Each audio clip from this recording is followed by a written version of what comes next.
Chapter 518. Mo Xiaoyao leaned against the roof of the main hall. With his skills, he did not need to remove the glazed tiles to be able to hear the conversation inside. Naturally, he did not need to worry that the people below would discover him. Yili knew that her qin gong was not good enough, so she did not go over to join in the fun. She just sat there and waited for Mo Xiaoyao. In less than a quarter of an hour, Mo Xiaoyao quickly came back. He pulled Yili out of the main hall and picked up a few stalks of hidden Luo Ming flowers before bringing Yili out of the southern border Holy Land. The two of them left the valley and walked back the way they came. The two horses that they thought had already run away were actually still leisurely nibbling on the grass on the ground. The two of them randomly chose a flat and comfortable place to sit down. They took out the dry rations and wine that they had brought with them to eat. Mo Xiaoyao took out the two flowers that he had brought out from the valley. His brows furrowed. Yili glanced at him indifferently, half leaning on him as she said, "We were too prejudiced before. If one of these two flowers is the hidden Luo Ming flower, then it must be that one. Although the red spider lily has antidote properties, it also has a poison that can kill a person." Adding on the name of the Yellow Springs flower, we thought that it was the hidden Luo Ming flower. But in terms of medicinal properties, this is more like the Yellow Springs flower that can drag a person into the netherworld. Mo Xiaoyao nodded and put down the plan in his hand, nodding as he said, "Does he know what Lei Tingfeng came here for?" Yili frowned and thought for a moment. She raised her head and said, "He also wants the medicine made from that flower?" Mo Xiaoyao nodded and said, "That's right. I don't know where he got the information from, but he really does want to buy this medicine from the southern border people. And he wants to buy it in bulk. However, the people of the southern wilderness don't seem to understand this medicine very well. It's very difficult to manufacture it. That elder only agreed to sell him a small portion." Yili's expression turned even uglier. If he wanted to use it to control or harm someone like Mo Jingli, he wouldn't have needed to buy so many of those things. How much does Lei Tingfeng want? Mo Xiaoyao seemed to have thought of this as well. He said in a low voice, he said that he wants as much as he can get. Not just now, but every year in the future.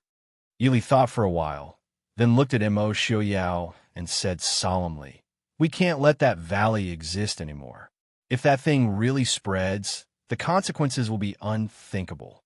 Lei Tingfeng had bought so many of those things, it was obvious what he wanted to use them for. Mo Xiaoyao nodded and said, "Those Luo Ming flowers still need a few more days to mature. We didn't make any preparations today, and we don't have enough time. When we get back, we'll have Qi Lin's people come over and burn this valley." Yili nodded and said, "Have people keep an eye on the southern border. It might not be the only place that has that kind of thing." Mo Xiaoyao nodded and agreed.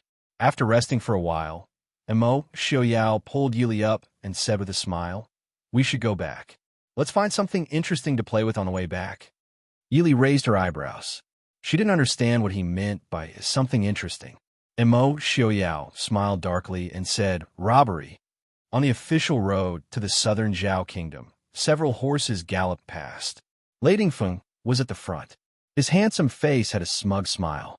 Just as he was thinking about something, he heard the sound of an arrow whistling through the air. Lei Tingfeng was startled. He slapped the back of his horse and soared into the air, dodging the arrow. The guards following behind him were also startled. "There's an assassin. Protect the air." The assassin didn't show himself. With two whooshing sounds, two more arrows shot out at the same time. Two guards immediately fell to the ground. The other party's archery was very good. If they couldn't see the enemy, they could only be shot to death like targets. The guards gritted their teeth. Two of them protected Lei Tingfeng, while the others flew in the direction of the arrows. They rushed into the forest on the side and found that it was empty. There wasn't a single person in sight. Not far away, Yili leaned against a large tree. The corners of her lips lifted slightly as she looked at the guards searching for her. These people didn't think that she would stay here and wait for them, right? The guards searched the forest for a while, but didn't find anything. Just as they were about to leave the forest, a white figure suddenly flashed in front of them. One of the guards shouted in shock. Everyone felt a chill on their necks and fell to the ground in a daze. Lei Tingfeng waited on the road outside the forest for a while, but still didn't see any movement in the forest. He knew that the guards who went in were most likely dead. For this trip, in order to not attract attention, he only brought a few guards with him. He didn't think that he would encounter such a troublesome assassin. Although his heart was anxious, Lei Tingfeng didn't show any panic on his face. He cupped his hands and said, "I don't know which senior is inside. If this one has offended you, I will definitely prepare a gift to apologize. I hope that senior will be lenient." What answered him was 2 arrows. The last 2 guards by his side fell to the ground. Lei Tingfeng's heart sank. He didn't care about anything else as he turned around and ran away. However, he didn't know that Immerse Xiaoyao was waiting for this moment. Just as he turned around and ran a few steps, a majestic force came from behind him. Lei Tingfeng felt a pain in his chest and immediately lost consciousness. Immerse Xiaoyao stood with his hands behind his back. He coldly looked at Lei Tingfeng, who had fainted on the ground. Yili walked out from the forest. She put away the bow in her hands and looked at Lei Tingfeng with a smile. Speaking of which, this is the 2nd time that Genom of Gojoseon has fallen into our hands, right? Immerse Xiaoyao lightly snorted, not caring at all. Seeing that Yili was about to search Lei Tingfeng's body, he pulled her back and bent down to search Lei Tingfeng's body. A moment later, Immerse Xiaoyao had 2 white porcelain bottles in his hands. They looked similar to the ones that Immerse Jingli had. Yili took the porcelain bottle that Immerse Xiaoyao handed over and opened it. She poured out a few pills and placed them under her nose to smell them. Although the appearance of the pills was a bit strange, the ingredients of the pills couldn't fool Yili. It was indeed made from the hidden Luo underworld flowers that filled the valleys of the southern border Holy Land.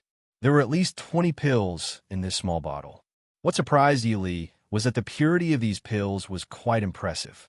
She was afraid that the first time she used it, she wouldn't be able to bear it. She turned to ask Immerse Xiaoyao.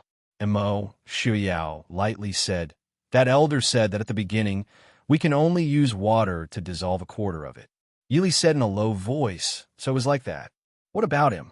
Immerse Xiaoyao used his chin to point at the unconscious Lei Tingfeng and asked.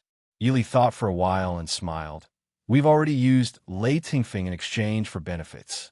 If we use this trick again, Genom of Gojoseon will become angry. Let him lie here. There are people coming and going on this road. It's not convenient for us to bring another person with us." This suggestion was exactly what Immerse Xiaoyao wanted. He also didn't want to bring a hindrance with him and Li. The 2 of them didn't hesitate to take all of Lei Tingfeng's valuables. They left behind only a set of clothes and rode off on their horses. The 2 of them took a detour along the way and delayed their journey for a few days. It was only 2 days before Princess Anqi's wedding that they returned to Nanzhao Kingdom. By this time, the envoys from various countries had arrived. Chapter 519. When the 2 entered the courtyard of the post house, they encountered Lei Tingfeng. Perhaps because of what had happened a few days ago, Lei Tingfeng's expression was not very good. Seeing Yili and Immerse Xiaoyao come in hand, he first stilled before going forward to greet them. "Prince Ding, Princess Ding, you are." Yili did not avoid the greeting and said with a generous smile, "So is Shitzi. We came a few days earlier than Shitzi and went out with the prince to walk around and experience the customs of Nanzhao. This trip was not in vain. But Shitzi, I see that Shitzi's expression is not very good. Did you just get to Nanzhao and had a bumpy journey?" Yili's words were very sincere. Even Lei Tingfeng could not tell if Yili's words were sincere or if she was rejoicing in his misfortune. After all, although the matter of him encountering bandits on the road was known by everyone in Nanzhao Imperial City, Princess Ding had also said that she and Prince Ding had just returned from outside. Looking at Immerse Xiaoyao standing behind Yili, Lei Tingfeng's mind suddenly moved. He smiled faintly and said, "Many thanks for Wang Fei's concern. Where did Prince Ding and Wang Fei go to play? After Princess Anqi's wedding, this one will have some free time to go out." Yili said with a smile. The prince said that Nanzhao has a snake valley. Inside, there are thousands of poisonous snakes and fiery red and beautiful flowers. I was curious and followed the prince to see what was going on. I have embarrassed myself in front of Shitsi. Lei Tingfeng frowned slightly. The Snake Valley and the road where he had been attacked were in the east and the west. They were not on the same road. In reality, Lei Tingfeng did not suspect Yi Li and Mo Xiaoyao too much. After all, the news of him going to the southern border Holy Land was very secretive. It could even be said that it was an impromptu decision. It was impossible for Mo Xiaoyao and Yi Li to have known beforehand that they were waiting for him on the road. It was just that the force that had struck him at the end was too strong. There weren't many people in the world who could do that. Now that he saw Mo Xiaoyao, he couldn't help but want to test him. Lei Tongfeng smiled and said, "If that's the case, then it's indeed a rare and beautiful place. Later on, I must go and enjoy it. Prince and Princess Consort have just returned and must be tired. This one will not disturb you any longer. Please excuse me." Yili nodded and smiled. "Take care, Shitsi." When they returned to the courtyard that Princess Anshi had arranged for them, Su Qingshan was already waiting for them. Young Master Qingshan was dressed in white. He was sitting at the stone table under the tree, leisurely brewing tea. He glanced at the two of them casually, which made Yili feel guilty for no reason. Yili felt guilty, but Mo Xiaoyao did not know what guilt was. He pulled Yili to the table and sat down without hesitation. Su Qingshan poured a cup of tea for each of them and said with a faint smile, "Prince and Princess Consort, did you enjoy your trip?" "It was all right.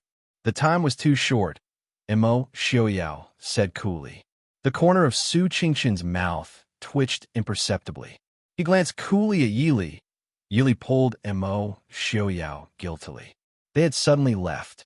All the social matters in the palace had been left to eldest brother. It was normal for eldest brother to be angry. Mo Xiaoyao snorted softly. He looked at Su Qingshan and casually told him what he had seen in the southern border Holy Land. After Su Qingshan heard this, an expression that did not belong to young Master Qing finally appeared on his handsome face. Su Qingshan's expression was unusually dark. He gritted his teeth and said, "Prince is telling me that after you found such an important matter, you did not come back to deal with it, but took Princess Consort in a circle and then continued on your trip?" Mo Xiaoyao looked innocently at him. "What is wrong?" He looked at Yi Li with a wronged expression. "See, your brother is unreasonable." Yi Li rolled her eyes at the sky. Su Qingshan's anger had not subsided. "Do you have a brain? No one knows how many experts there are in the southern border Holy Land, and how dangerous it is. You dare to take Li and charge in? If you want to die, don't drag Li with you." Mo Xiaoyao said, "There's no one inside. Li and I went in and pretended to be there. No one discovered us when we came out." Su Qingshan smiled coldly. "That's because your luck is good. The day you left, Shu Manlin secretly sent hundreds of first-class experts into Imperial City." Mo Xiaoyao nodded in agreement. "And I's luck has always been very good." Seeing Su Qingshan's expression change again, Yili hurriedly poured a cup of tea for him. "Eldest brother, calm down. Prince." She glanced warningly at Mo Xiaoyao. Mo Xiaoyao twisted his mouth in dissatisfaction. Li was the most biased. Looking at the two men who didn't like each other, Yili sighed helplessly. She didn't count on Mo Xiaoyao anymore. She told them everything that had happened. Hearing Yili mention the hidden luo flower, Su Qingshan couldn't be bothered to be angry with Mo Xiaoyao anymore. His handsome brows furrowed as he said in a low voice, "Mo Jingli wants to give that to the emperor."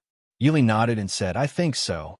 In these years, Mo Jingqi and his brother seem to be in harmony, but in reality, they've been fighting both openly and secretly.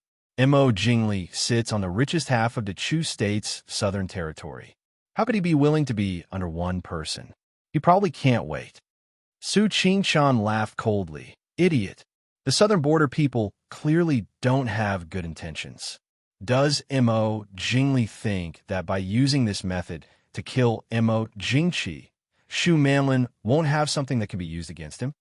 The Chu state was different from the southern border. It paid the most attention to propriety, righteousness, honor, loyalty, filial piety, and righteousness. Once the news of Mo Jingli murdering his elder brother, the emperor, spread, he might as well start a rebellion if he wanted to sit on the throne. When the Nanjiao people have something that can be used against him, Mo Jingli would just be a puppet. Shu Manlin has a good plan. Does Big Brother have news of Tanjiji? Yili said with a faint smile. Su Qingshan nodded and said, I have some understanding of Shu Manlin. She doesn't have brains. It must be Tanjiji who gave her the idea behind the scenes. Getting rid of Princess Anqi and obtaining Nanjiao, then controlling Mo Jingli from behind the scenes to control the Dechu state, it really is a good idea. It's just that his thinking is a bit too smooth. Yili looked at Mo Xiaoyao and asked, Xiaoyao, what do you think? Mo Xiaoyao leaned against the tree behind him and said with a lazy smile, What can I think? What does the brothers fighting for the throne have to do with us outsiders? In this way, he didn't care. Su Qingshan sighed softly.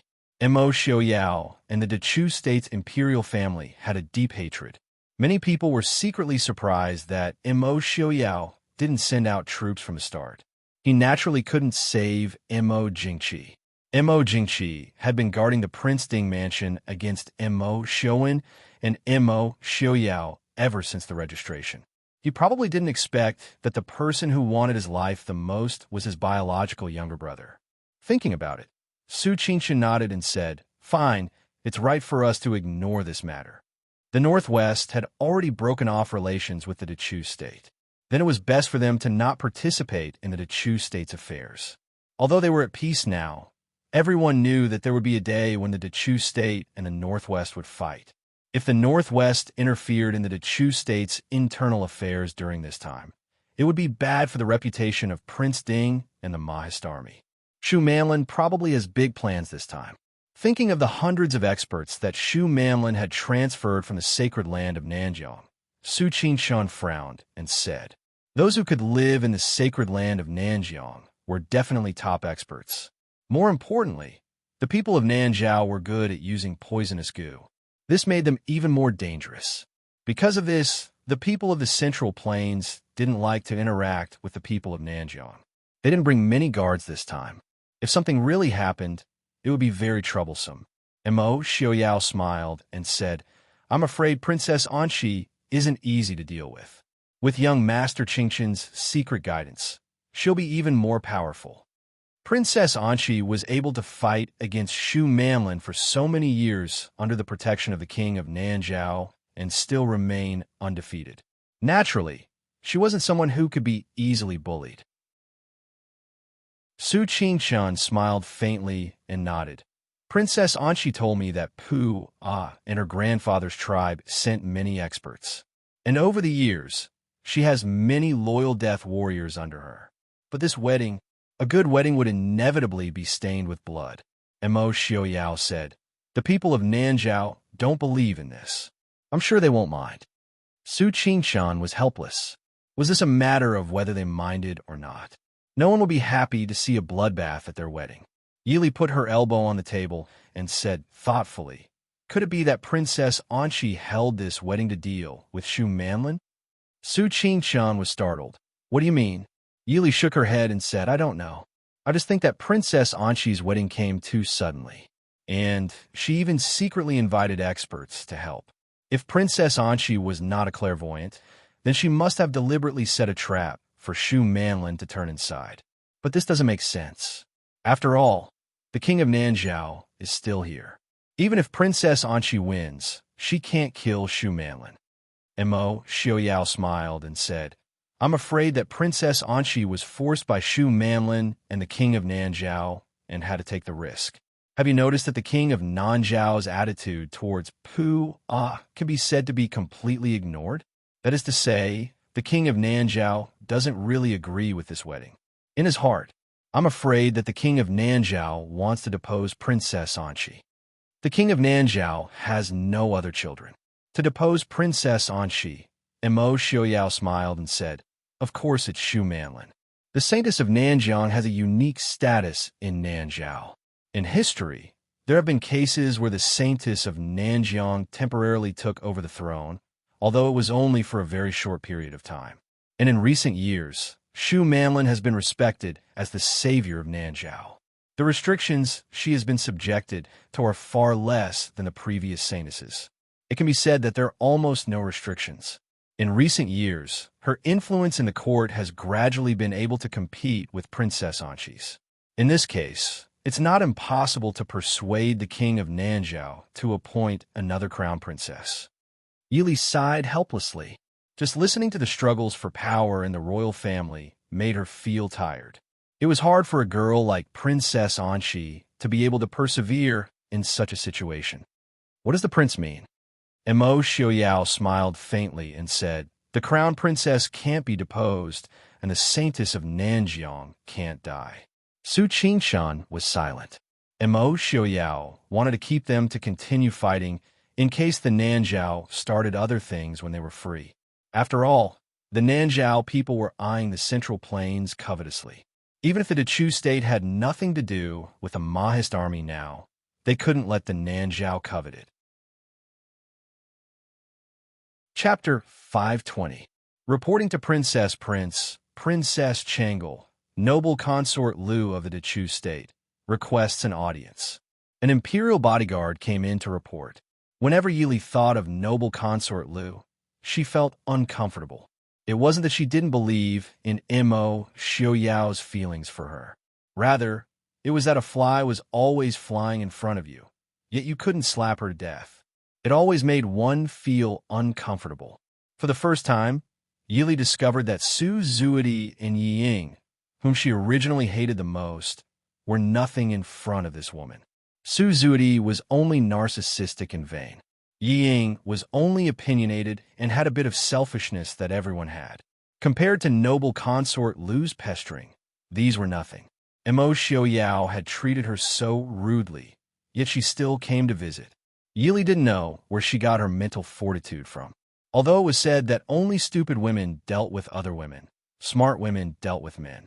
Against someone like noble consort Lu, no matter how well-behaved a man was, it was useless. Seeing Yili's unsightly expression, Mo Xiaoyao became happy. Yili glanced at him and said indifferently, "Prince is so happy. In that case, Prince should go see noble consort Lu himself." Su Qingshan nodded and said, "Lear is right. I saw that noble consort Lu received news of your return and made a special trip over. She most likely didn't come to see Lear. Don't waste your energy. Lear must be tired these past few days. Go back to your room and rest." Hearing this, Mo Xiaoyao glared at Su Qingshan with resentment. His hands rested on Yi Li's body, unwilling to let go. "Don't. Lear, don't go." Su Qingshan speechlessly looked at the increasingly childish man and helpless little sister in front of her. She stood up and left. Even though she knew that Mo Xiaoyao was acting, Lear couldn't bear to part with him. What could he do? He didn't feel like sitting there and being an eyesore. As the saying goes, even an honest and upright official would find it difficult to resolve a family dispute. Those two people, one was willing to hit while the other was willing to be hit. It really had nothing to do with him. Young Master Qingshan sighed helplessly as he turned around to look at the two people who were sitting together. Young Master Qingshan, who had not been troubled by love for half of his life, could not understand this kind of mutual affection. What is love? How would this young master know? Mo Xiaoyao accompanied Yi Li for a long time to coax his wife. He silently remembered that in the future, even if he felt proud because Ali cared about him, he must not show it in front of Ali. Otherwise, Ali would be shy. The guards in the yard were used to seeing their prince fawning over the princess consort without caring about his image. Young Master Fengsan was right. It was normal to be henpecked. By the time noble consort Lu and Princess Changel were invited inside, their complexions were quite unsightly. Prince Ding's ability to coax people was not good enough. As a result, noble consort Lu had to wait for nearly an hour before she was allowed to enter. When Princess Changel saw Yi Li smile, she winked at her. Yi Li smiled faintly and nodded her head. Extending her hand, she beckoned Princess Changel over to sit. Princess Changel bluntly walked over to Yi Li's side and sat down. Laughing softly, she asked, "Princess Ding, Did you and royal uncle go out to play? Yesterday, I wanted to find you to play, but young Master Feng San said that you were not here. Yili nodded her head and replied with a smile. I have indeed not been here these past few days. Did Princess just arrive yesterday? Princess Changle nodded her head and said, You all walked so quickly. Our carriage couldn't keep up with you. Noble consort Lu walked over. Looking at Yi Li and Mo Xiaoyao, she asked, Has the prince been well these past few days? Mo Xiaoyao leaned against Yi Li, paying no attention to her words. Noble consort Lu could not help but change her expression. Clenching her teeth, she continued, Princess consort, I have something to discuss with the prince. Would it be possible for me to leave for a moment? Yili raised her eyes and glanced at noble consort Lu before lowering her head to look at Mo Xiaoyao, who was leaning against her. Mo Xiaoyao raised his head and gazed pitifully at her. His pair of dark eyes appeared particularly bright under his snow-white hair. Wife, your husband has not spoken with her. Don't leave me behind. Seated to the side, Princess Changle could not help but burst out in laughter. She nearly choked on the tea she had just swallowed and could only cough incessantly. Princess consort, Uncle Prince Ding. Princess Changle truly did not know what to say. In her mind, Uncle Prince Ding had always been wise, mighty, and unapproachable. However, was this person who was gazing pitifully at Princess Ding really the awe-inspiring Uncle Prince Ding? Yili helplessly rolled her eyes at Mo Xiaoyao. To Princess Changle, she said, He's gone crazy. Don't pay attention to him. Mo Xiaoyao was displeased. His handsome face rubbed against Yi Li's body. Wife, this woman harbors ill intentions towards your husband. You have to protect me. Good boy. Yi Li reached out and patted him, speaking perfunctorily. Raising her head to look at noble consort Lu, Yi Li sternly stated, Noble consort, you've frightened our prince. Noble consort Lu's beautiful face instantly distorted. Forcing a smile, she replied, Missy must be joking. The prince is unparalleled in wisdom and courage. How could he be frightened by me? Yi Li indifferently replied, That's not necessarily true. Clingy women are the most frightening. Our prince has always been most afraid of those shameless women. Take a look and see if he's frightened. Mo Xiaoyao repeatedly nodded his head. Although his face could not be seen, his unhesitatingly nodding his head caused noble consort Lu to lose all face. Yili, noble consort Lu finally could not bear it any longer. She did her best to maintain her good manners, as she sternly shouted. However, before she could say anything, a cold and gloomy gaze interrupted her words. Mo Xiaoyao leaned his head against Yi Li's shoulder and turned his face.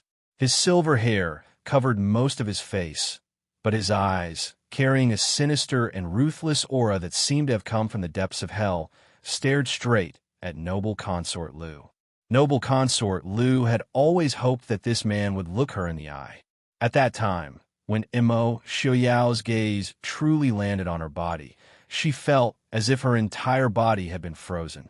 Even though the fear in her heart had nearly taken over her entire being, she was so stiff that she did not even dare to move. That pair of deep, handsome eyes carried an unprecedented killing intent. Noble consort Lu even suspected that her eyes were playing tricks on her, that she had seen a flash of blood in Mo Xiaoyao's eyes. Since the prince has matters to attend to, I will take my leave first. Finished speaking, noble consort Lu walked out of the courtyard without the slightest hesitation, as if an evil spirit were chasing after her. She even forgot to call Princess Changle to return with her. Yi Li and Princess Changle looked at each other in dismay. They did not understand why noble consort Lu, who had previously refused to leave, would suddenly run away as if she had seen a ghost. Prince, what did you do? Yi Li asked, raising her eyebrows. Mo Xiaoyao innocently blinked his eyes. How could I do anything to her? Princess Li, have a good chat with Changle. I'll go find Feng Zhiyao and have a drink together. Yi Li knew that he was looking for Feng Zhiyao. Nodding her head, she watched as he rose and left. Only after Mo Xiaoyao had left did Princess Changle put down the teacup she had been holding. Leaning over the table, she began to giggle. Looking at her helplessly, Yili asked, "Is it really that funny?" Princess Changle's eyes curved into crescents as she laughed. Raising her head to look at Yili, she stated, "Of course it's funny. If it weren't for the fact that the princess consort is also here, I truly wouldn't dare to believe that this is Uncle Ding." Chapter 521. Yili reached out and patted her. Smiling faintly, she replied, "What do you think Prince Ding is like? Always domineering and unhindered? Everyone has to live their lives. In private, they are naturally more casual. As for you, I have never had the opportunity to properly chat with you. No princes have come to attend Princess Anshi's wedding. What is a princess like you doing here?" The smile on Princess Changle's face gradually faded. Smiling faintly, she replied, "Naturally, it is Imperial Father who has ordered me to represent the Imperial household in attending the wedding of the Princess of Nanjiao." Yili lightly snorted. In a cold voice, she asked, "Are all the princes of the Dechu state dead? Do you want a princess like you to come alone? There's also that noble consort Lu. Since she is an imperial concubine of the imperial harem, according to the rules of the Dechu state, she should not be here even more than you." Princess Changle replied, "I heard that noble consort Lu personally begged Imperial Father to come. These past few years, Imperial Father has increasingly trusted the Lu family and doted on noble consort Lu. Presumably, agreeing to her request is not strange. However, only now do I know that noble consort Lu begged Imperial Father to come because she wanted to meet with Uncle Prince Ding." Yili reached out and took Princess Changle's slender, jade-like hand. With a stern expression, she asked, "Changle, don't change the topic. Tell me, why did your Imperial Father have you come to the southern border? Does he want you to marry into the Dechu state?" Princess Changle stared blankly for a moment. Gritting her teeth, she smiled and said, "As expected, it is impossible to hide from Princess Ding and Uncle Prince Ding. Imperial Father does not want me to marry into the Dechu state. He wants to gift me to the king of Nanjiao." Hearing this, Yi Li's face sank. "Has Mo Jingqi gone mad? You are the eldest princess of the first wife of the Dechu state. It is one thing to marry into the Dechu state, but what does he mean by gifting you to the king of Nanjiao?" Princess Changle grasped Yi Li's hand. Smiling faintly, she replied, "I know that Princess is concerned about me. However, whether it is a gift or a marriage, there is not much difference. Isn't this the purpose of the daughters of the imperial household?" Seeing the faint smile and sadness on the young girl's face, Yili felt a slight pain in her heart. She asked in a low voice, "What did your mother say?" Frowning, Princess Changle replied, "Imperial Mother naturally did not agree. Imperial Mother said that even if a political marriage was to be carried out, it must be carried out according to the rules. However, Imperial Father insisted on not agreeing. Before I left, Imperial Mother quarreled with Imperial Father and was locked up in the palace by Imperial Father. Before I left, Imperial Father didn't allow me to see Imperial Mother. I don't know." At this point, the girl who was trying her best to hide her emotions with a smile finally couldn't hold back her tears. Thinking back to the last time she had seen her Imperial Mother, the apologetic expression on her mother's face, Princess Changle could not stop her eyes from brimming with tears. Yili understood. Mo Jingqi's actions were not just for the marriage alliance with Nanjiao, but to use this to humiliate the Empress and the Hua family. However, no matter how dissatisfied Mo Jingqi was with the Empress and the Hua family, could it be that he had forgotten that Changle was his own flesh and blood? Looking at the dainty young girl before her, Yili sighed softly. She asked, "Do you truly intend to follow your Imperial Father's arrangements? Although I don't have a daughter, I still have children. If a child were to encounter such a situation, how heartbroken would a mother be? Let's not talk about your Imperial Father, but your Imperial Mother. If you were truly to be gifted to the king of Nanjiao, I fear that your Imperial Mother would feel guilty for the rest of her life." Princess Changle raised her hand to wipe away her tears. Choking with sobs, she replied, In the past, I told Princess that if the Dechu state needed a political marriage in the future, as a princess, I would naturally not shirk my duty. Only now do I know the so-called responsibility of a princess was nothing more than my own self-righteousness. Imperial Father simply did not need me, his daughter, to help him forge a political marriage and strengthen the friendship between the two countries. All he wanted was to see his maternal grandfather, the Empress Dowager, and his imperial mother unhappy. He wanted to embarrass the Hua family.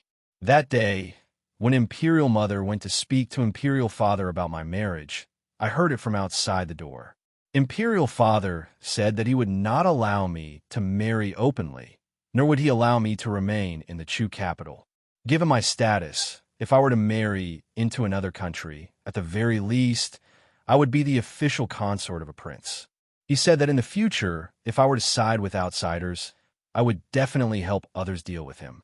If I were to marry into the Chu capital, I would definitely rope in my husband's family to help the Hua family make things difficult for him. As a result, he wanted to send me to Nanzhao, making it so that I would never be the Empress of Nanzhao and could only be a lowly consort. Hearing Princess Changle's words, Yili could not help but want to give Mo Jingqi a vicious beating. Sighing, she asked, "Princess, should I have someone escort you out of here?" Shaking her head, Princess Changle replied, "Many thanks to Princess, but there is no need for this. Since Changle has promised Imperial Father to come to Nanzhao, I will not escape midway. I only ask that Princess, if there is an opportunity in the future, take care of my Imperial Mother and the Hua family." Yili wanted to continue persuading Princess Changle, but an Imperial bodyguard came to report that a palace made from the Dechu state had come looking for Princess Changle. Presumably, noble consort Lu had left in a panic and returned to her courtyard only to discover that Princess Changle was still here. Thus, she had sent someone to search for her. Standing up, Princess Changle smiled and said, "Princess, I will be leaving first. Right? You must be careful of noble consort Lu. That woman is extremely crazy." Yili nodded. In a low voice, she instructed, "Be careful. If there is anything you need help with, send someone to inform me." "Many thanks, Princess. Farewell. In a day or two, it would be Princess Anqi's wedding." The commoners of Nanzhao treated this crown princess with great respect. The entire Nanzhao royal city was bustling with noise and excitement. Many commoners of Nanzhao had specially made their way to the royal city to participate in this grand occasion. In a tea house that was obviously owned by people from the Dechu state, Yili sat by the window, leisurely sipping tea. Mo Xiaoyao leaned back in his chair, coldly looking at the two irksome men across from him. "Why have you two appeared here?" Han Mingxi gracefully took a sip of the fine wine in his cup. With a languid expression, he smiled wholeheartedly. "Prince, what are you saying? Princess Anqi's wedding is no small matter. This one is a merchant. Merchants pursue profit. Why can't this one be here?" Mo Xiaoyao narrowed his eyes dangerously. Coldly, he stated, "Since that is the case, you should go about your business. Why have you come looking for us?" Han Mingxi set down his cup. Sincerely, he replied, "Prince, you have misunderstood. This subordinate has not come looking for you. The one this subordinate seeks an audience with is the princess. You came of your own accord." Han, sitting next to Han Mingxi, was really young Master Mingyu, Han Mingwei. Even though he no longer had the demeanor of young Master Mingyu, it was clear that Han Mingxi had taken good care of his older brother these past few years. Han Mingyue's brows seemed to have experienced the vicissitudes of life, but he was still in good spirits. Seeing Mo Xiaoyao's expression change, Han Mingyue couldn't help but smile. Worried that Mo Xiaoyao would take his anger out on his younger brother, he said, "It's been so many years. It's rare to see Prince's expression change." Even though Han Mingwei had been living in Li City these past few years, and Su Zuidi was no longer alive, the friendship between them could not be broken. But the brotherhood from before couldn't go back, so Han Mingwei didn't pretend that nothing had happened and directly called Mo Xiaoyao's name. "Prince," this form of address indicated their current relationship and distance. Han Mingxi snorted softly and raised his eyebrows. Didn't Prince often change his expression? Was that why his older brother was unable to see through people? All right, Mingxi, why did you make a trip to Nanjiao? Seeing that Emo Xiaoyao was really about to explode, Yili hurriedly interrupted. Han Mingxi's expression changed, and he nodded. That's right. After I sent Yaoji back to the Chu capital, I met with Leng Haoyu. It was he who wanted me to pass a message to the prince and the princess. Seeing Han Mingxi like this, Emo Xiaoyao and Yili knew that it must be an extremely important matter. Otherwise, Leng Haoyu would not have asked Han Mingxi to pass the message instead of directly sending someone to deliver it to Li City. Yili frowned slightly and said, What happened to the Chu capital? Han Mingxi shook his head and said, Nothing happened to the Chu capital, but I'm afraid that something will happen to Mo Jingqi. Mo Xiaoyao snorted disdainfully. Was it strange that something would happen to Mo Jingqi? Even his own younger brother wanted to kill him. It could be seen how much he wanted to anger the heavens and people. It would be strange if nothing happened. Han Mingxi looked at the two's expressions and understood. He said with a smile, It seems that it's not just one group that wants to deal with Mo Jingqi. Could it be that the prince also knows something? Let me think, is it Mo Jingli? Yili did not answer and asked with a smile, The one you want to talk about is not Mo Jingli?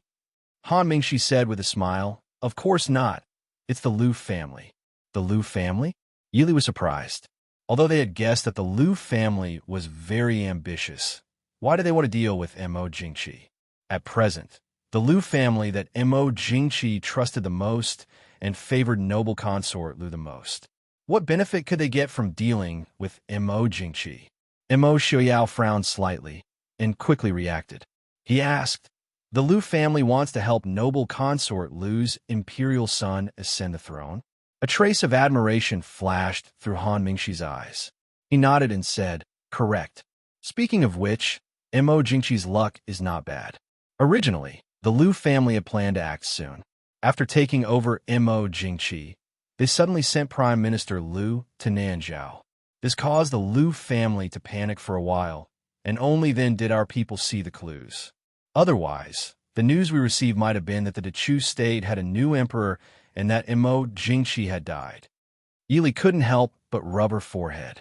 How did Mo Jingqi make himself so isolated? Mo Xiaoyao was unmoved. How is this important news? Does Leng Haoyu have nothing better to do? What did it have to do with him whether Mo Jingqi died or not? The more miserable Mo Jingqi died, the happier he would be. Although it was a bit regretful that he didn't do it himself, he didn't mind if someone else was willing to do it for him. Han Mingxi rolled his eyes. If that's the case, naturally no one would care about this matter. However, Leng Haoyu said that this matter wasn't just the work of the Liu family. It seems that the northern tribes and some tribes in the north are also involved. I'm afraid that the day Mo Jingqi dies is the day these people enter the Chu state. The northern tribes and the tribes in the north are all involved? Han Mingxi nodded.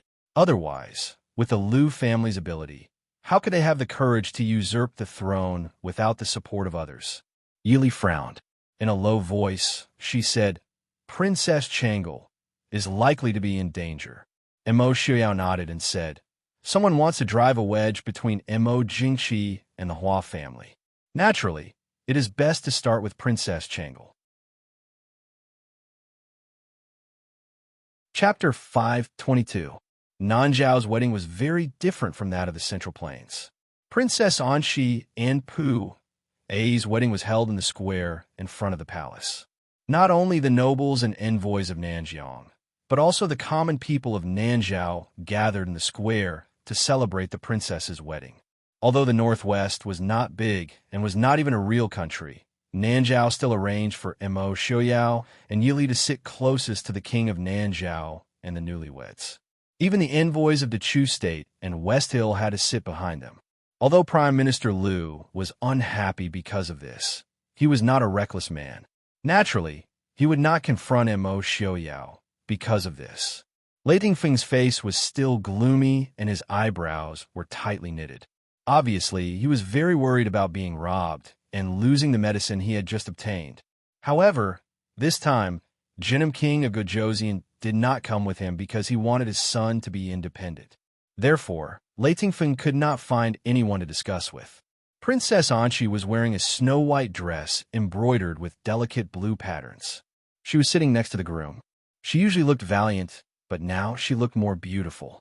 Shu Manlin was wearing a Sanus's yellow robe and exquisite makeup. She was sitting next to the king of Nanzhao with a smile, but she seemed to be more dazzling than the bride. If it were not for noble consort Lu, who was even more beautiful and cold, most people's eyes would have fallen on her.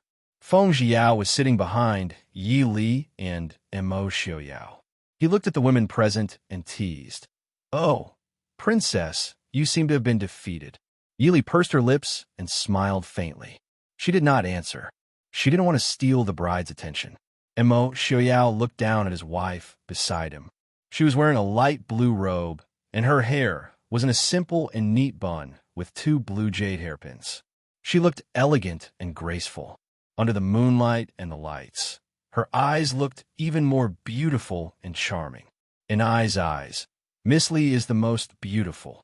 Yi Li looked at him with a smile and said, "Master Prince Ding, no matter how well you say it, I won't forget that you still have a confidant who is eagerly waiting for you." Mo Xiaoyao, of course, also sensed a certain someone's gaze.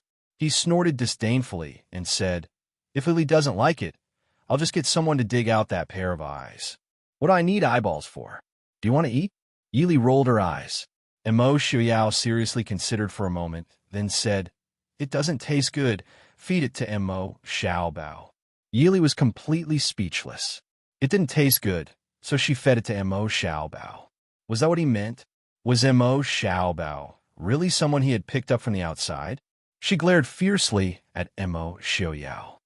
"If you don't want to feed Mo Xiaobao, how about feeding Debao?" Mo Xiaoyao blinked and understood who the Debao in Yi Li's mouth was.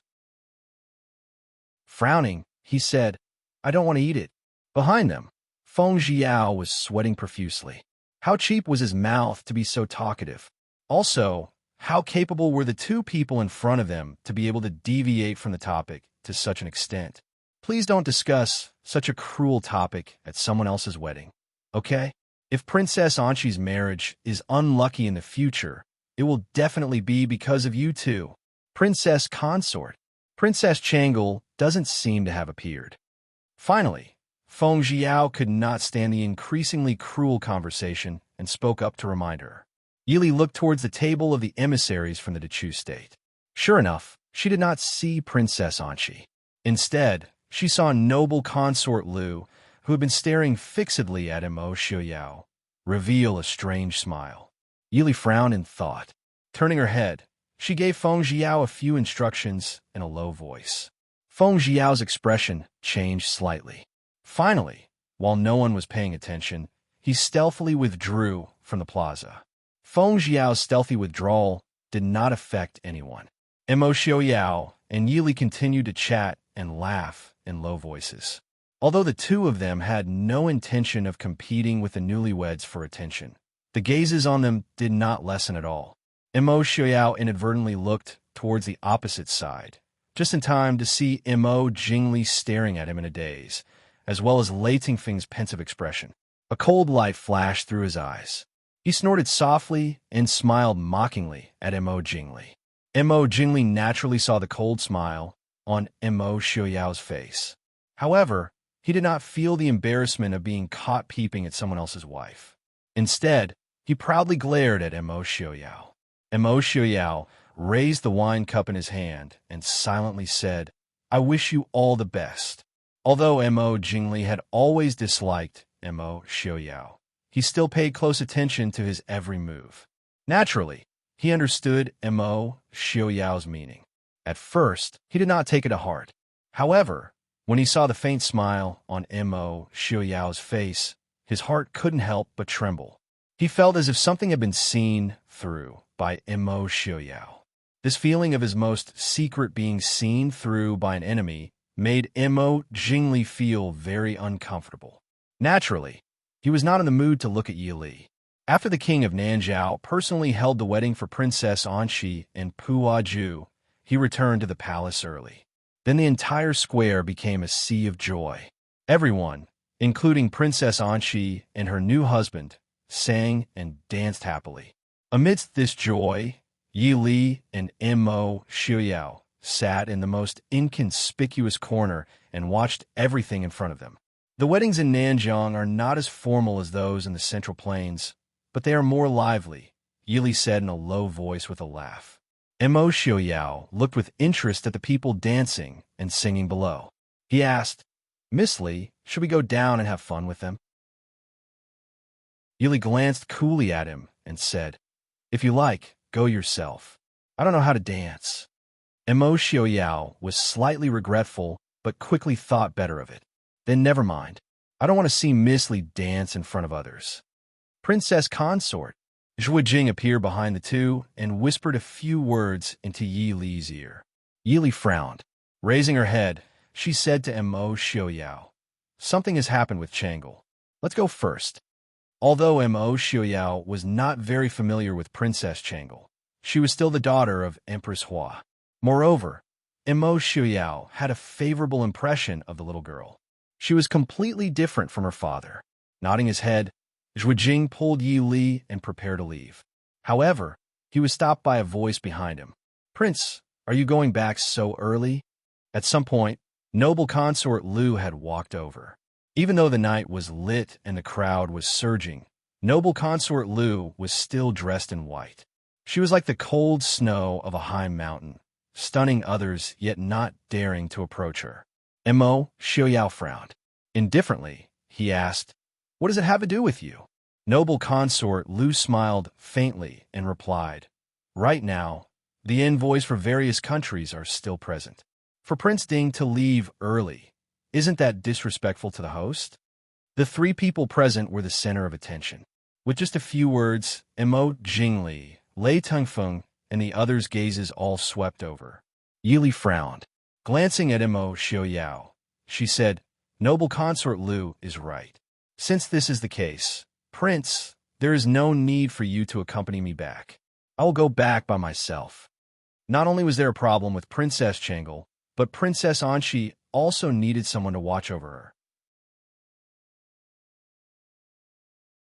Chapter 523.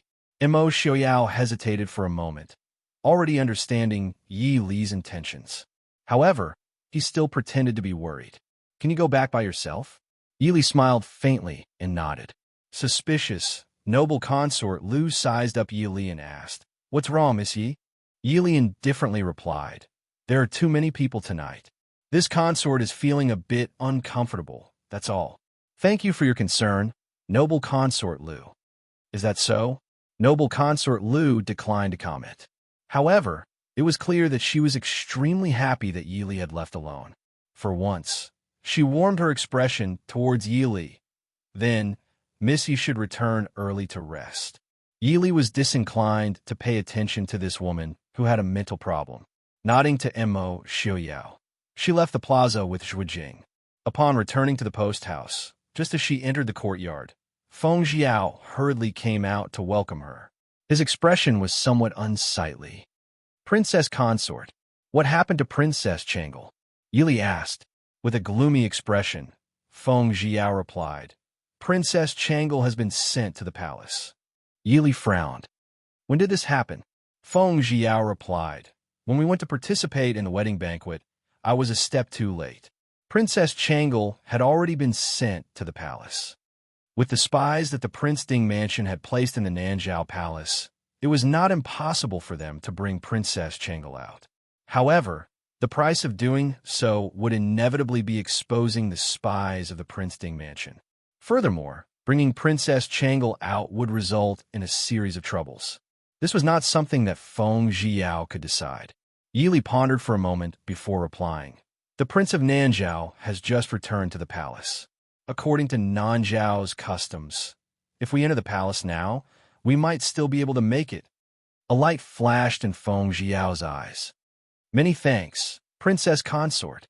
There are not many people who came to Nanzhao this time, but Yi Li only needed Feng Jiao, Qin Feng, Zhu Jing, Lin Han, and the Tuqi Lin to enter the Nanzhao Palace. The group bypassed the noisy square in front of the palace and snuck into the palace without alerting the palace guards. Previously, Feng Jiao had already investigated clearly. Princess Changle had been directly sent to the bedchamber of the Prince of Nanjiao. Therefore, as soon as they entered the palace, they went straight to the Nanjiao king's bedroom. However, just as they arrived outside the bedroom, they heard a commotion coming from inside. "There's an assassin." Feng Jiao was shocked. "Have we been discovered?" Qin Feng shook his head and reached out to press down on Feng Jiao, who was about to draw his sword. The defenses of the Nanjiao palace are not that strong. With the exception of Feng Jiao, they were all top-notch concealment experts. As long as they were careful at all times, it was impossible for the Nanjiao palace's imperial bodyguards to discover them. Sure enough, the imperial bodyguards who had heard the news did not even glance in their direction. One after another, they rushed into the bedroom. Immediately, the sound of weapons clashing could be heard from the bedroom. Yili raised her hand and gestured to the group behind her. The two Qi Lin, Zhuo Jing, and Lin Han split into two groups and ran towards the palace from the left and right. Very quickly, four shadows appeared on the roof of the bedroom. One of them gestured towards them. Before Feng Jiao could react, he was grabbed by Qin Feng, who was beside him, and flew towards the roof of the opposite palace. By the time Feng Jiao steadied himself with great difficulty, the four shadows had already disappeared without a trace. Helpless, Feng Jiao said, "Brother Qin, my Qinggong is not bad." In addition, what did those gestures mean? Although Feng Jiao had some contact with the Qilin, he still didn't quite understand the way these people acted. Qin Feng indifferently replied, "Sign language." The princess consort wanted them to split into two groups to check the situation in front. They said that this side was safe. Feng Jiao snorted disdainfully. Why go through so much trouble? Experts all directly charge in. If they rushed in like this to rescue someone, it would be too late. Qin Feng indifferently glanced at him. That's why experts die quickly. The princess consort said that although sacrifice is often unavoidable, the lives of ordinary soldiers are still lives. Even if it is unavoidable, it should be minimized. Feng Jiao was startled, speechlessly rubbing his nose. Very quickly, another shadow appeared from under the eaves, making an extremely short gesture. Qin Feng stood up and said, "Let's go quickly. There aren't assassins inside. They should be people who came to rescue Princess Changle." By the time the two of them arrived at the innermost bedroom of the Nanjiao Palace, a fight was taking place in front of it. As far as the eye could see, Feng Jiao could not see where the four people were hiding. At some unknown time, Yili had appeared beside the two. She asked, "Are those people from the Hua family down there?" Feng Jiao's expression changed. Staring fixedly at the people fighting below, he replied, "It should be. Other than the Hua family, I cannot think of anyone else who would come to rescue Princess Changle. However, why did they wait until now to rescue her? No matter what, it was much more convenient to rescue someone on the road than in the Nanjiao Palace. Naturally, there's a reason why they can only rescue someone in the Nanjiao Palace," Yili replied. "Let's go in and take a look at Princess Changle. Qin Feng, watch this place." Qin Feng nodded. "Princess Consort, please be at ease." It was naturally not easy to avoid the eyes and ears of so many imperial bodyguards and enter the bedroom. As a result, Yili did not do so. Instead, she led Feng Jiao up the roof. After arriving at a certain location, she stopped. Pointing below, she said, "This is the bedroom of the king of Nanjiao." Yili quickly removed the glazed tiles from the roof, not making the slightest sound. Very quickly, everything within the bedroom fell into their eyes. Yili had chosen an excellent position. Looking down from above, she could see most of the bedroom. As for the people in the room, because they were blocked by the roof beams, unless they walked down to the hole, it would be very difficult for them to see that a hole had been opened in the roof. Feng Jiao watched as Yili descended from the hole in the roof, silently standing on the roof beam. However, the people in the room were completely unaware of this. With a gloomy expression, the king of Nanjiao stared at Princess Changle, who was sitting on a soft couch not far away. His eyes flashed with lust and ruthless anger. This was the eldest princess of the first wife of the Dechu state. Although she was still young, she was already a young beauty. In 2 more years, she would surpass his daughter, Princess Xixia, who had once been known as the #1 beauty of Nanzhao. Originally, it was not very likely that he would marry such a princess. In the history of the Dechu state, it was extremely rare for a princess to be given away for political purposes, especially a princess of the first wife. Although he did not know why the emperor of the Dechu state would give him such a noble princess, he was still extremely satisfied with this gift. Princess Changle sat on the soft couch, nervously staring at the tightly shut door to the palace hall. Her hands, hidden within her sleeves, were tightly gripped. The king of Nanzhao stared at her without blinking, completely ignoring the assassins outside the palace hall. Staring at Princess Changle's dainty appearance, he revealed an impatient and covetous expression. Truly a young beauty. The princesses of the Dechu state are indeed different from the rest. You don't need to worry about the assassins outside. Not to mention a mere dozen people. Even if there were 10 times as many people, it would be impossible for them to leave the Nanzhao palace alive. Princess Changle's body trembled, looking at the door in alarm. Finally, a trace of anxiety appeared on her face. Seeing the change in her expression, the king of Nanzhao became even more pleased. Haha, my young beauty, it's best that you obediently submit to I. As long as you are obedient, I can leave the corpses of those people outside intact. Princess Changle clenched her teeth. Suddenly, she stood up and rushed towards the door. How could the king of Nanzhao allow her to rush out? Reaching out, he tightly grasped one of her arms. Young beauty, what are you in such a hurry for, huh? Princess Changle struggled incessantly. However, how could a weak girl like her be a match for the king of Nanzhao? Her bound arm was unable to move at all, and her face revealed a pained expression. She decided to stop running. Raising her voice, she shouted, "No matter who is outside, I don't want you to save me. Quickly leave." The people fighting outside the palace hall clearly heard her voice. Immediately, one of them shouted, "Princess, this subordinate will definitely save you. All of you leave. I don't want you to save me." Tears streamed down Princess Changle's clear eyes as she sternly shouted. Seeing the king of Nanzhao's complacent, evil grin and his face close to hers, a trace of determination flashed across Princess Changle's dainty face. Suddenly, Princess Changle raised her still free right hand. A streak of cold light shot out from her sleeve. A dagger glittering with cold light appeared in Princess Changle's hand. Without the slightest hesitation, she stabbed towards the king of Nanzhao's hand. How could the king of Nanzhao allow her to stab him with a bayonet? Immediately, he released his hand, causing Princess Changle to stab empty air. Not expecting that this delicate and weak girl before him would actually be so daring, the king of Nanzhao flew into a rage out of humiliation. He slapped Princess Changle across the face, causing her to fall to the ground, a trace of blood seeping out from the corner of her lips. Princess Changle sat on the ground. Raising her head, she coldly gazed at the king of Nanzhao. There was not the slightest trace of fear on her face. Instead, there was the arrogance of a noble princess and contempt for the king of Nanzhao. "You are not worthy of humiliating this princess." Finished speaking, Princess Changle unhesitatingly raised the dagger and stabbed towards her own chest. Whoosh! A streak of green light shot down from the ceiling, striking the dagger in Princess Changle's hand. The enormous force of the collision sent the dagger flying. At the same time, a dark green hairpin was nailed to a nearby pillar by Princess Changle's side. The Nanzhao king looked in shock at this sudden situation and raised his head to look at the roof beam.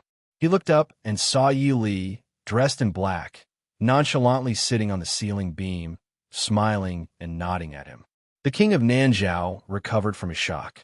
Just as he was about to call for his imperial bodyguards, he saw a green shadow flash before him. Yi Li had already arrived in front of him. Without the slightest hesitation, she placed a dagger against his neck. Yi Li helplessly looked at Princess Changle and said, "Girl, you are truly ruthless in your actions. With that dagger, you don't even need to take half a breath to see the king of hell. Your Highness. Princess Changle stared at Yi Li in a daze. Clearly, she did not understand why Yi Li would appear here. In a heavy voice, the king of Nanzhao asked, Princess Ding, what is the meaning of this? Helplessly, Yi Li replied, in a moment of desperation, I had no other choice. King of Nanzhao, please forgive me. Yi Li was truly helpless. Since she could not kill the king of Nanzhao, she originally had no intention of appearing before him. As a result, just as she was considering how to make the king of Nanzhao unconscious and take Princess Changle away, before she could act, this scene occurred below.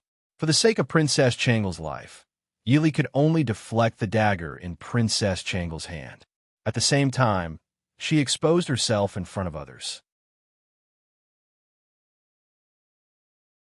Chapter 5:24. Outside the palace hall, the fighting was still in full swing. However, inside the palace hall, the atmosphere was cold and silent. Yi Li's expression was calm as she looked at the king of Nanzhao, who was a head taller than her.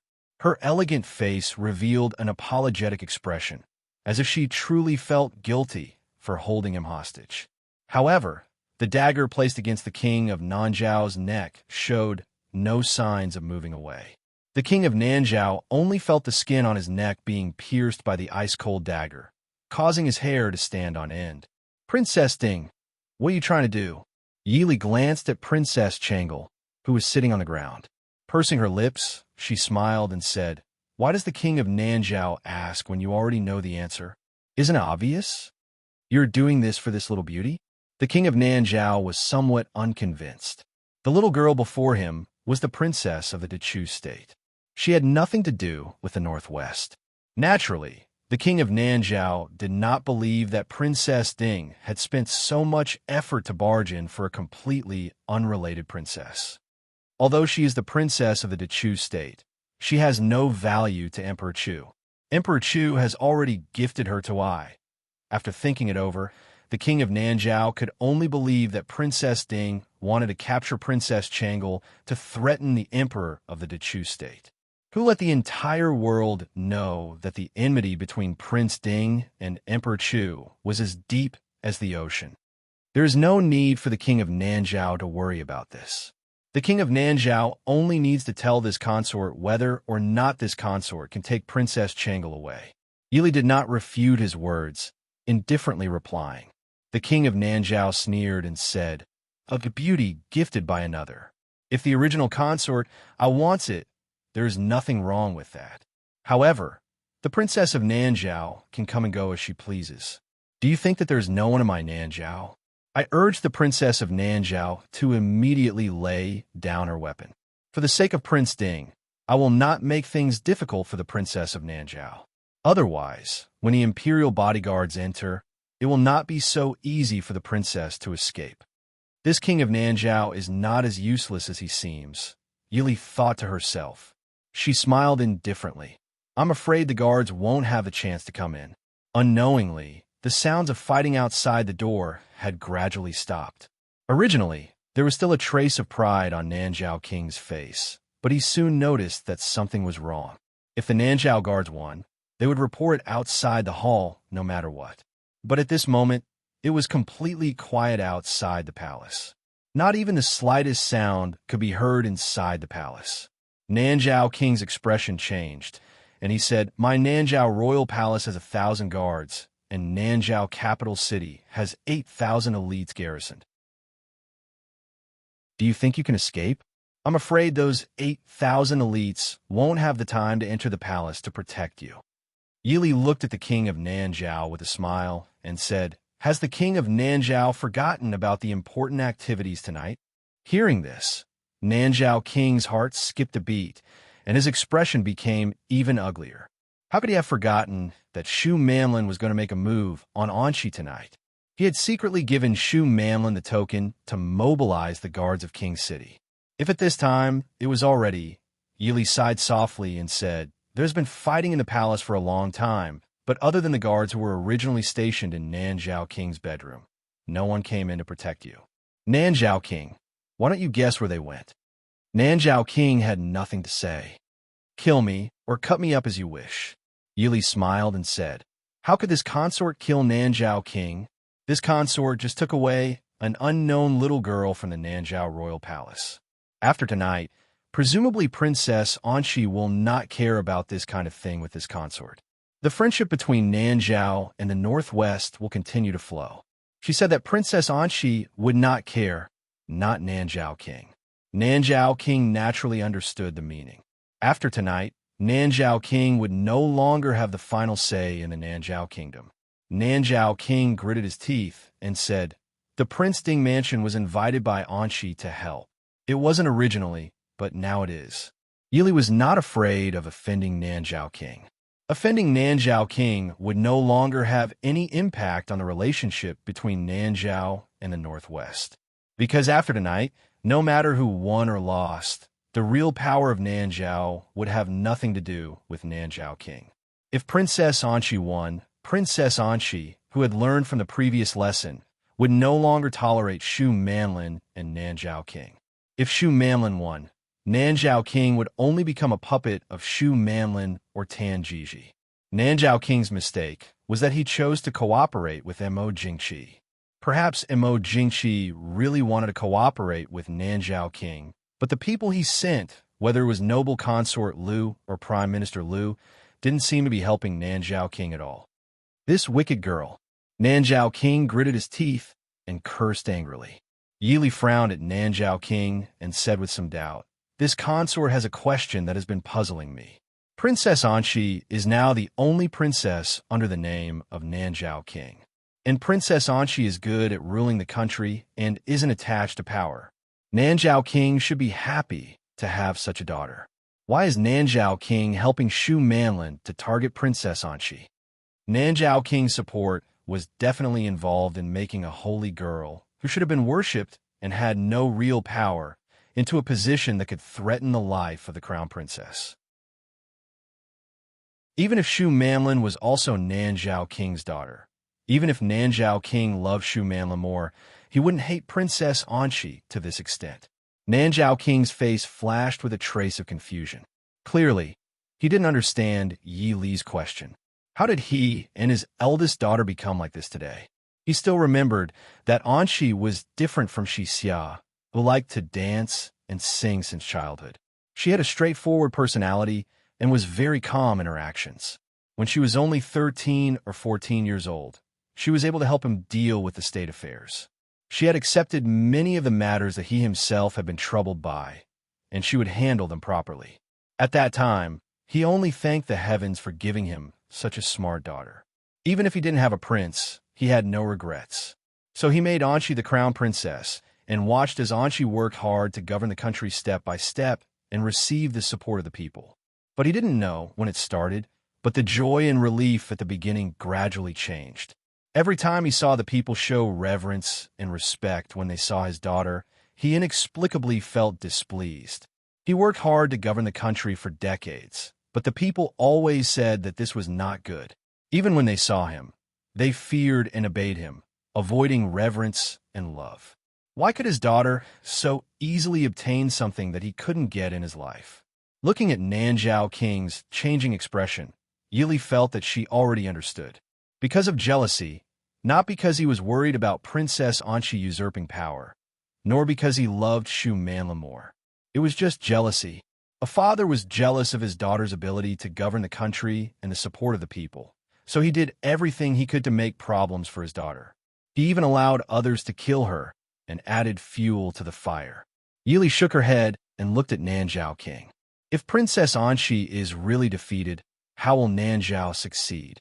Nanzhao King, have you really thought it through? The Nanzhao King's expression was ferocious, his breathing gradually becoming hurried. At this moment, Yili released the Nanzhao King and walked over to Princess Changle, who had already stood up. Softly laughing, she said, "Princess, let's go." Princess Changle glanced somewhat cautiously at the Nanzhao King, not knowing what he was thinking. His expression was ferocious and distorted, but it was as if he did not see them. Yili smiled and said, "There's no need to worry. Let's go." Pulling Princess Changle along, she walked out of the palace hall. Chapter 5:25. Outside the palace hall, the imperial bodyguards who had been guarding the sleeping quarters and those who had rushed over upon hearing the commotion had all been dealt with. However, there were still 7 or 8 survivors from the other group. Qin Feng and Zhuo Jing stood at the doorway, waiting for Yi Li to emerge. Princess. As soon as the two emerged, the leader of the survivors immediately rushed forward. However, Zhuo Jing stepped forward and pulled him back. That person promptly replied, Princess, are you all right? This subordinate is incompetent. I was unable to rescue the princess earlier. Princess Changle hesitated. After looking at him for a long time, she asked, You are Imperial Bodyguard Yang? The man pulled down the veil, covering his face, revealing a resolute and somewhat familiar face. Yi Li frowned. After thinking for a moment, she recalled that this was the commander of the Imperial bodyguards in the Emperor's palace. Yi Li said, Let's leave the palace first. Imperial bodyguard Yang clearly recognized Yi Li. Deferentially, he said, Many thanks to Princess for your assistance. The party exited the palace. As expected, they did not encounter any obstructions along the way. The plaza outside the palace gates was still lively and jubilant. However, if one looked carefully, they would discover that the people who should have been there were no longer there. Without any delay, Yi Li and her entourage returned to the relay station. Before they could ask any questions, Imperial bodyguard Yang knelt on the ground in front of Princess Changle, stating, This subordinate is incompetent and has given the princess a fright. This is the antidote. Princess, please take it quickly. From his sleeve, he withdrew a small green porcelain bottle and presented it to Princess Changle. Frowning, Yi Li asked, Princess, you have been poisoned? Along the way, Princess Changle's expression was normal. There were no abnormalities in her body. There were no signs of poisoning. Princess Changle hesitated for a moment before nodding her head. Imperial bodyguard Yang spoke with grief and indignation. If not for that vicious woman poisoning the princess, how could we have saved the princess so late? Only that vicious woman has this poison. As soon as we save the princess, she would immediately destroy the antidote. As a result, we could only try to obtain the antidote before we could save the princess. This was why the princess was sent to the palace. Noble consort Liu? Yi Li asked, How did you get the antidote? Bodyguard Yang said, That vicious woman sent the princess into the palace and thought that the antidote was dispensable. But even so, 7 or 8 of our brothers still died to get the antidote. Fortunately, we made it in time. Otherwise, even if we had died 10,000 times, we would not have the face to face the Empress and the old Duke. Yi Li raised her eyebrows and said, Did the Empress send you to save the princess? Imperial bodyguard Yang sternly replied, That's only natural. Every single one of your subordinates is Her Majesty the Empress's trusted aide and has received Her Majesty's grace. There were also a few brothers who had received Duke Hua's favor in the past. Originally, we wanted to make a move on the road, but we couldn't get the antidote. We also didn't dare to rashly take the princess's life.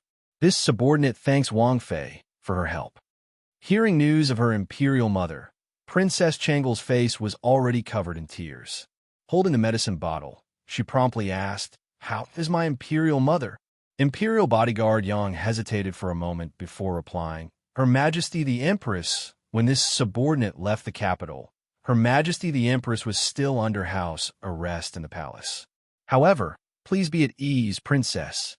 The old Duke has already made arrangements. Her Majesty the Empress has also said that even if she is not free, His Majesty will ensure her safety for the sake of face. I only ask that Princess not return to the Chu capital in the future.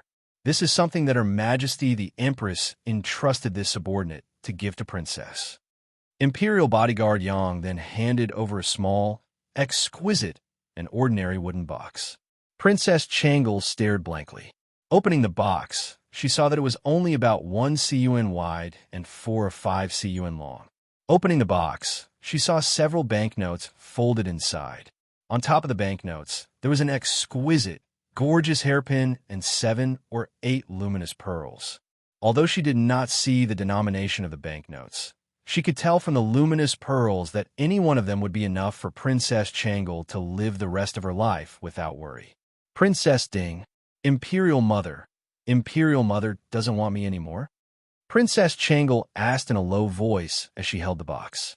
Yili sighed softly. Your Imperial Mother is doing this for your own good. Princess Changle had not been sent for a political marriage. Rather, she had been given to the king of Nanzhao by Mo Jingqi. This meant that in the future, Princess Changle would never be able to appear before the Chu capital and the common people as a princess.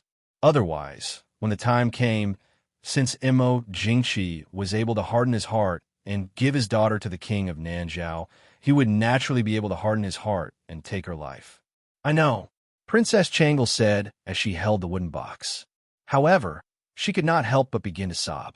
Henceforth, she would no longer be the Princess Changle of the Dechu state. Presumably, her imperial father would soon have someone spread the news that Princess Changle had passed away from illness. Henceforth, she would no longer be able to see her imperial mother and maternal grandfather. She could only wander the outside world without a name or surname. Seeing Princess Changle's sorrowful appearance, Yili reached out and stroked her hair, saying, Good child, don't be sad. When the matters in the southern border are settled, why don't you come with us to the northwest? Princess Changle hesitated for a moment before refusing Yi Li's proposal. Many thanks, Princess Ding. However, my status is inconvenient. I fear that I will bring trouble to you and Uncle Prince Ding. Yi Li smiled and said, You have even broken into the Nanzhao Palace. How can that be considered trouble? When I return, I will have someone take a look at this antidote. Princess, please rest well. As for the rest, wait for your Uncle Prince Ding to return. No one dares to casually break in here. Imperial bodyguard Yang was delighted to hear Yi Li's words. What the Empress and the old Duke were most worried about was Princess Changle living alone outside. Although they had made arrangements to secretly protect the princess, in this chaotic world, who could confidently say that anywhere was safe except for the Northwest? Originally, they had planned to secretly send the princess to the Northwest to live in anonymity. With Princess Ding's invitation, it was naturally better for the princess. This subordinate thanks Princess Ding on behalf of the Empress and the old Duke. Waving her hand, Yi Li stated, Our prince respects the Empress as his elder sister. Duke of Hua has watched the prince grow up. The eldest young miss of the Hua family is this consort's good friend. Princess Changle is naturally not an outsider. Imperial bodyguard Yang expressed his thanks once more. Gazing at Yi Li, Princess Changle stated, I am no longer a princess. Imperial Mother has given me the nickname Wuyo. Princess Consort, please call me Wuyo. Wuyo is always happy. From this, it could be seen that the Empress loved her daughter dearly. Yi Li smiled and nodded. Okay, Wuyo must be tired. Return to your room and rest. Princess Changle nodded her head and followed the imperial bodyguard to the room that was still empty. As soon as the door was closed, Wuyo collapsed onto the bed and began to sob while biting the quilt. While she was sobbing, she did not know that the people outside the room were all people with exquisite internal energy. Naturally, they could hear her clearly. Yi Li turned her head to look at Feng Jiao, who was standing under the shadow of the nearby eaves, and sighed silently. Chapter 5:26. Seeing Yi Li walk out, Feng Jiao didn't hide anymore and walked out from under the eaves. These years, Yi Li more or less saw who Feng Jiao's heart was. Looking at Feng Jiao's usual carefree appearance, she could only sigh in her heart that the heavens were toying with people. In Yi Li's view, although Feng Jiao was a few years younger than Empress Hua, compared to the sunglasses, Feng Jiao was definitely more like a good husband. It was a pity that the two were not fated to be together. Feng Jiao heard about Empress Hua's encounter and naturally couldn't calm down. Wang Fei, should we go to Wang Ye's side to take a look? Feng Jiao walked forward and asked calmly. Yi Li thought for a bit and nodded. Although she wasn't worried that Mo Xiaoyao would be injured, Shu Manlin had transferred hundreds of experts from the sacred ground of southern border. In addition, she had thousands of King's city guards under her control. It was still worrying if the result wasn't seen. At this time, Mo Xiaoyao and Su Qingchen were sitting leisurely in the tallest restaurant in Nanzhao City, leisurely tasting wine. This restaurant was 3 stories high. Sitting on the top floor, one could overlook almost any place in the imperial city except for the imperial palace. At this time, sitting on the 3rd floor was not only Mo Xiaoyao and Su Qingchen, but also Mo Jingli and Lei Tengfeng, who had disappeared from the square in front of the imperial palace, as well as Prime Minister Liu and noble consort Liu. Everyone was leisurely tasting wine while paying attention to the fights in the city. The noise in the square was too shocking. The people who were immersed in singing, dancing, and drinking didn't notice that the imperial city was already in a bloody storm. The masters were fighting in full swing, but the guests were sitting on the side, drinking and watching. It didn't sound very interesting, but it was the best way to solve the problem at this time. The people on each side had inextricable relationships with the protagonists in this fight. Naturally, they didn't want the other side to get involved. Therefore, they could only drink and watch the show together. At the same time, they could also restrain the other party. Mo Xiaoyao leaned lazily against the window and carelessly played with a wine cup in his hand. He did not even bother to look outside, as though it had nothing to do with him who the Nanzhao royal power would be. Lin Han walked over to Mo Xiaoyao's side and whispered a few words. Mo Xiaoyao, who had originally looked indifferent, immediately perked up. "Princess is fine." Lin Han nodded and said, "Yes, Princess is much better. He said that Prince hasn't gone back yet, so he'll come over to take a look later." Mo Xiaoyao glanced downstairs and said regretfully, "I want to go back quickly, but it seems that I can't.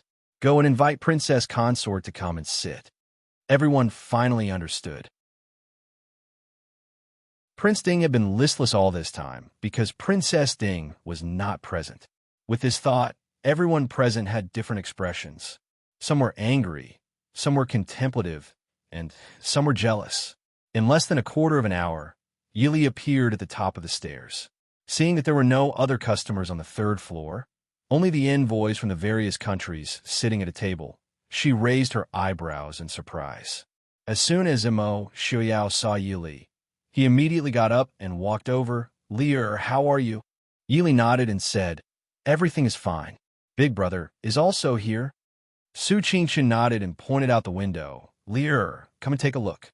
In fact, no matter how high the restaurant was, it was still nighttime and they couldn't really see anything. Everyone was waiting here motionlessly because they were waiting for the final result and to prevent the other party from interfering.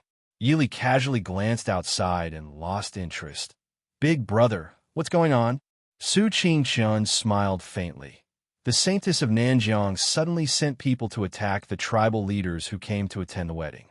Princess Anqi naturally wanted to ask her for an explanation, and then they started fighting. Of course, things were not as simple as Su Qingchen said. The tribal leaders that Shu Manlin sent people to attack were all supporters of Princess Anqi. Among them were Princess Anqi's in-laws and grandparents. When Princess Anqi received the news and went to help, she intercepted and killed the newlyweds midway. Princess Anqi had always won the hearts of the people. Naturally, she had a large number of loyal subordinates. Therefore, the two sides began to fight without giving way. "Princess Ding, who do you think will win between Princess Anqi and the Saintess of Nanjiang?" Mo Jingli suddenly asked. Everyone immediately looked at Yili. Yili calmly looked at Mo Jingli and saw that he was staring at her with a hint of provocation in his eyes. Yili only found it funny and said calmly, "Who wins and who loses is up to me. But there's a good saying, the world belongs to the one who wins the hearts of the people. Who is right and who is wrong is the matter of the Nanzhao royal family and the people. It has nothing to do with us outsiders." Princess Anqi had been ruling the country well and had greatly benefited the people. She was not someone who could be easily shaken by Shu Manlin's title as the so-called savior of Nanjiang. As long as Princess Anqi won tonight, her position in Nanzhao would not be easily shaken. Yili glanced at Mo Xiaoyao and Su Qingchen. Su Qingchen smiled faintly and did not look worried at all. Yili could not help but calm down. The world belongs to the one who wins the hearts of the people. Everyone was thinking about this in their hearts. Li Er's words are incisive. Su Qingshan praised with a smile. Yili was a little embarrassed. What she said was just a common saying from her previous life. Mo Xiaoyao smiled proudly and said, Li's words are naturally reasonable. Su Qingshan disdained to argue with this proud and childish man, not to mention that he was speaking well of Li Er. She pretended not to see his proud face. Everyone present was not an ignorant youth who did not know the world. They all had different opinions about Yi Li's words. But there was one person who was dissatisfied and said coldly, according to Miss Ye's words, the world belongs to the one who wins the hearts of the people. Doesn't that mean that the Dechu state's royal family should have already given up the throne to the Ding manor? Compared to the hearts of the people, although the Dechu state's royal family was the rightful ruler of the Dechu state, they could not compare to the Ding manor. Everyone looked strangely at noble consort Lu. Their eyes were full of mockery and disdain. It was clearly an incisive statement, but this woman could twist it like this. Should they say that noble consort Lu and Mo Jingqi were husband and wife?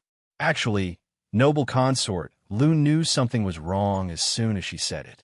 She didn't want to say anything. She just saw that Yi Li's casual words were highly praised by young Master Qingshan. She also saw the surprised and envious eyes of everyone present. She also saw Mo Xiaoyao holding Yi Li's arm with a proud expression. It was as if he was happier than her being praised. She couldn't help but feel a throbbing pain in her heart. She spat out harsh words without thinking. Yi Li looked at noble consort Lu calmly and said, Noble consort Lu's words, does it mean that you admit that the current royal family is not what the people want? Since noble consort Lu knows, you should scrupulously abide by the inner curtain and advise the emperor to diligently cultivate his virtue. You shouldn't speculate and talk nonsense here. My Northwestly city has nothing to do with your Chu state. Even if noble consort Lu feels that Emperor Chu is incompetent and unworthy of the throne and wants to abdicate the throne, it has nothing to do with our prince.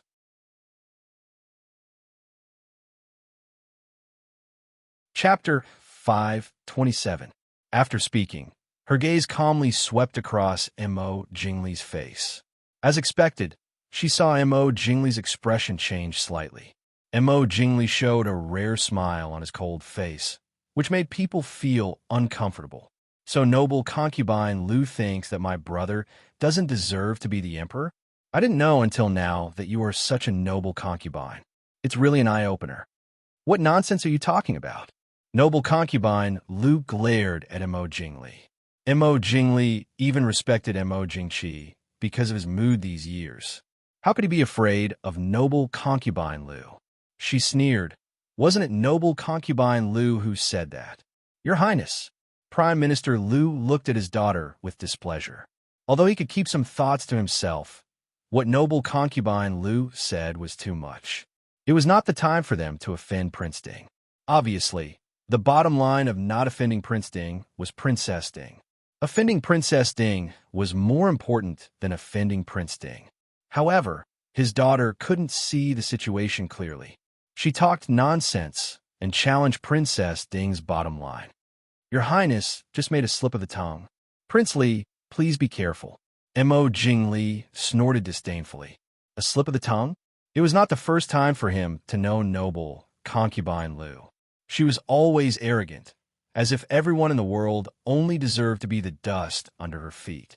Mo Jingli didn't doubt that she looked down on her brother and thought that he didn't deserve to be the emperor.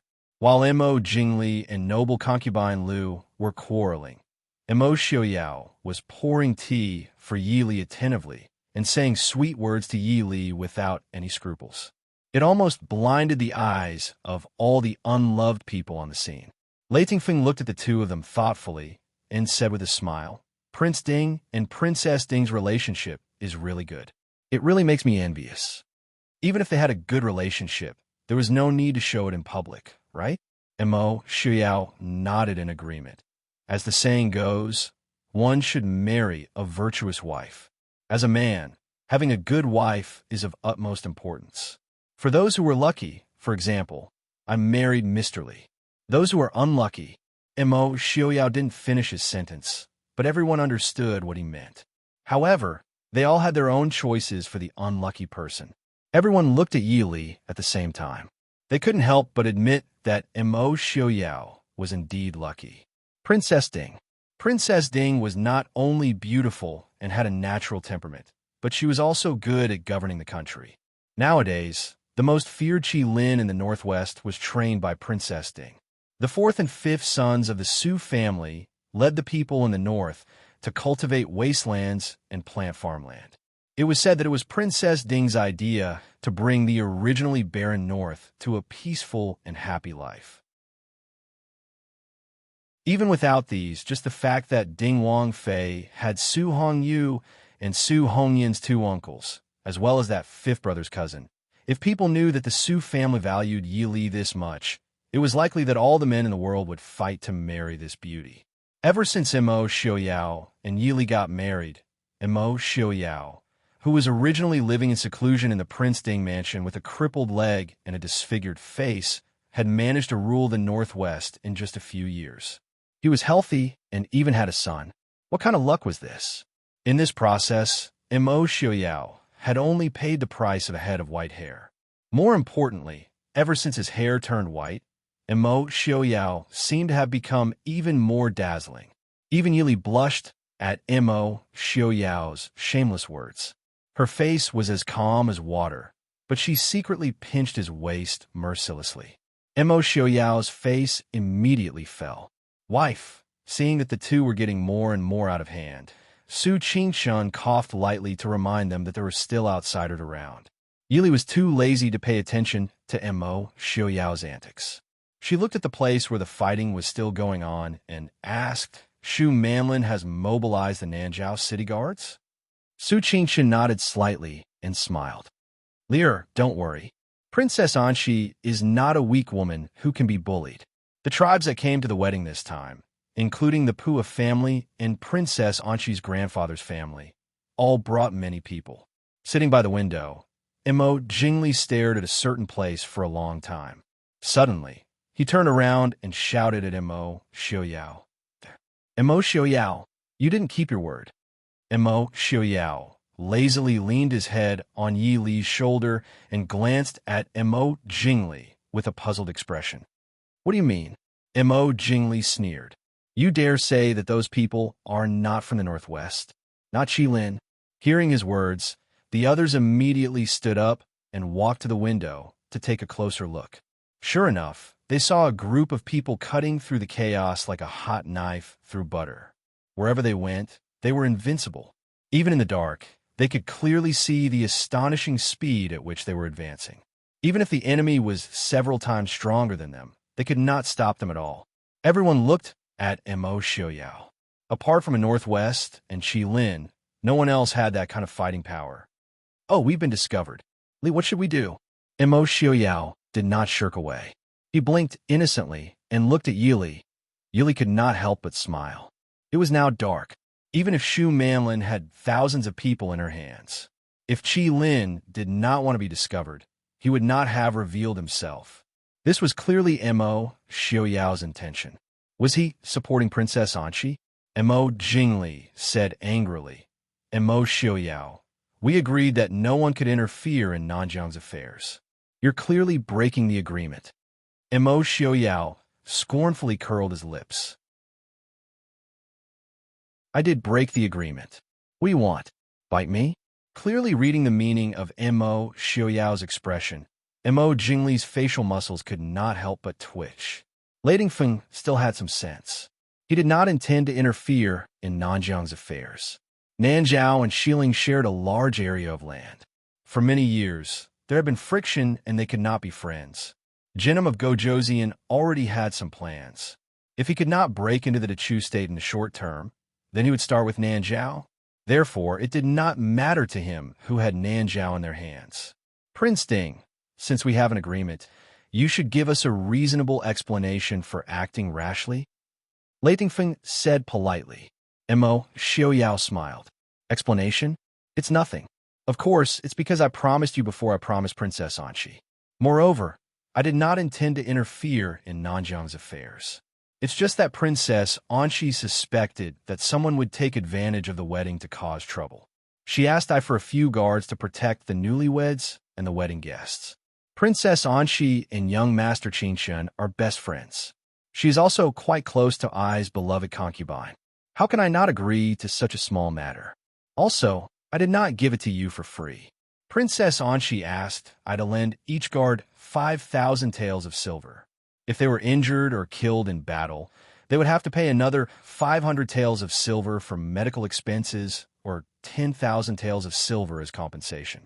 This is a fair and cost-effective deal. I can do it even if we are not friends.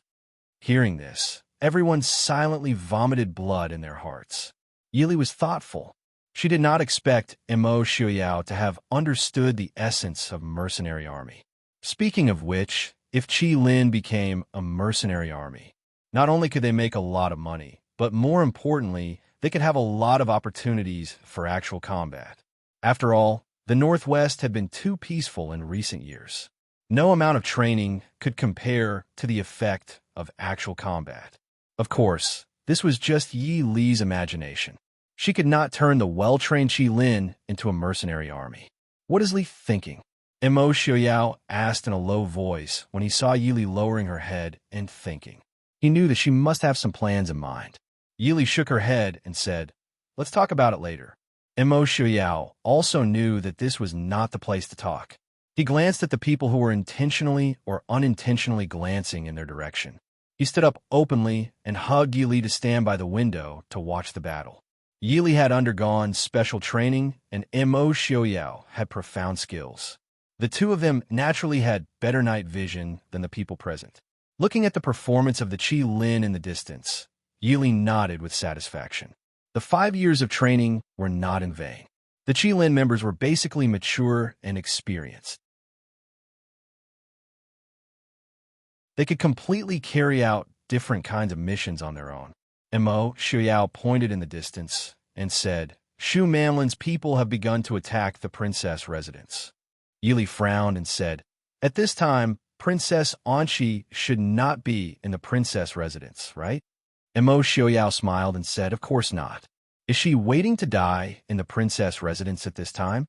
Princess Anchi probably did not expect that her father would give the token to Shu Manlin to mobilize the guards in the city. Facing 7,000 to 8,000 soldiers and hundreds of masters, even with Mo Xiaoyao support, Qi Lin could only avoid the attack. It was impossible for them to fight head-on. After all, Mo Xiaoyao did not bring many people to Nanjiang. It was impossible for him to mobilize all the forces of the Prince Ding mansion in Nanjiang for Princess Anchi. "Li, do you want to guess where Princess Anchi is now?" Mo Xiaoyao asked cheerfully. Everyone, except Su Qingshan, pricked up their ears to listen to the conversation. Yili frowned and stared at the scene outside for a long time before slowly saying, "To catch the bandits, first catch the leader." Princess Anchi was not in the princess residence at this time. Naturally, she could not fight in the city. Then they could only go find Shu Manlin. Only by getting the token in Shu Manlin's hand could they stop the killing in the city. The guards in Nanjiao City only listened to the chief and did not recognize the person. Without the token, even the king of Nanjiao might not be able to do anything. Where is Shu Manlin? Mo Xiaoyao looked at Yili with a smile and said, "Of course she is in the Nanjiao palace.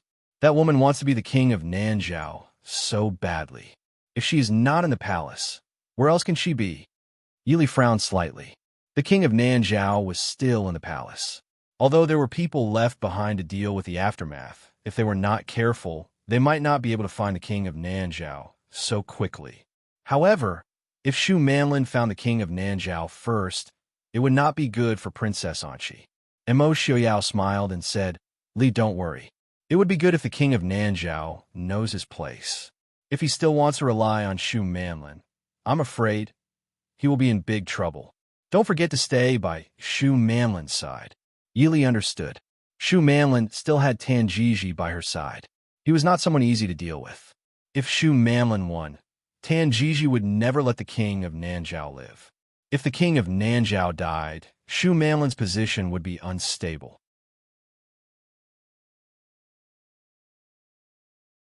Chapter 528.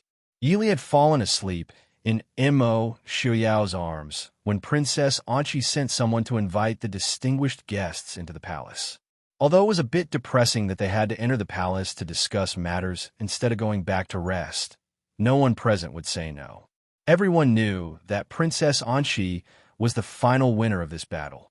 Naturally, everyone present wanted to enter the palace as soon as possible to win more benefits for themselves. Mo Xiuyao wanted to let Yili go back to rest, but Yili remembered that the king of Nanjiao was still hidden somewhere in the palace, so she decided to enter the palace again. It was still the same hall where the king of Nanjiao had received them, but the people in the hall had changed. Princess Anqi was still wearing her wedding gown with white flowers and blue flowers. However, the gown was stained with dark red blood, which made her look even colder and more murderous under the light. At this time, Princess Anqi was standing in the hall, looking down at Shu Manlin, who was sitting in the middle of the hall in a sorry state. "It's so late. It's really rude of me to invite you into the palace." Princess Anqi nodded to Yili and then apologized to the people who entered the hall. Lei Tongfeng said with a smile, "Don't be so polite, princess. It happened so suddenly tonight. I'm relieved to see that you and your wife are safe." Hua stood behind Princess Anqi. There were still some bloodstains on his young face. Obviously, both he and Princess Anqi had gone through a tough battle tonight. Princess Anqi said with a smile, "Thank you for your concern, Crown Prince of Genom King Go Joseon." Prime Minister Liu frowned. Why didn't the king of Nanjiao come out when such a big thing happened? Princess Anqi also frowned, saying, "To be honest, I didn't see my father after returning to the palace. He's sending people to look for him." Shu Manlin, the tokens of the guards of Yunwu City and the guards of the palace are in your hands. Where's my father? Shu Manlin's face darkened. She said coldly, "How do I know where he is?" Princess Anqi sneered. "The tokens are in your hands. How do you not know where my father is? Then how did you get the token?" Shu Manlin was stunned, but soon understood what Princess Anqi meant. She wanted to put the blame on her for the disappearance of the king of Nanjiao. Regarding this matter, Shu Manlin was really wronged. She had never thought that she couldn't defeat Princess Anqi with all the masters of the sacred land of Nanjiang and the guards of Yunwu City. Originally, she had hoped to kill Princess Anqi directly. As long as Princess Anqi was dead, her subordinates would be defenseless. Who would have thought that she would be surrounded by a group of extremely powerful guards? Not to mention killing her, she was caught red-handed by Princess Anqi when she broke into the Saint Lady's Hall. What do you mean? The command medallion was naturally given to me by the king, Shu Manlin said sternly. Princess Anqi wasn't in a hurry. She smiled faintly and said, "Father will give you both the Imperial Guard token and the Guard token of the Royal City." "Are you joking?" Shu Manlin was a little uneasy. Normally, the king of Nanjiao wouldn't give her such an important thing. But this time, she used some special methods to bewitch the king of Nanjiao into giving her the tokens. But no matter how she said it was the king of Nanjiao who gave her the tokens, no one would believe her. Everyone present was a tyrant with great power in their hands. Naturally, they understood the importance of power and military power. As the king of Nanjiao, how could he give such an important thing to a holy maiden so easily? Even if someone believed it, now that she had lost, if the king of Nanjiao didn't appear in time to save her, the truth would become a lie. But where was the king of Nanjiao now? Of course, Shu Manlin didn't know that when she led most of the guards to besiege Princess Anqi, someone had sneaked into the palace to save the princess. Before leaving, the person had knocked out the king of Nanjiao and hid him. If she knew, she wouldn't have taken so many people with her. So no one in the palace knew the whereabouts of the king of Nanjiao. Princess Anqi looked down at Shu Manlin, who was in a sorry state but still refused to admit defeat. A trace of disgust flashed through her eyes. She was really tired of this woman. Over the years, she had come to understand Shu Manlin's true identity. So in the beginning, When Shu Manlin targeted her from time to time, she tolerated her. However, she didn't expect that Shu Manlin would become more and more excessive. What saddened her the most was that her father actually gave Shu Manlin the token of the guards of King City. Could it be that her father didn't think that Shu Manlin could kill her if he had the authority to mobilize the guards of King City? Or did her father think so himself? Shu Manlin, you mobilized the palace and palace guards without permission, attacked the princess's residence, and tried to kill the crown princess of Nanjiao. Also, you can't absolve yourself from the blame for my father's disappearance. Do you know your crime? Princess Anchi took a deep breath and asked in a deep voice. Shu Manlin was speechless. She sneered. Now that you've won, you should be happy. Say whatever you want. Anchi, don't pretend. You're the one who held the king hostage and framed me. Princess Anchi didn't get angry. She smiled indifferently and said, Don't you know I's whereabouts very well tonight? I didn't even have the chance to get close to the palace when you were surrounded by so many soldiers. Also, weren't you the one who took away nearly half of the palace guards? The palace guards bear the important responsibility of protecting the palace and the king of Nanjiao. Even during wartime, they can't be taken away at will. Shu Manlin, do you still not know your crime? Shu Manlin knew she couldn't win against Princess Anchi. She was too complacent and careless.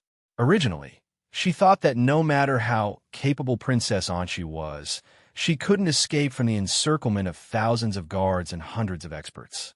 So when she did these things, she didn't think about hiding at all. Now that she had lost, there was no way she could turn things around. Kingly, Shu Manlin had no choice but to place her hopes on the people present. Among them, the one she was closest to was naturally Mo Jingli. Mo Jingli didn't show as much tenderness as Shu Manlin imagined. He glanced at Shu Manlin indifferently and said coldly, I have no right to interfere in Nanjiao's national affairs. Shu Manlin was stunned. She didn't expect Mo Jingli to be so heartless. Kingly, you what a heartless person. Don't forget, if it wasn't for me. Come, take her away. Princess Anchi said. 2 guards from the princess residence immediately came forward and covered Shu Manlin's mouth. They dragged her away. Nanjiao was in chaos now. It wasn't the time to offend King Li. As for the deal between Shu Manlin and King Li, she would find a way to find out later. After dealing with Shu Manlin's matter, Princess Anchi apologized to everyone again before sending them out of the palace to rest. Princess Ding, please wait a moment. Princess Anchi called out to Yili and Mo Xiaoyao, who were walking at the back. Yili turned to look at her and raised her eyebrows. Princess Anchi said with a smile, Where's Imperial Father now? Princess, please tell me. Yili smiled and said, He's in the bedchamber. Princess, you can send people to look for him carefully. All right, I took someone out of Nanjiao's palace. Please forgive me. Princess Anchi waved her hand and said with a smile, It's a small matter. Princess, please don't mind. Yili smiled and said, Thank you, Princess. Goodbye.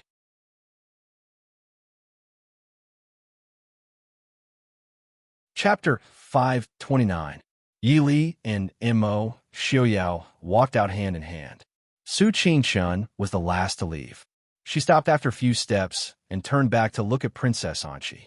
Princess Anchi asked, Qingchun, do you have anything else to say? Su Qingchun glanced indifferently at Pu, who was standing behind Princess Anchi. Princess Anchi pursed her lips and smiled. Pu is one of us. Qingchun, if you have anything to say, just say it. After this night, Princess Anchi and her new husband obviously trusted each other more and were closer to each other. Su Qingchun didn't stand on ceremony and asked, Princess, what are your plans after finding the king of Nanjiao? Plans? Princess Anchi didn't understand.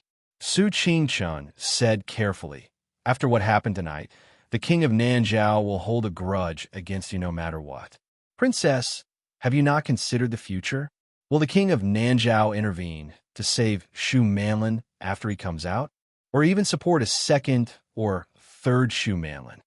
Princess Anchi's expression was a little gloomy. She lowered her eyes and said, He is my father. Su Qingchun said calmly, I didn't ask you to do anything to the king of Nanzhao. Princess Anqi was a little ashamed. She looked at Su Qingshun and smiled bitterly. She admitted generously, "It was I who wanted to do something to my father. Qingshun, I've had enough of these years.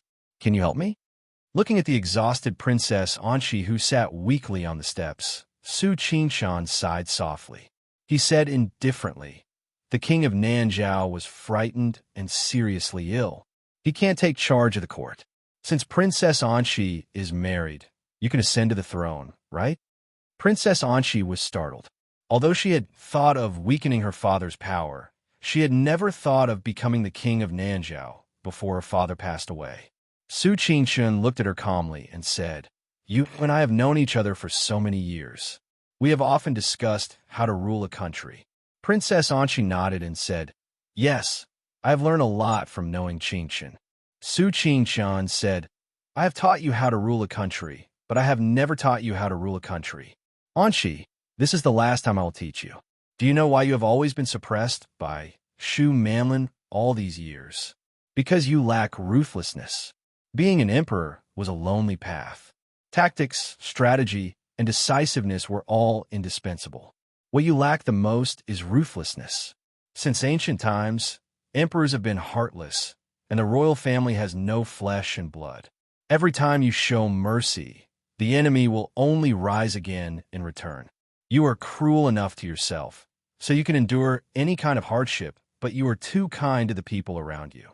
Anqi, when you can truly handle the relationship with the people around you, you will become a qualified king."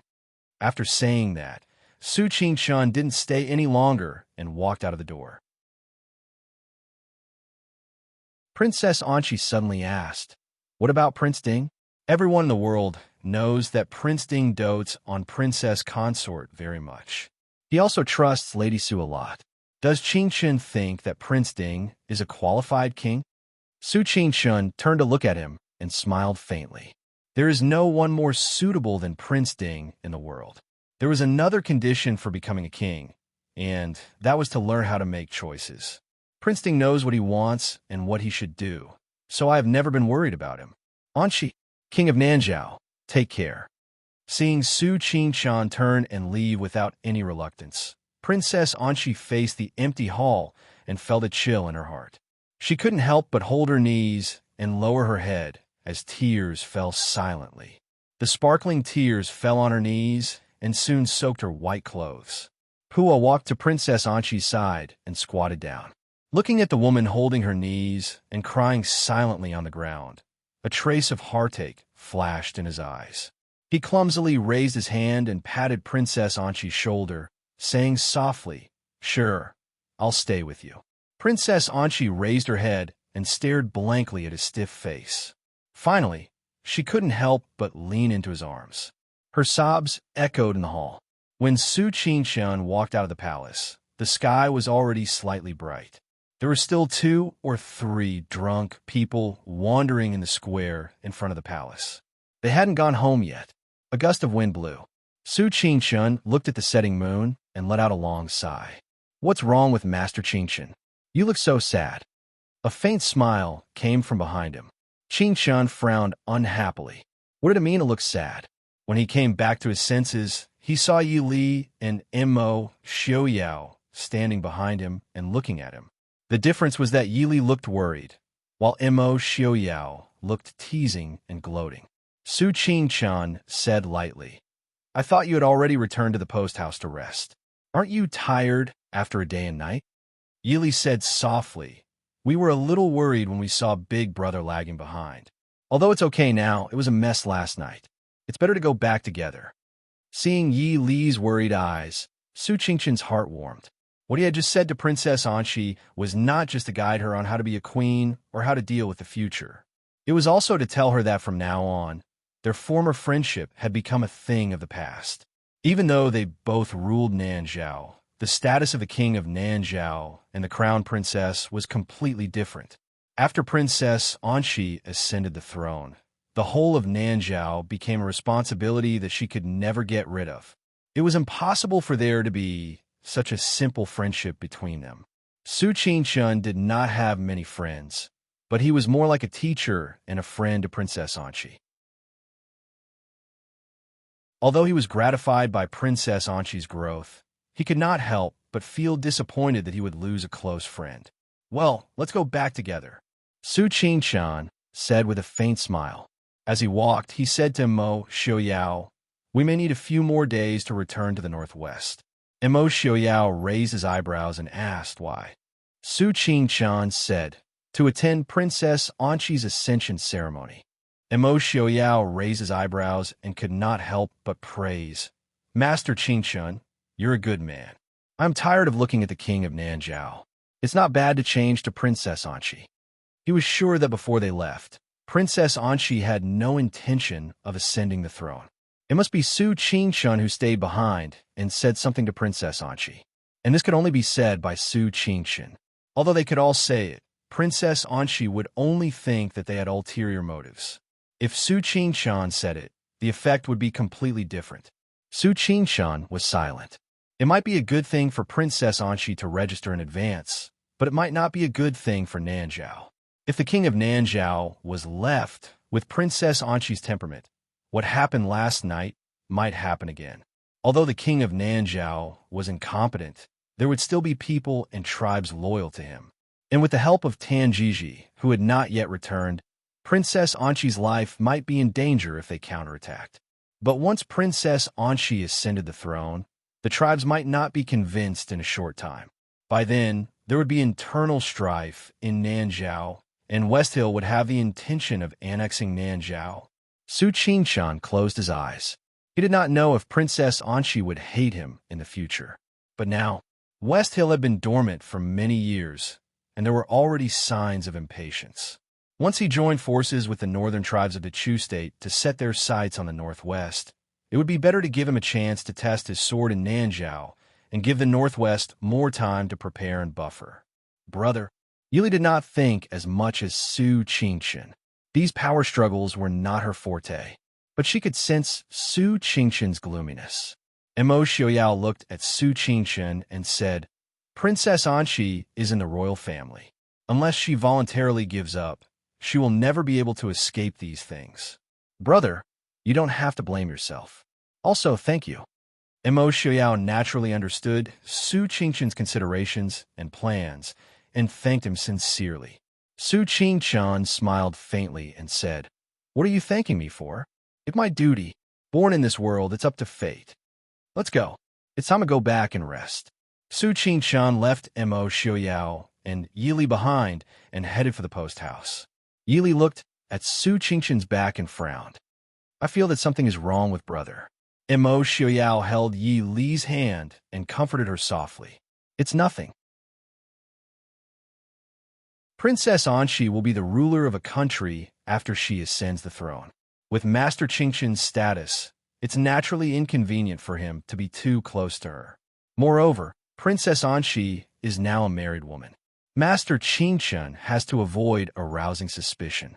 No one would be in a good mood without a close friend. Your brother has always been open-minded.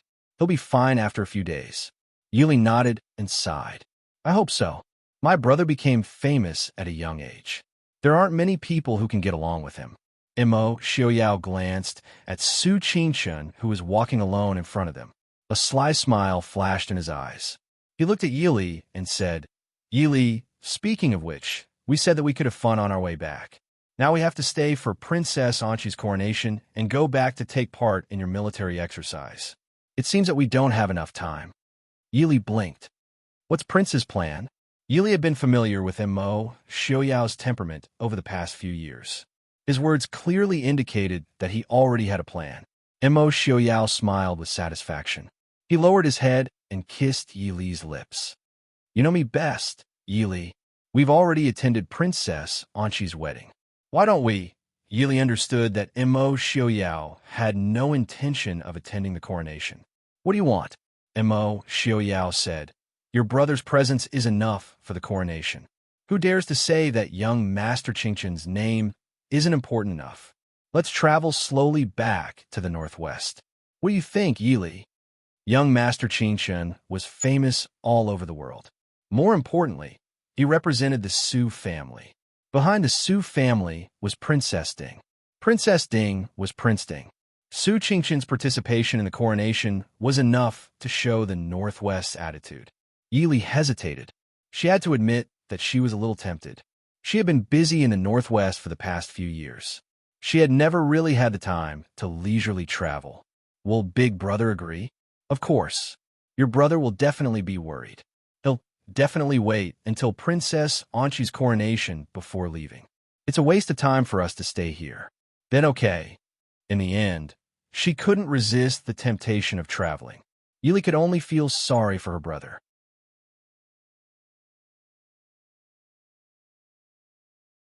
Chapter 530. Mo Xiaoyao finally persuaded Su Qingqian to stay in Nanzhao to deal with the follow-up matters. Satisfied, he left Nanzhao with Yili and began to travel freely. Unlike Yili, Mo Xiaoyao did not feel guilty or worried about leaving Su Qingqian in Nanzhao. In fact, Mo Xiaoyao still thought that young Master Qingqian kept a low profile. In other words, he did not work hard. Young Master Qingqian became famous at a young age. He was once a talent valued by many great scholars. Unfortunately, since he resigned and traveled around, young Master Qingqian's name was more common in rural legends and Jianghu rumors. In the eyes of the world, young Master Qingqian's immortal charm was better than his strategic means. But Mo Xiaoyao knew that Su Qingqian's ability was not limited to this. At least half of Princess Anqi's achievements today were due to Su Qingqian. In the past few years, the southwest of the Chu state could be said to be sandwiched between West Hill and Nanzhao. Today's situation could not be achieved without Su Qingqian's cooperation.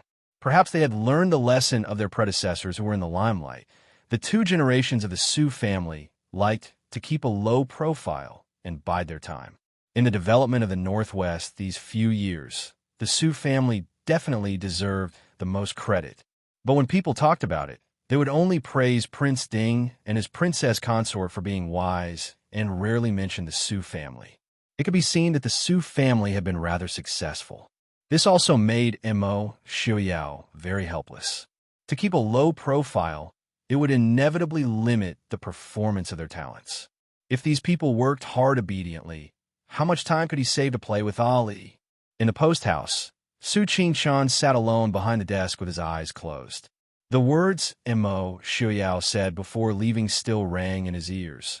Brother Qingqian, I dare not guarantee the prosperity of the Su family, but as long as I am alive and Mo Yuchen is alive, I will guarantee the peace of the Su family.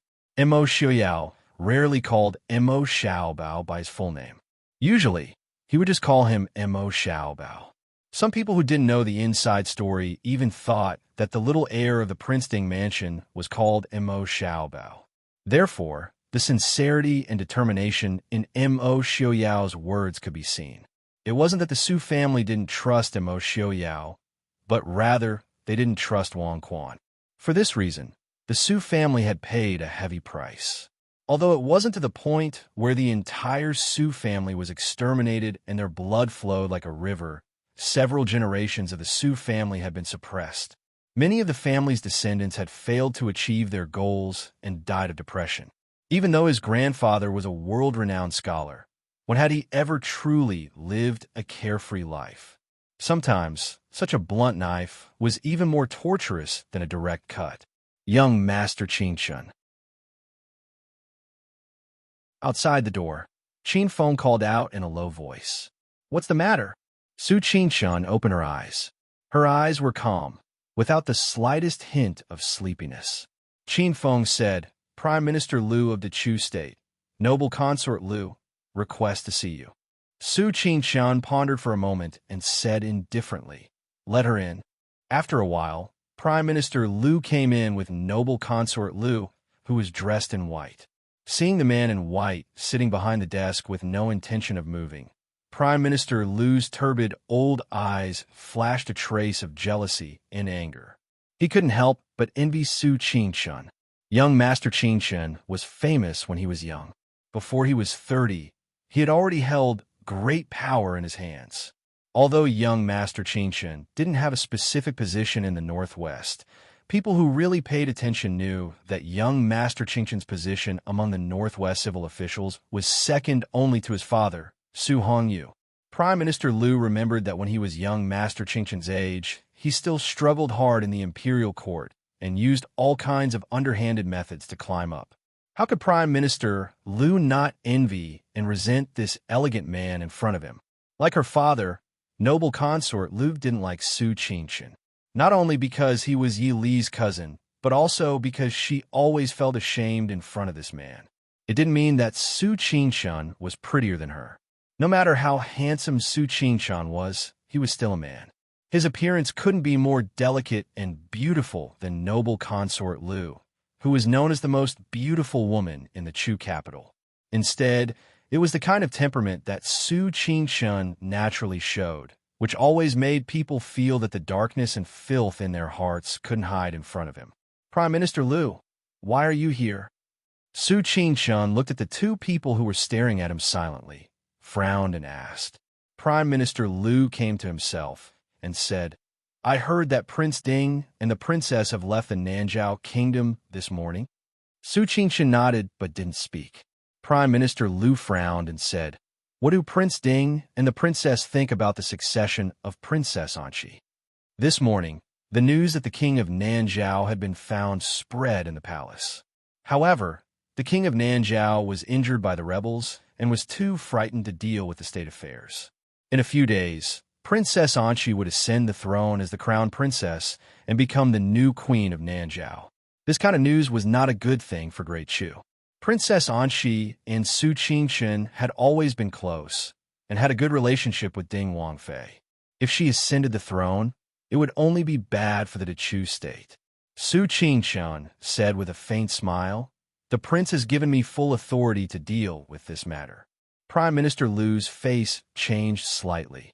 You mean that you can represent Prince Ding? Hearing this, Prime Minister Liu complained in his heart. When the emperor attacked the Su family, he had completely offended the Su family.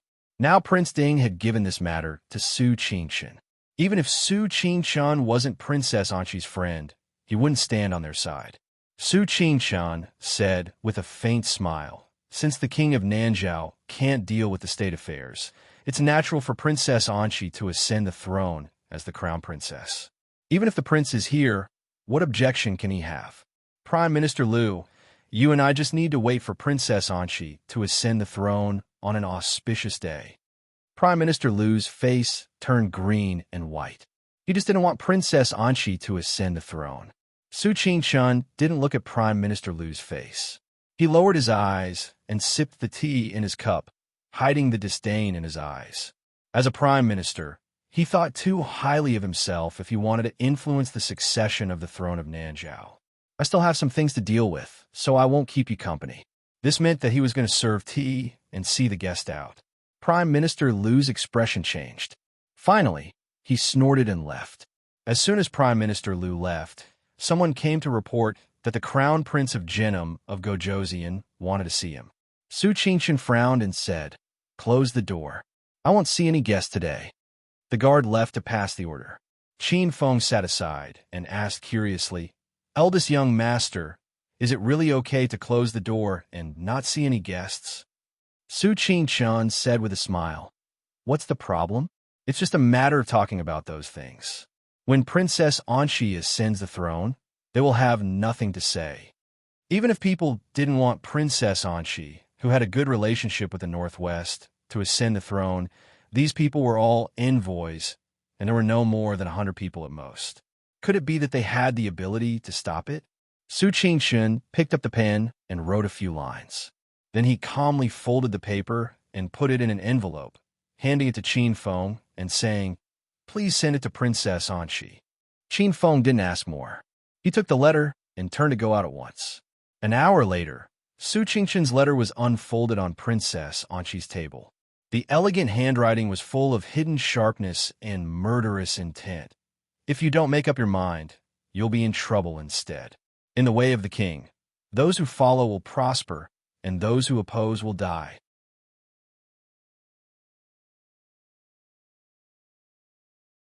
Chapter 531. After looking at the letter for a long time, Princess Anchi asked, "Where is Shu Manlin?" The guard beside her replied, "Princess, she is locked up in the dungeon."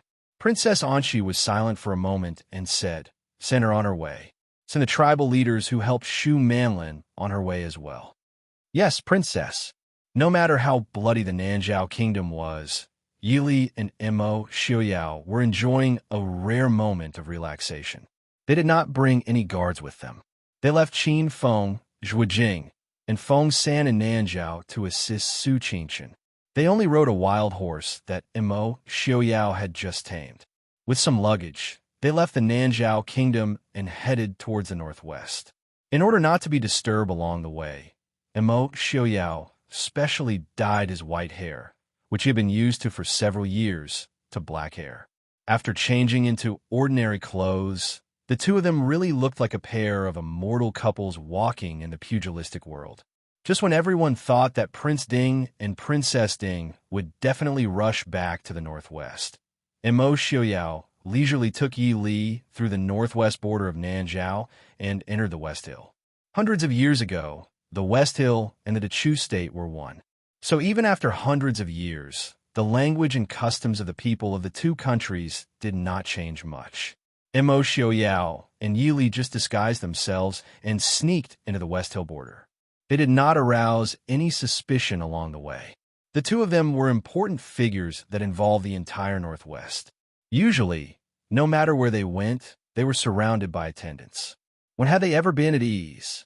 This time, the two of them did not bring any guards. They traveled in light carriages and toured the mountains and rivers.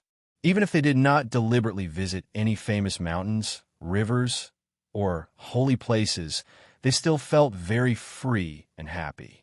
Imo Xiaoyao looked at Yi Li's relaxed eyebrows and the faint but relaxed smile on her face. He felt very guilty. Over the years, Li's pressure was no less than that of anyone in the Northwest, perhaps even more. All of this was because of him. If she hadn't married him, it would have been easy for Li to live any kind of life she wanted.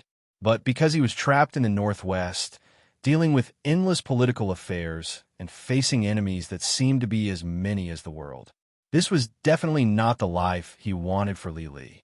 He wanted Li to become the most honorable and happiest woman in the world. He wanted her to be able to do whatever she wanted and go wherever she wanted.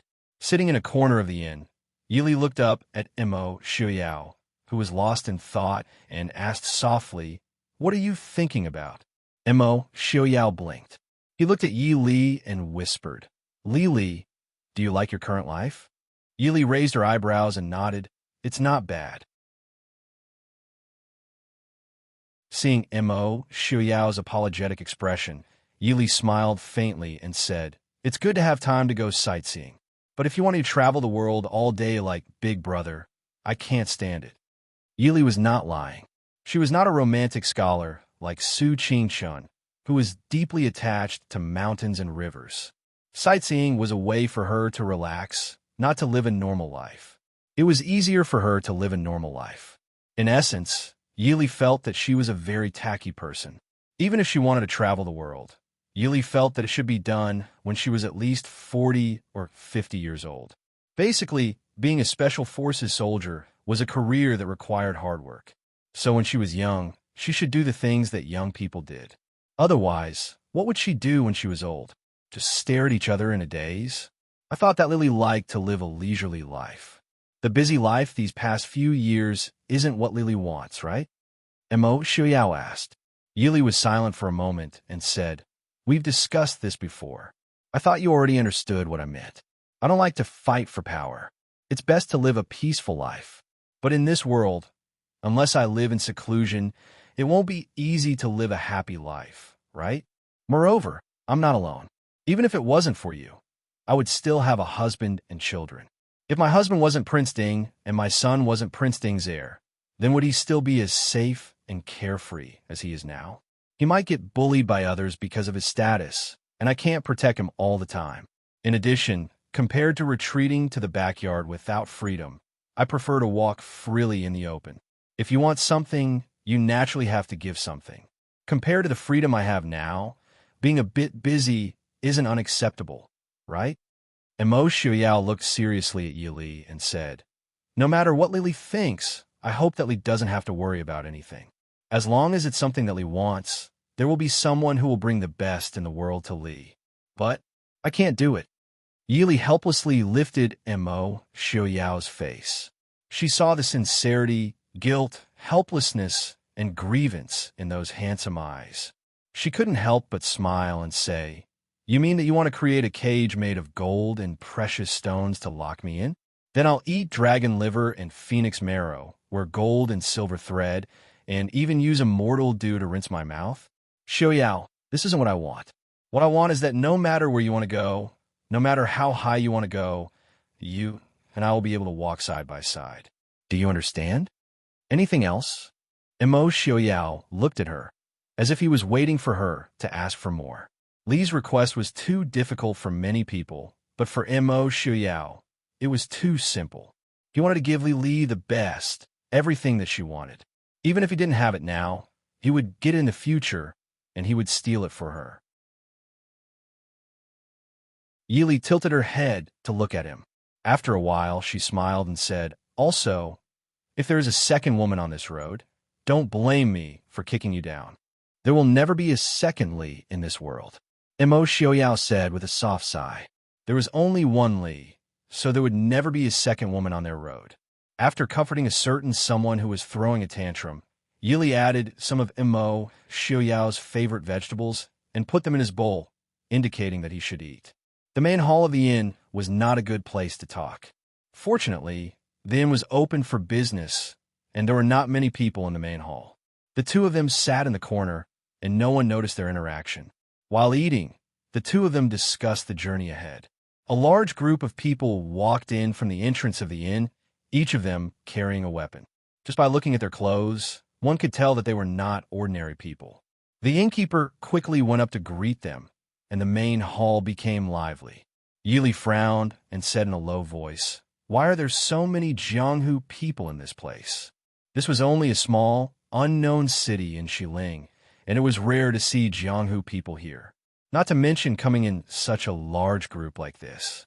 Mo Xiao muttered to himself, and looked at those people for a while before saying, "Speaking of which, this year seems to be the martial arts convention that is held every 9 years. Martial arts convention? To choose the chief of the martial arts world?" Speaking of the martial arts convention, Yi Li's first impression was to become the chief of the martial arts world. Mo Xiaoyao laughed in a low voice and said, "Yi Li has never liked to pay attention to Jianghu matters. Where did you hear it from? What chief of the martial arts world? The Jianghu is all about the sects and clans. Who would listen to who? Even if he was the world's #1 martial artist, not everyone would listen to him. If the world's #1 martial artist was a loner, then he would not be able to command some small sects and clans, let alone leading a group of heroes.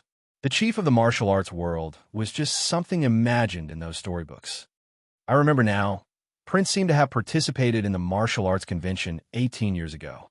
So, this so-called convention is a convention for Jianghu people to compete for rankings?" Yi Li quickly remembered. Mo Xiaoyao had obtained the title of one of the world's 4 masters at the martial arts convention 18 years ago. At that time, Mo Xiaoyao was only 14 years old. Mo Xiaoyao was only in his teens, but he had already experienced the 3rd martial arts convention. Of course, Mo Xiaoyao did not participate in the 2nd convention for some reason. "Is this convention held in Xiling? Is Xiaoyao going?" Yi Li smiled and asked, "You didn't participate last time. This time, you might be able to obtain the title of the world's #1 master and go back." Mo Xiaoyao shook his head and smiled. "If Yi Li is interested, then let's go take a look. But forget about the #1 master. The #1 master meant that there would be countless people coming to challenge you and defeat you." Mo Xiaoyao did not think that he had the time to deal with the endless stream of Jianghu masters. If he had the time, he might as well accompany Yi Li to bully Mo Xiaobao. Yi Li smiled and said, "Speaking of which, Prince and Tower Master Ling seem to have an unfinished battle. Do you think we'll run into Tower Master Ling this time?" Mo Xiaoyao frowned.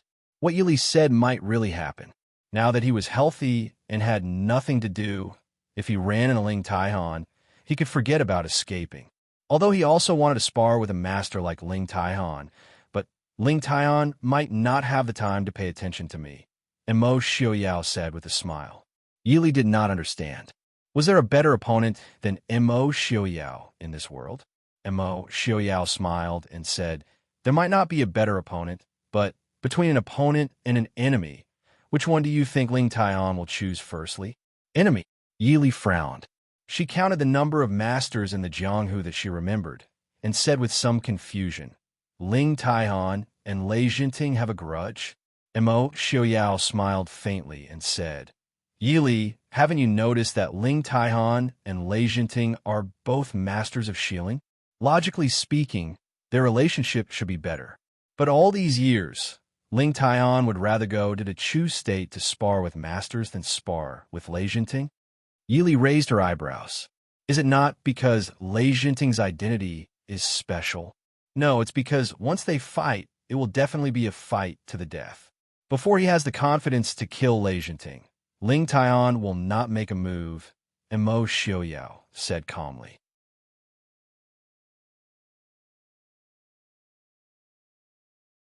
Chapter 532. Excuse me, may I have a table with you? At the door, a scholar in a blue silk robe walked in. He glanced at the hall that was full in the blink of an eye and walked to where Mo Xiaoyao and Yili were sitting. Yili glanced at the lobby. The lobby of the inn wasn't big to begin with. There were only 7 or 8 tables in it, but it was already filled with people. Although there were empty seats, it was indeed a little difficult for such a scholarly person to squeeze in with those valiant and domineering people of the underworld. It was not a big deal. Glancing at Mo Xiaoyao, Yili said lightly, go ahead. The scholar felt that the man in front of him was not easy to get along with and did not have much hope. Unexpectedly, the woman in plain clothes agreed so easily. He was stunned for a moment and then hurriedly thanked her. Thank you, Mississippi. The corner of Yi Li's mouth twitched. She could clearly feel the rising chill of the man beside her. She looked up at the scholar and said, this is my husband. The scholar looked even more surprised. Yili was dressed in plain clothes, and her hair was not tied into a bun like a married woman. Her hair was casually tied up with a silver ribbon. Although she looked like she was 16 or 17 years old, there were many women in West Hill who were still unmarried at 17 years old. He thought that they were a pair of brother and sister traveling together. He did not expect them to be a couple. I'm really sorry, madam. What's your name? Mo Xiaoyao looked up at him and frowned slightly. After a while, he said lightly, in just a moment, the awkwardness and guilt on the scholar's face had completely disappeared. He looked at the two of them as if they were old friends who had known each other for many years. Brother Yi and Madam are also here to participate in this year's martial arts assembly. Mo Xiaoyao said calmly, it's not really a participation. We're just here to have fun. The scholar clapped his hands and smiled. That's great. I also want to have fun. Why don't we go together? That's right. I am Renqining. This time, Yili did not answer. She was indeed not familiar with Jianghu. Other than a few truly famous masters, she did not know of any other strange people. But at least he could see that Renqining was definitely not an ordinary scholar.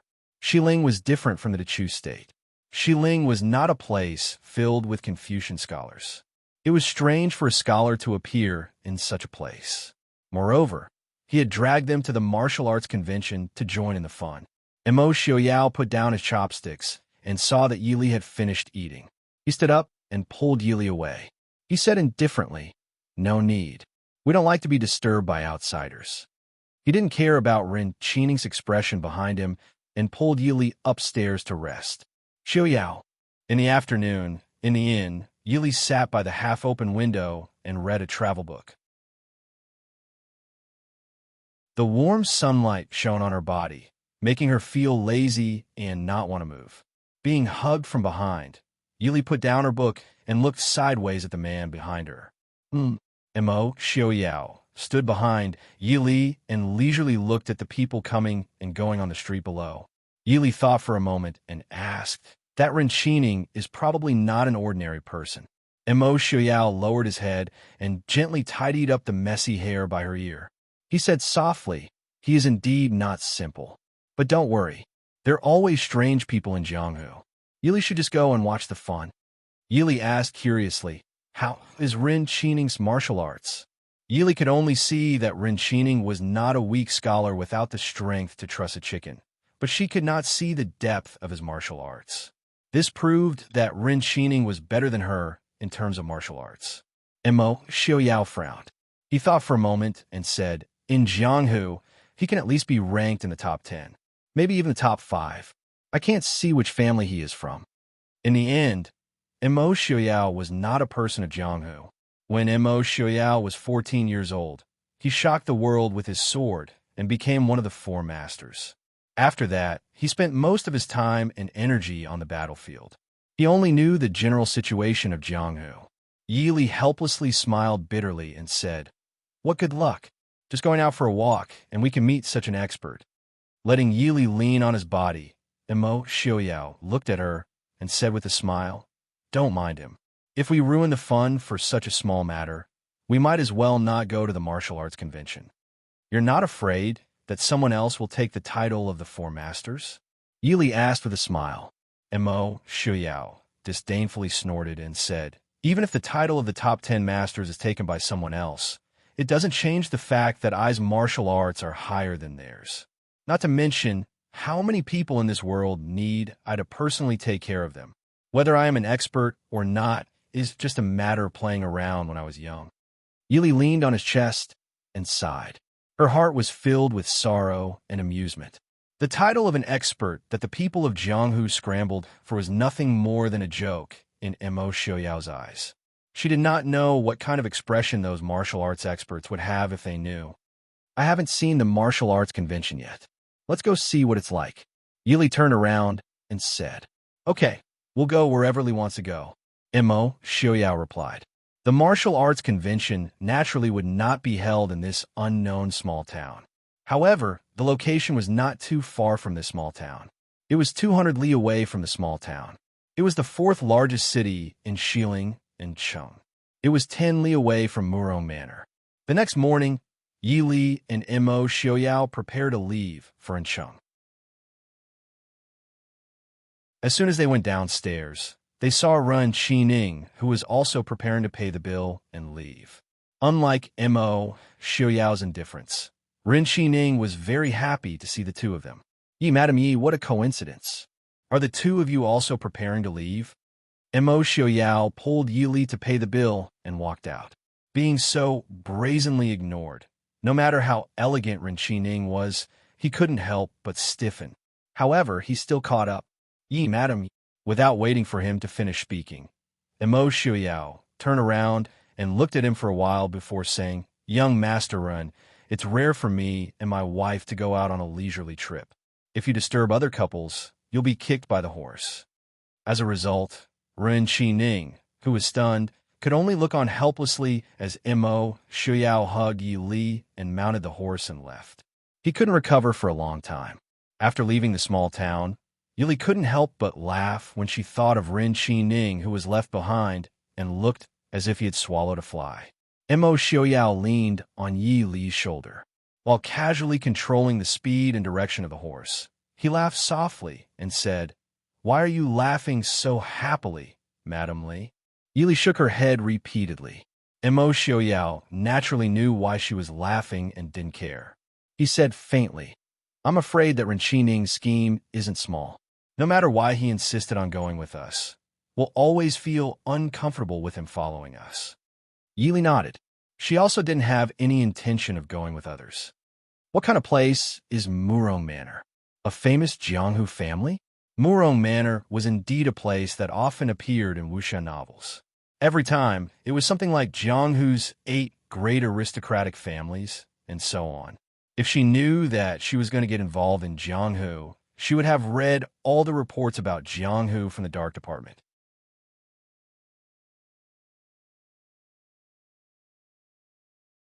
Chapter 533. Mo Xiaoyao said, "The Murong Manor is not a famous family in Jianghu. It is the richest family in the world." "Huh?" Yili was a bit surprised. The richest family in the world? Yili had seen rich people before. Feng Jiao's Feng family was one of the 4 richest families in the Chu state, but they did not dare to call themselves the richest family in the world. Then how rich was the Morong family? How does it compare to the Feng family?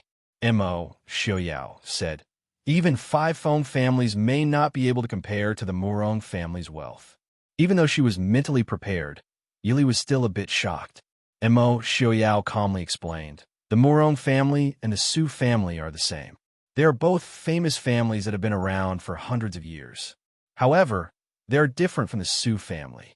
The Su family is a scholarly family, while the Morong family is a business family. Therefore, their status has always been inferior to the Su family. When Shi Ling and the Chu state were still one, the Morong family was already the richest family in the world. Rumor has it that they have 3 mysterious gold veins in their hands. For many years, whether it was the Emperor Shiling's family or even the Chu state's southern Zhao and northern tribes, they all wanted to obtain these veins, but no one succeeded. Rich enough to rival a country. For such a Morong family to be able to establish themselves in Shi Ling for so long, they must have something to rely on, Yili said. Although the status of merchants was the lowest among scholars, farmers, businessmen. However, when it came to food, clothing, housing, wealth, oil, and salt, how could it be separated from business? Since ancient times, those who were truly rich enough to rival a country did not have a good ending. Mo Xiaoyao said, when Shi Ling was founded, the Morong family helped. After Shi Ling was established, the Morong family naturally received great benefits. Shi Ling's business has always been less prosperous than the Chu state. One of the reasons is that the Morong family controls nearly 60% of Shi Ling's shops. Yili nodded. One family could control 60% of a country's business. Under such a monopoly, it was no wonder that Shi Ling's business was not doing well. If business wasn't easy to do, it would naturally be difficult for business to develop. After thinking for a bit, Yili smiled and said, so you're saying that the Emperor of Shi Ling's family has long disliked the Morong family? Mo Xiaoyao nodded in agreement and smiled. That's right. But even so, the Emperor of Shi Ling doesn't dare to rashly attack the Morong family. Firstly, the Morong family was a businessman, unlike the Prince Ding mansion. If they were forced into a corner, no matter which country they sided with, the blow to West Hill would be fatal. In addition, it was said that the Morong family had an extremely powerful expert. Unfortunately, no one has ever seen this expert before.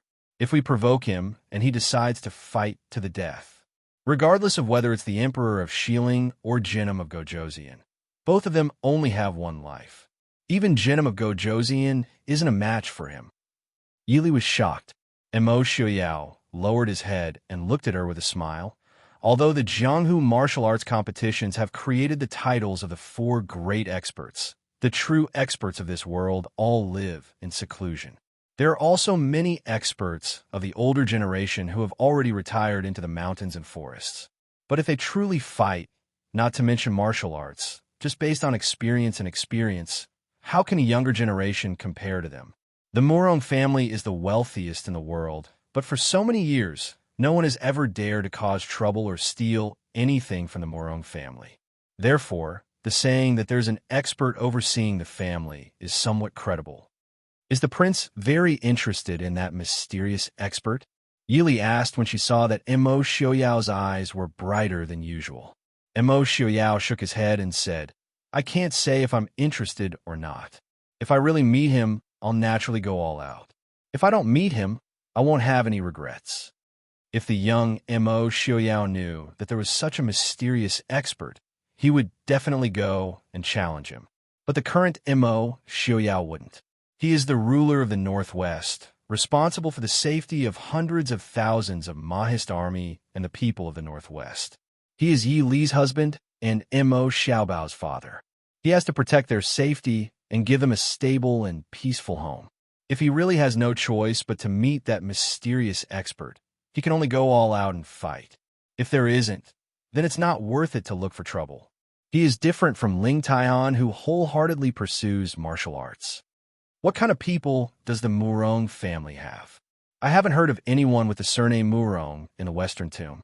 Even if she doesn't understand Jianghu, Yili still has a certain understanding of the Northwest. It's reasonable to say that with the Murong family's reputation, she shouldn't have missed it. Mo Xiaoyao smiled indifferently and said, "The peak of prosperity is bound to decline. The Murong family has been prosperous for hundreds of years and doesn't have the Su family to hide their strength and bide their time. Naturally, they also have to pay some price. The previous generation's Murong families had originally had 3 sons and 4 daughters. One of the sons and 1 daughter died when they reached adulthood. Of the 2 sons who survived, the more talented one was called Murong Hui. But when he was 23 years old, he died inexplicably. There was another son who was sick since childhood and died before he was 30 years old. He left behind a son and a daughter. Unfortunately, the son was born an idiot. The Murong family's head was worried that the brothers of the side branches would steal his grandson's property and status, so he ruthlessly killed all the brothers and descendants of the side branches, who knew that the idiot fell into the pond and died when he was 9 years old. Because of this matter, the Murong family's head's vitality was greatly damaged. It is said that he hasn't seen outsiders for many years. It's natural that Yi Li doesn't know. Yi Li's heart moved and asked, "Doesn't that mean that in the future, the Murong family's property will belong to the only remaining Miss Murong? How old is that Miss Murong this year?" Mo Xiaoyao was startled. He thought for a moment and said, "It is said that the Murong family's head's granddaughter was 3 years younger than the idiot who died prematurely. She should be 17 or 18 years old this year." Yi Li pursed her lips and smiled. She turned her head to look at Mo Xiaoyao and said with a smile, "I don't know why. Why do I feel that this martial arts convention has something to do with that, Miss Murong?" Mo Xiaoyao lowered his head and leaned against Yi Li's forehead. He laughed in a low voice. "Even if it has something to do with her, it has nothing to do with us. What Yi Li says, isn't that right?" Yi Li blinked her eyes and said, "The Murong family's wealth is comparable to that of a country. Prince, are you really not moved?" Mo Xiao helplessly sighed and said, "There is no other way. Who told I to marry a princess who, although not as rich as a country, is more precious than a mountain of gold and the Milky Way? Therefore, I don't have the life to touch the Murong family's wealth." Yi Li narrowed her eyes and looked at him. She wanted to make an angry appearance, but she couldn't help but want to laugh. "Prince, are you very regretful?" Mo Xiaoyao shook his head. "Yi Li and gold cannot have both. I will only give up gold and marry Yi Li."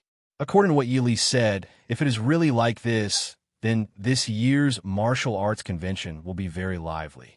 Let's quickly go and see the excitement. But if the Murong family really wants to choose a husband for their granddaughter, why would they choose the martial arts convention? Most influential and famous people wouldn't go there, right? Could it be that the Murong family only wants to choose a person with strong martial arts? Who knows? Won't we know once we go and see? The wild horse caught from Nanzhao was not inferior to a precious treasure horse. It only took them half a day to travel 200 li. Mo Xiaoyao and Yi Li directly entered the city. And city was the 4th largest city in Xiling. The two naturally did not have to suffer and found the best inn in the city to stay. This year's martial arts convention was indeed different from the previous ones. Although it was not time yet, the various inns in the city were already full of people. Not only were there Jianghu people, there were also many rich merchants and even influential people. The best rooms in the inn that Yi Li and Mo Xiaoyao stayed in were all full. The two of them could only stay in the second-rate earth room.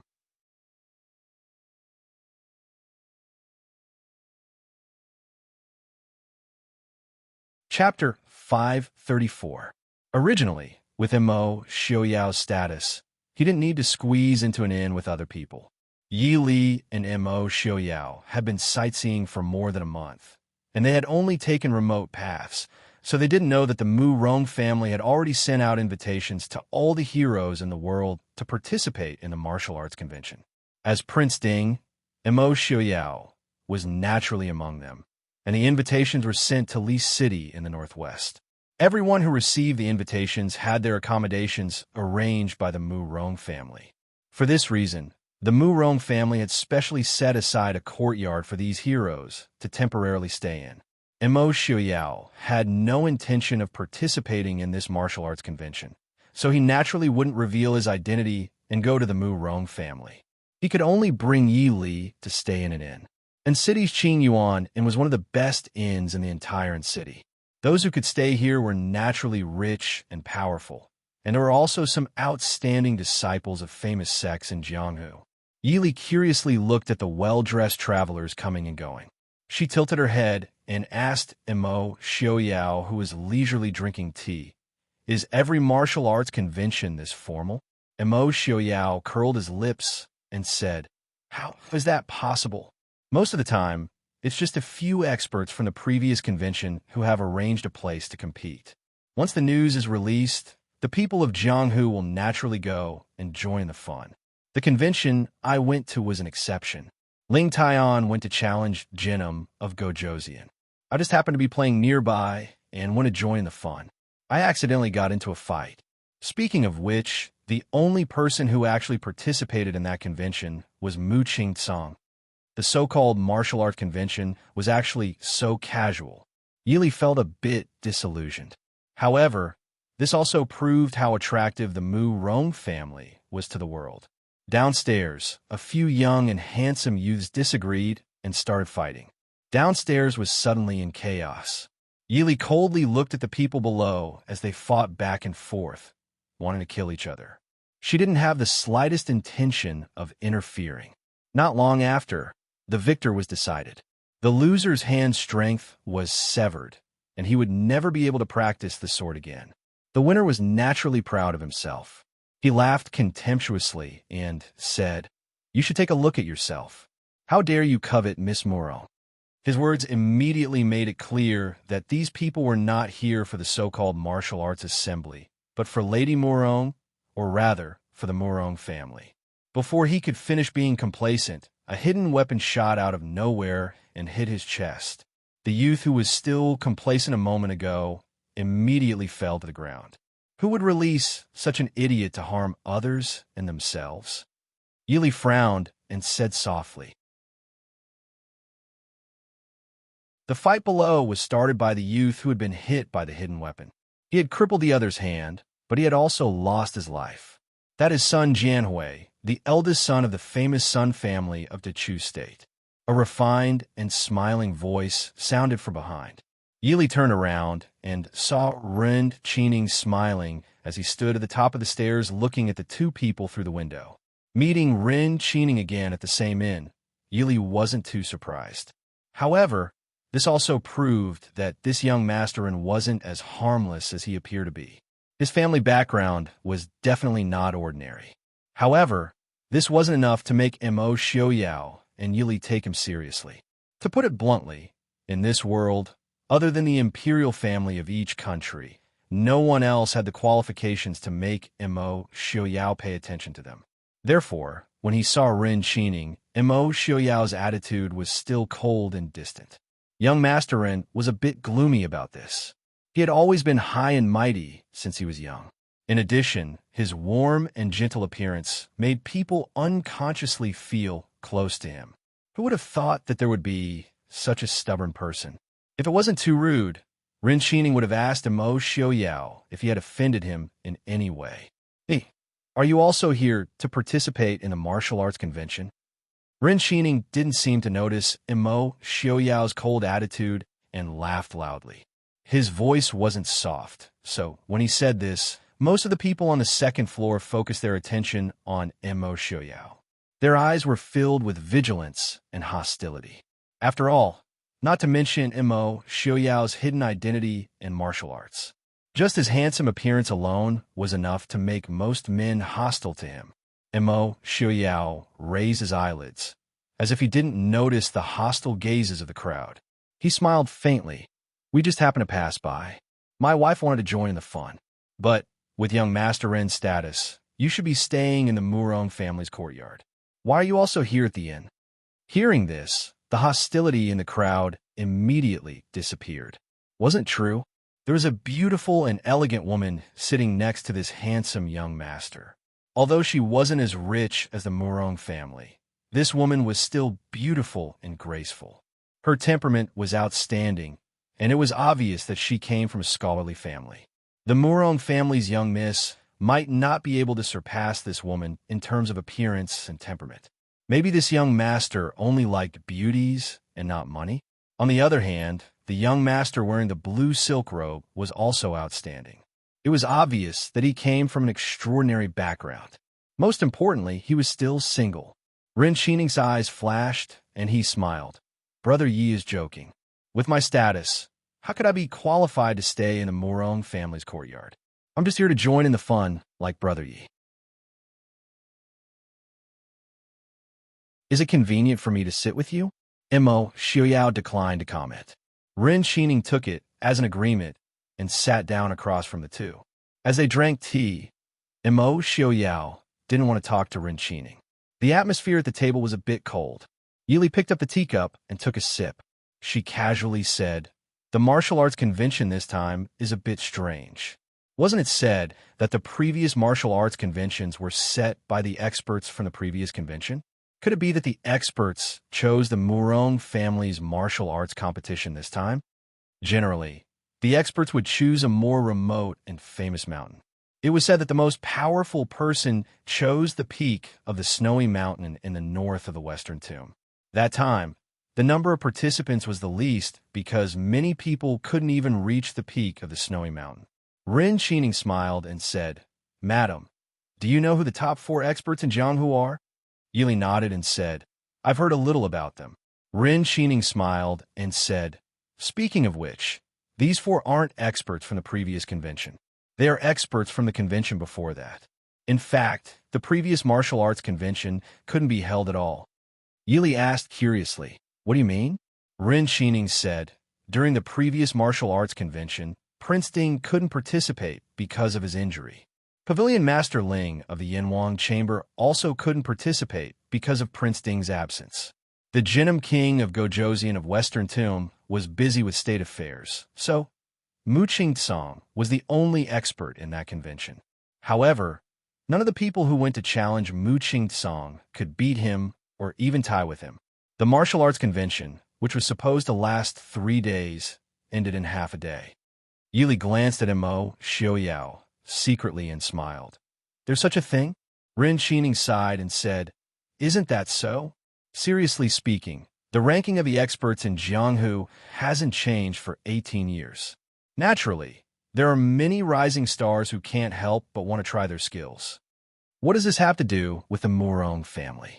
Yili raised her eyebrows and asked. The Murong family was a merchant family and had nothing to do with the people of Jianghu.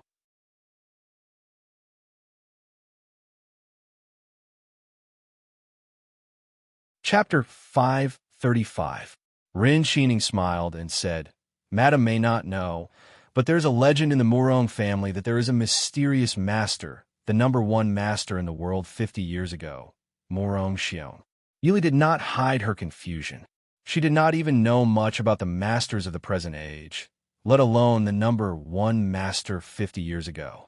Mo Xiaoyao clearly knew something about this person and was very interested. Murong Xiong is still alive? Ren Xining's eyes flashed with a trace of deep thought.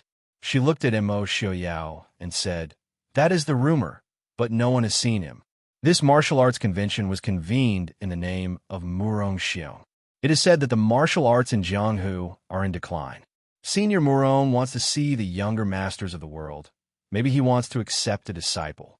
On the other hand, Ren Xining looked at the two with a smile and said, "The only descendant of the Murong family, the second miss of the Murong family, is 17 years old. It is said that Senior Murong wants to find a reliable husband for his family's younger generation." Young Master Ren is really well informed. Mo Xiaoyao heard the news he wanted, and his attitude immediately returned to its previous indifference. Ren Xining also knew that she had said too much. She smiled faintly and did not say anything. Why are they here? Yili glanced at the crowd on the street below and frowned. Mo Xiaoyao raised his head and looked down. There were a few familiar faces in the crowd. Mo Jingli, Lei Tingfeng, and most importantly, Su Qingchen. Ren Xining naturally saw a few outstanding people in the crowd. She raised her eyebrows and said, "Madam knows them?" Yili shook her head and said, "I can't say I know them. I have met young Master Qingchen a few times. There is also Genom of Gojozian. I have seen him in Nanzhao. Young Master Ren doesn't know them?" These people were definitely the most famous young talents in the world. It would be too fake to say that she did not know them.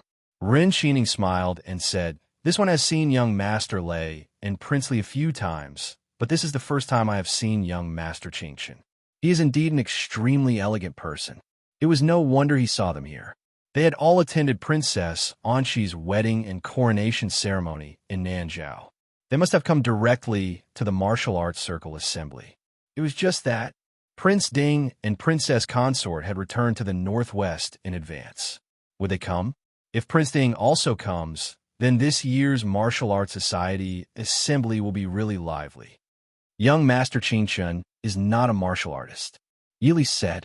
Ren Xining smiled and said, "This is not a serious martial arts assembly. With young Master Qingchen's reputation, even if he has no strength to truss a chicken, he is still much stronger than ordinary masters. But I'm afraid that young Master Qingchen may not fancy the young lady of the Morong family." Yili agreed with Ren Xining's comment in her heart. Not to mention Su Qingchen, eldest uncle and eldest aunt, would probably not agree to this marriage. Although the Su family was not an arrogant family, the gap between a merchant family and a scholarly family was more important than the so-called gap between the rich and the poor in the eyes of the Su family. The Su family would rather marry a girl from a poor scholar's family than marry a merchant's daughter. If the merchant's family was kind and charitable, then so be it. However, the Morong family was so rich that they could rival a country. It could be said that they monopolized half of Shiling's commerce. Thus, the Su family did not fancy them at all.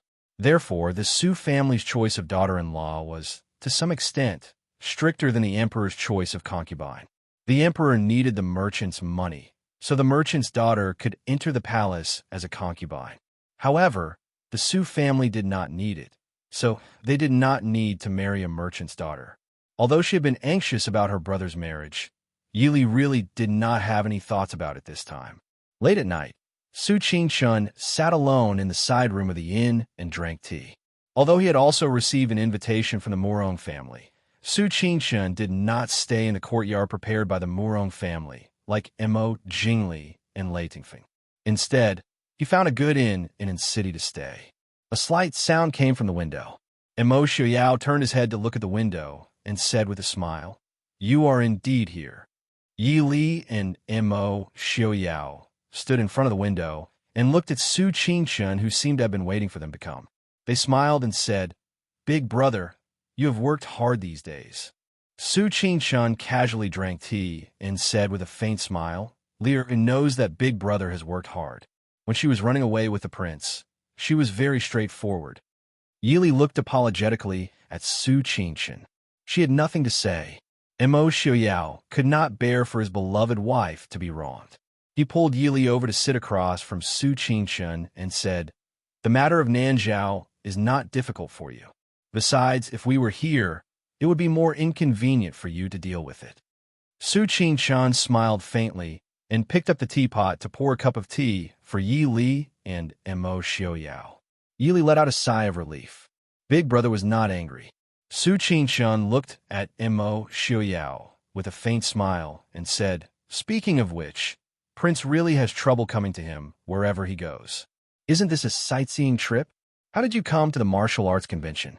And this seems to be Miss Morong's matchmaking convention. Is it really okay for you to bring Li here?" Mo Xiaoyao gritted his teeth. He wanted to slap Su Qingchen to death. Would it kill you not to drive a wedge between them? But Yili was right in front of him, so he could only smile appropriately and look at Su Qingchen kindly. "Brother Qingchen, please don't think too much. Miss Lee and I are just a normal couple who came to join the fun. But Brother Qingshun, I heard that Miss Morong's looks are not ordinary. Brother Qingshun is not young anymore and should consider marriage. After all, when you're old, people will dislike you. Most importantly, Miss Morong's dowry is generous. Brother Qingshun, why don't you marry her and make a contribution to the Northwest's economy? Su Qingshun's expression was calm as he said calmly, "This one seems to have heard that I don't like women. I'm afraid I'll have to disappoint Prince." Yili felt helpless. These two people could never coexist peacefully when they were together. Should she be glad that her big brother did not know martial arts, and Mo Xiaoyao did not have the habit of attacking people who did not know martial arts? Otherwise, these two people would not just be mocking each other.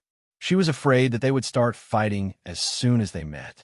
"Big brother, why did you come to join the fun?" Yili calmly changed the topic. Su Qingshun looked at her with a faint smile and said, "Prince Li and Heir Genom of Gojoseon warmly invited me. I couldn't refuse, so I came." Yili blinked, her eyes filled with disbelief. Would there be something that young Master Qingshun could not refuse? If he was not willing, even if you were 10 times or 100 times more enthusiastic, he could still push you away in the blink of an eye. "Big brother, is there a problem with this martial arts convention?" Yili asked with a frown. Su Qingshun looked at Mo Xiaoyao and said, "Prince, what do you know about Murong family's mysterious expert?" Mo Xiaoyao pondered for a moment and said, "It can't be considered mysterious. Murong Xiong is the only person in Murong family who did not do business but practiced martial arts. It is said that he did not like doing business since he was young, so he was not valued by Murong family. I know that when he was 18, he made a name for himself in Jianghu. When he was 20, there was a famous sect in Jianghu that caused trouble for Murong family. The family of the Emperor of Xiling also had the intention of looting a burning house. Murong Xiong single-handedly massacred the entire family that was looking for trouble overnight. Not a single person was left alive. Because he was too vicious and merciless, his reputation in Jianghu was not good.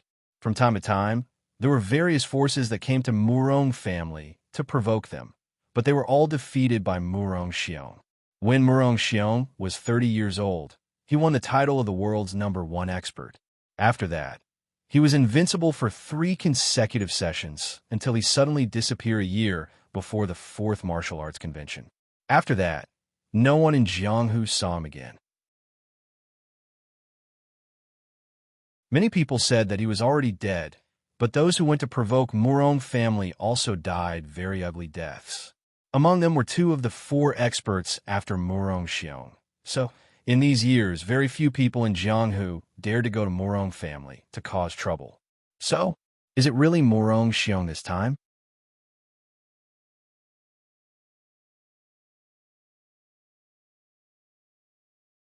Chapter 536. Su Qingshun nodded and took out a glittering golden invitation, placing it in front of the 2. Murong Xiong's name was written on the invitation.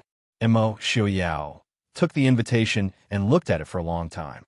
He frowned and said, "Murong Xiong is the uncle of the current Murong family's head. He should be at least 80 years old. What's he trying to do by jumping out at this time? Who knows? Maybe it's just as everyone guessed. He wants to find a suitable husband for Miss Murong so that the Murong family doesn't have a successor." Su Qingshun didn't care much about this.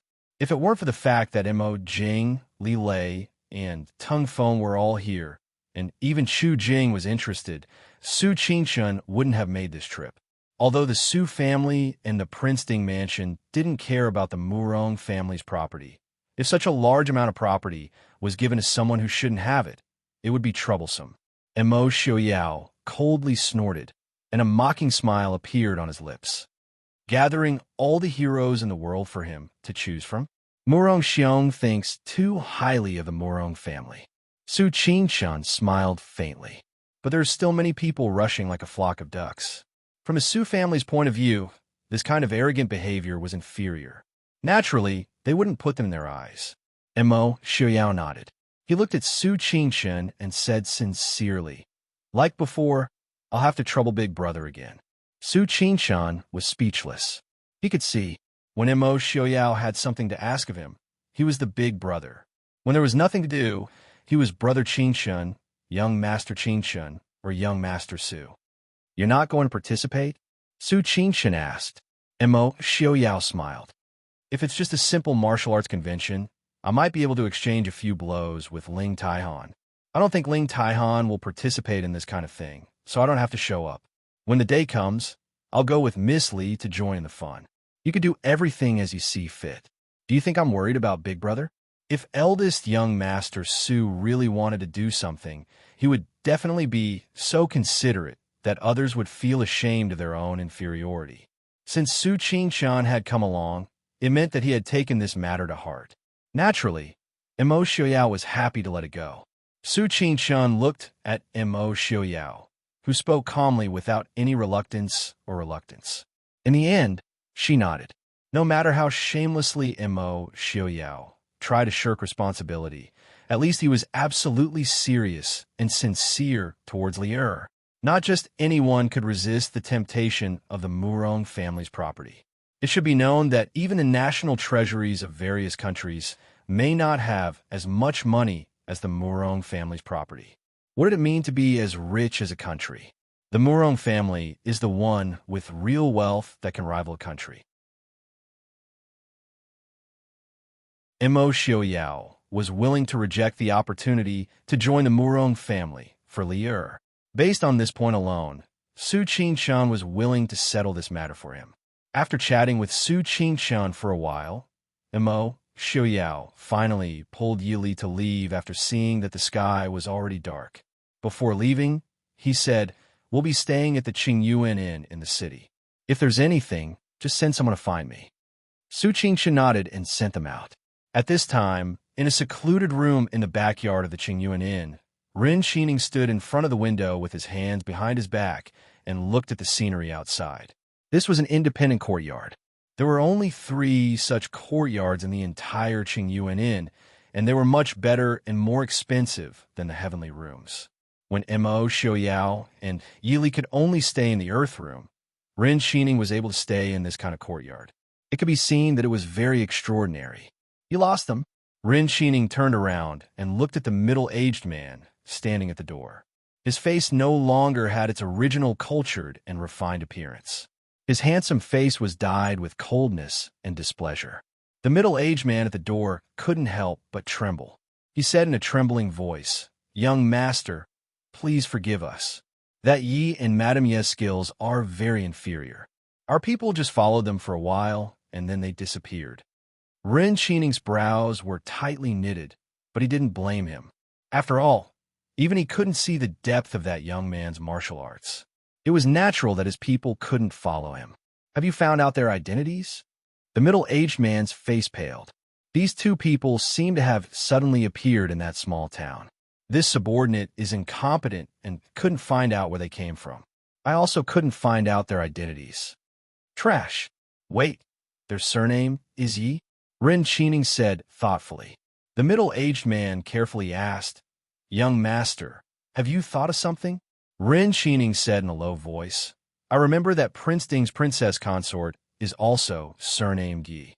In this world, there weren't many people who had that kind of martial arts at this age, so he couldn't help but be suspicious."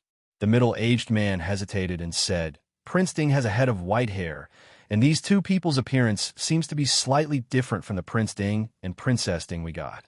Also, this subordinate received news that Prince Ding and Princess Ding have indeed reneged on their promise to go to Glass City." Ren Xining's eyes flashed with a trace of disappointment. That man and woman really weren't Prince Ding and his wife? Then when did such a couple appear in the martial arts world? Most importantly, why did they appear at this time? Go and investigate again. We must find out their identities before the martial arts convention. Ren Xining said. This subordinate obeys.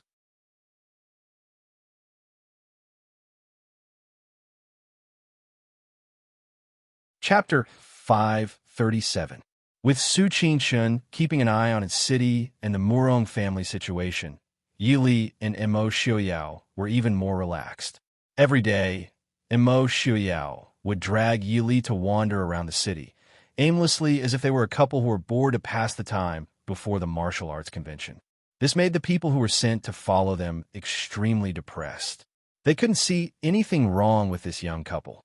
Even though the man was a little more handsome, and his martial arts were a little higher, and the woman was a little more beautiful, and seemed to be more outstanding than the average noble lady, it had nothing to do with their master at all.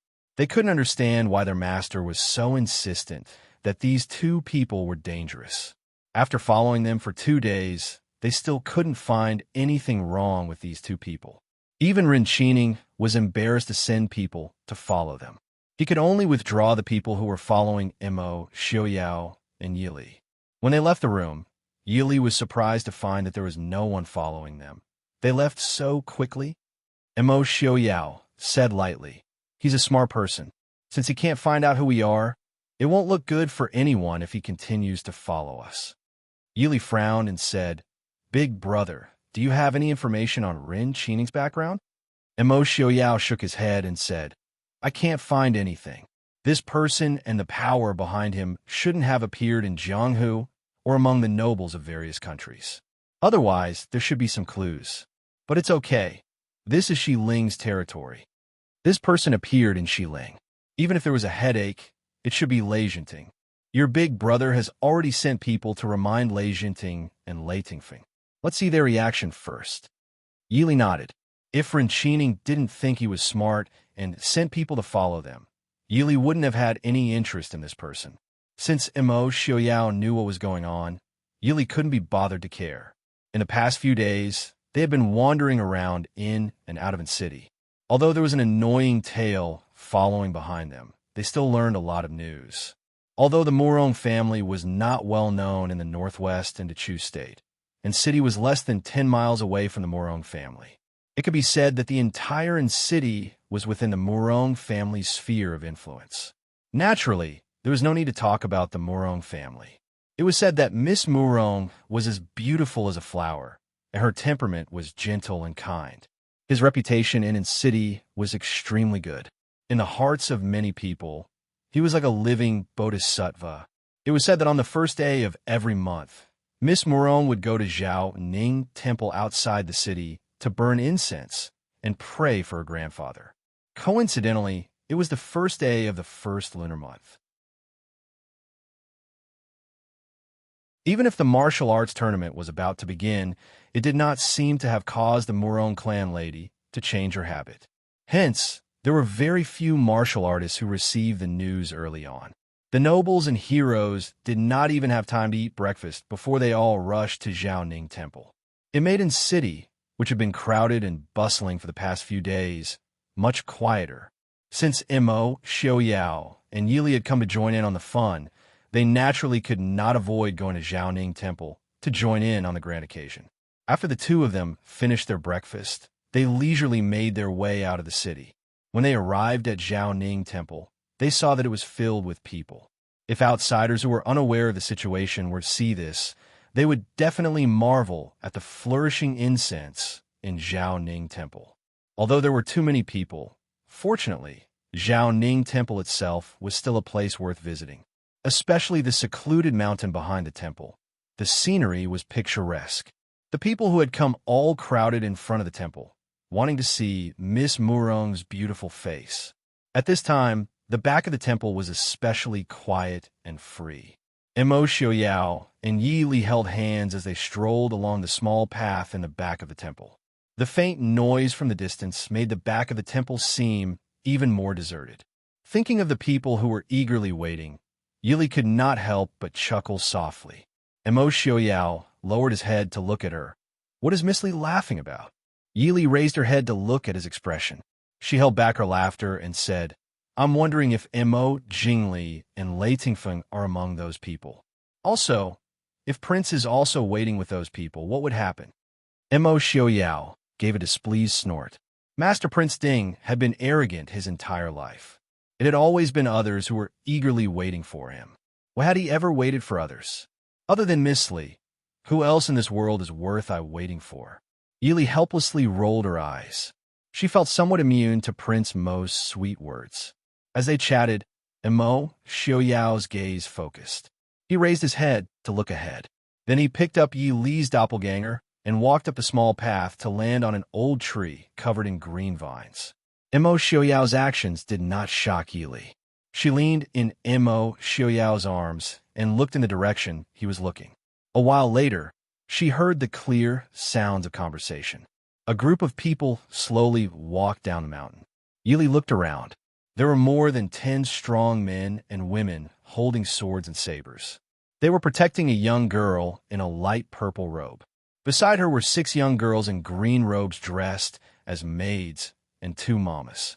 With a glance, Yi Li could see that the purple robe the young girl wore was the water cloud satin, the head of the 3 treasures of Nanjiao.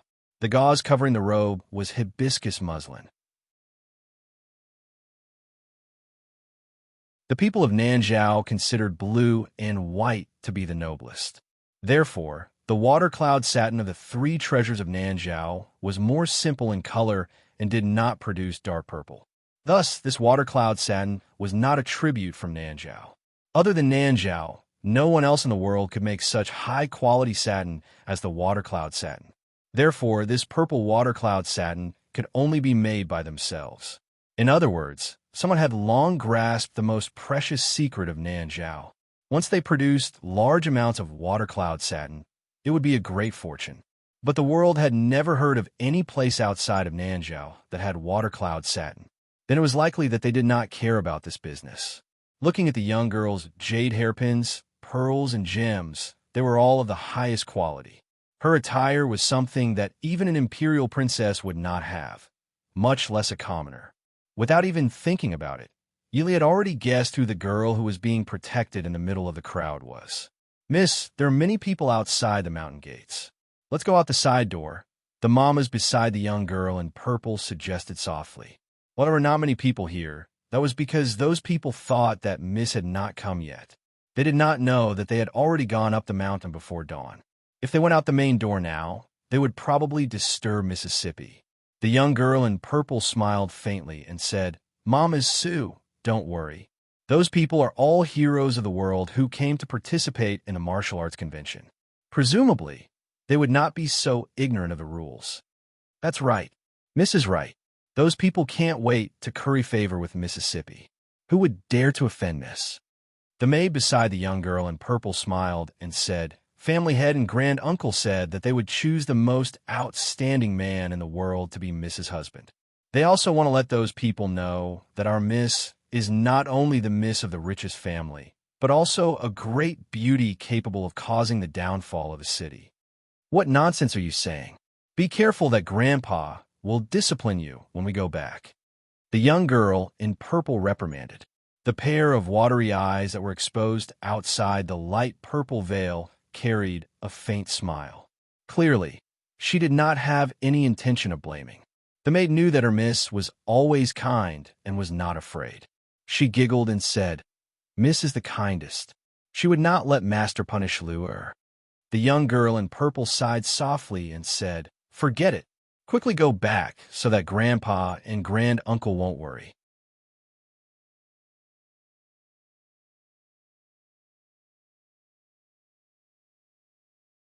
Chapter 538.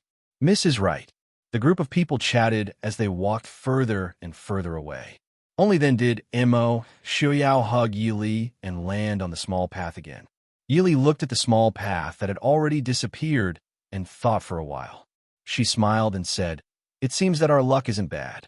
We didn't have to squeeze with those people, and we were able to see Miss Mu Rong first." Mo Xiaoyao gave an indifferent hoof. It was clear that he didn't care. Yi Li helplessly poked him and said, "I don't believe that you didn't see it, Prince." Mo Xiaoyao lowered his head to look at her and said with a smile, "See what?" Yi Li said, "That Miss Mu Rong, the dark patterns on her clothes and the hairpin on her head are all phoenix patterns. It seems that Miss Mu Rong really likes phoenixes." In Xiling and Chu State, where the culture and customs were similar, not everyone could use phoenix patterns. With Yi Li's status, no one could control what pattern she liked to use. However, when she was still in the Chu capital, Yi Li herself rarely used phoenix patterns, especially the dark patterns on Miss Mu Rong's clothes. It didn't look conspicuous, but it couldn't escape Yi Li and Mo Xiaoyao's eyes. That was the nine-tailed phoenix pattern, the true totem of the king of birds. Just based on this point, it was enough to prove that the Mu Rong family and Miss Mu Rong's thoughts were not normal. Playing to the gallery, Miss Li doesn't need to care about what they do. Mo Xiaoyao silently said. He held Yi Li's waist with one hand and continued to lead her to the top of the mountain. The scenery behind Zhao Ning Temple was beautiful. There were often tourists who came to burn incense and play on the mountain. Therefore, the temple specially built a pavilion on the top of the mountain for people to rest. When the two of them reached the top of the mountain, they saw that there were already people in the pavilion. Ling Taihan was chatting with Lung Luiwei and Sickly Scholar in the pavilion when he heard footsteps. He turned around and was surprised to see Mo Xiaoyao and Yi Li. He paused for a moment before saying, Prince Ding? Princess Ding? Mo Xiaoyao and Yi Li were originally just in disguise, so those who had never seen them before would have a hard time connecting them to each other. However, those who knew them would definitely recognize them. Mo Xiaoyao didn't avoid them either. He helped Yi Li up the last step and smiled at the three of them. Pavilion Master Ling? It is a pleasure to meet you. Ling Taihan was in a good mood when he saw Mo Xiaoyao's expression. He laughed loudly and said, It is indeed a pleasure to meet you. I originally thought that Prince Ding wouldn't be able to come this year. He didn't expect to meet her here. How is it? Will Prince be able to fulfill the promise of a martial arts competition that he owed a few years ago? Mo Xiaoyao raised his eyebrows and smiled at Ling Taihan. Pavilion Master really wants to fight with I at this time? When the time comes for the martial arts competition. Just now, I saw that Lady Murong was a heavenly beauty. Is Pavilion Master not moved in the slightest? If the two of them were to fight with all their might and still be able to participate in the martial arts competition, then it would only mean that the two of them were just being perfunctory. Ling Taihan sneered. His eyes flashed with contempt as he said indifferently, She's just a little girl who thinks she's smart. This Pavilion Master didn't come for the Murong family. Although Ling Taihan was the head of the assassins, his personality was steady and resolute. He rarely expressed his dissatisfaction in front of others. It was unknown what Lady Murong had done to provoke him. I originally wanted to find Lei Jinting, but since I met you here, Lei Jinting doesn't count for much. How about it? Prince Ding, can you teach me a thing or two? Ling Taihan said openly.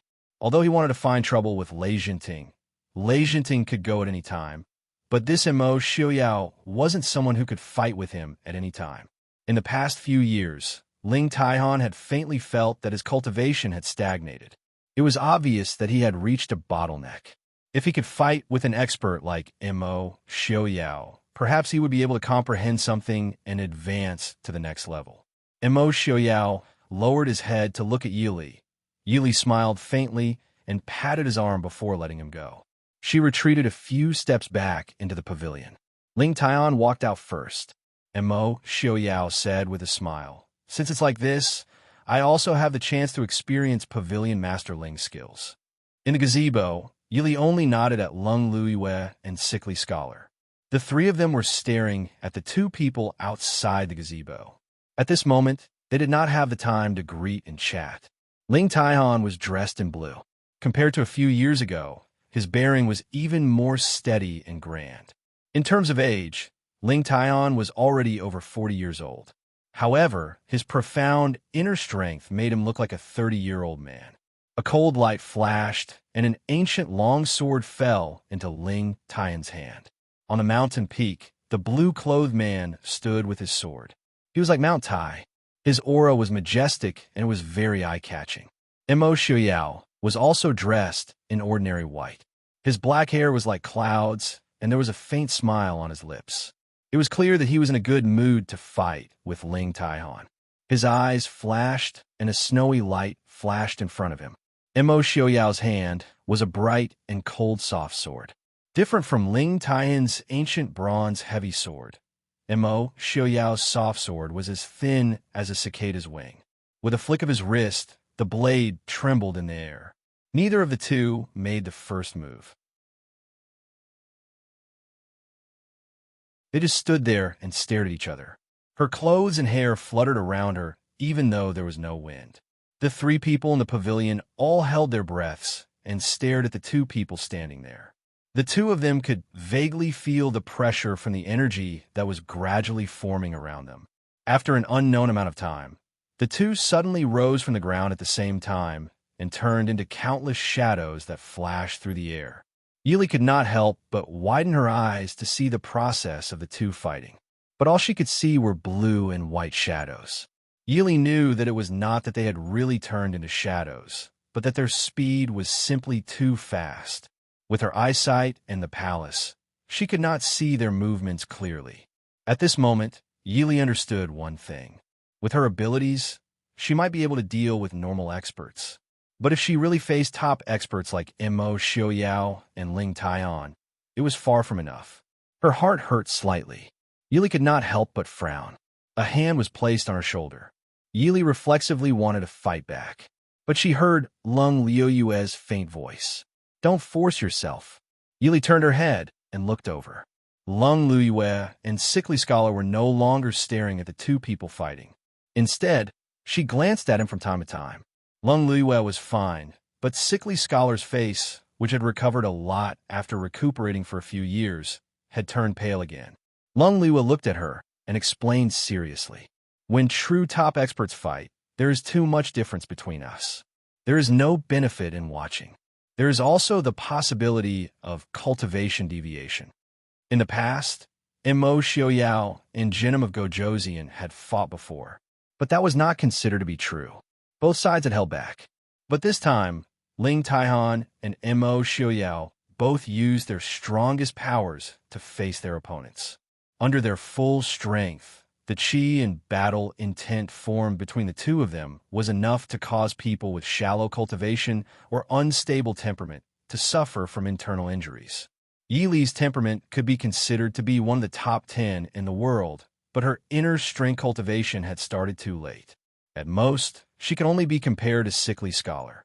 Even compared to Lung Liuyue, she was still lacking by quite a bit. Just now, she had focused all her energy on watching Immo Xiaoyao and Ling Taiyan's moves. If Lung Liuyue had not stopped her, she would have suffered internal injuries. Yili naturally thanked Lung Liuyue for her good intentions. She glanced at the two people fighting and sighed softly in her heart. Seeing Immo Xiaoyao and Ling Taiyan's level of cultivation, it was not that she was not envious. It was just that they had started too late. And practicing martial arts, especially internal energy, had to be practiced from a young age. In novels, people who had obtained miraculous pills and strange secret manuals to become experts were still stories. Lung Liuyue seemed to have a good impression of Yili. Seeing her frown, she said softly, "There is no harm in watching. Just don't force it. Prince Ding and Big Brother know their limits. They will not really injure each other." Yili nodded and said, "Thank you, Pavilion Master Lung." She just looked outside helplessly. If she forced it, she could roughly see, but if she did not force it, she really could not see anything clearly.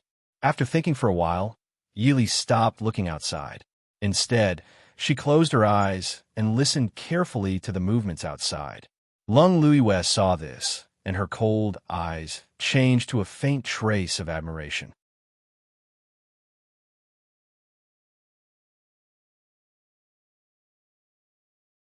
Chapter 539.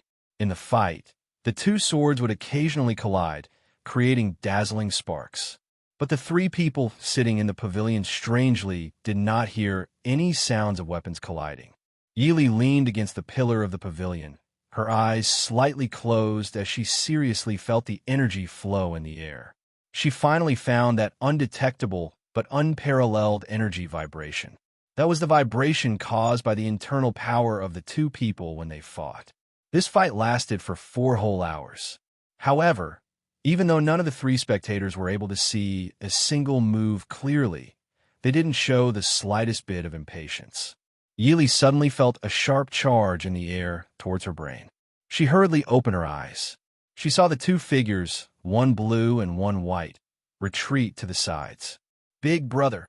Lung Liuyue exclaimed softly. She leapt out and reached out to protect Ling Taihan, who was on the verge of collapse. Ling Taihan released Lung Liyue's hand and waved his hand to indicate that she did not need to worry.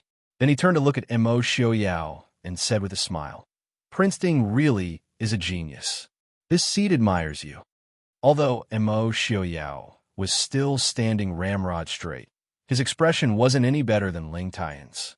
It was just that both of their eyes were filled with carefree joy. He smiled and said, "Pavilion Master Ling's literary skills are exquisite. This king also admires it. I have benefited greatly from today's fight." "Many thanks, Pavilion Master Ling." Ling Taihan laughed brightly and said, "We do not need to say such pleasantries. This seat has not come in vain to be able to fight Prince Ding. This seat will leave first and will not disturb Prince Ding and Wang Fei."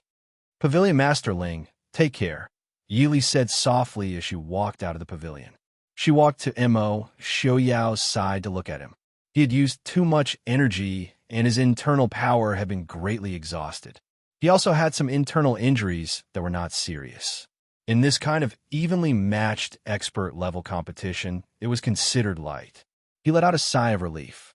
After watching Ling Taihan and the other two descend the mountain, Yili helped Mo Xiaoyao into the pavilion and asked, "How are your injuries? Can we go down the mountain now?" Mo Xiaoyao smiled bitterly and helplessly. "I've been neglecting my cultivation for the past few years. My injuries seem to be more serious than Pavilion Master Ling's." In terms of cultivation, Mo Xiaoyao was indeed inferior to Ling Taihan. Not to mention the fact that there were so many military and civil affairs in the Northwest that he had to deal with personally. Just his identity as Prince Ding meant that he could not spend a lot of time on martial arts cultivation. Ling Taihan, on the other hand, had to spend at least half a year cultivating behind closed doors. If Ling Taihan's current achievements were 30% talent and 70% hard work, then Mo Xiaoyao's would be 70% talent and 30% hard work. But now, it seemed that hard work and cultivation had a more solid foundation.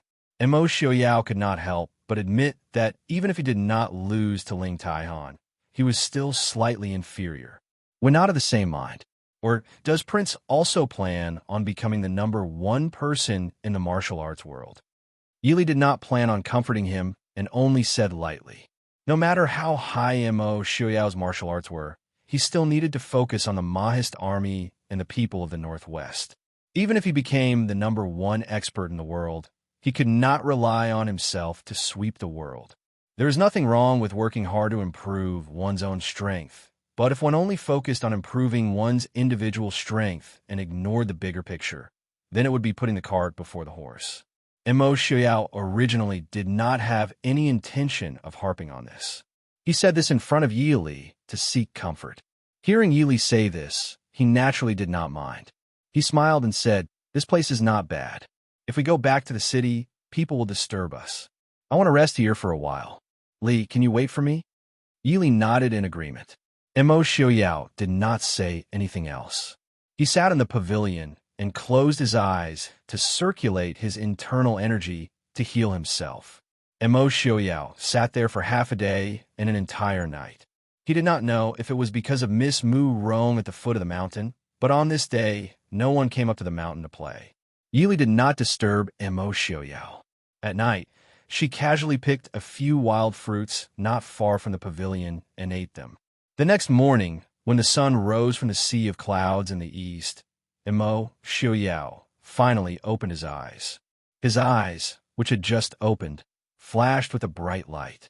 His originally cold exterior seemed to have a trace of gentleness. Mo Xiaoyao turned his head to look at the girl leaning against a pillar and sleeping. His eyes filled with endless tenderness. When Mo Xiaoyao stood up, Yili opened her eyes. "Done. It's been hard on you, Li. How about you sleep a bit more?" Mo Xiaoyao hugged her and looked at his body as he spoke softly. Yili shook her head. She leaned against his chest for a while before saying, "Let's go down the mountain. I'm a bit hungry. You haven't eaten for a day, so you must be hungry too." Not resting for 1 or 2 nights was nothing to them. Moreover, she had leaned against him to sleep for half the night. Yili did not like to starve herself if there was no need. Mo Xiaoyao hugged her and laughed in a low voice. All right, then let's go down the mountain. Mo Xiaoyao and Yili not returning for an entire night did not affect anyone. Ren Xining did notice, but he had many things to do.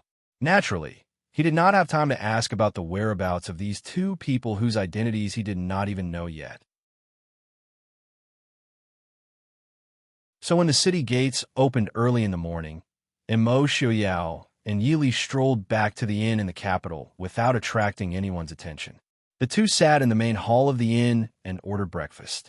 As they ate, they listened to the people who were also eating talk about what happened at Zhao Ning Temple yesterday. Miss Murong's grand appearance at Zhao Ning Temple naturally attracted the attention of countless people. It was said that at the entrance of the temple, a sudden breeze blew off Miss Murong's veil. The beauty of the woman under the veil was peerless, causing many heroes of Jianghu to be intoxicated.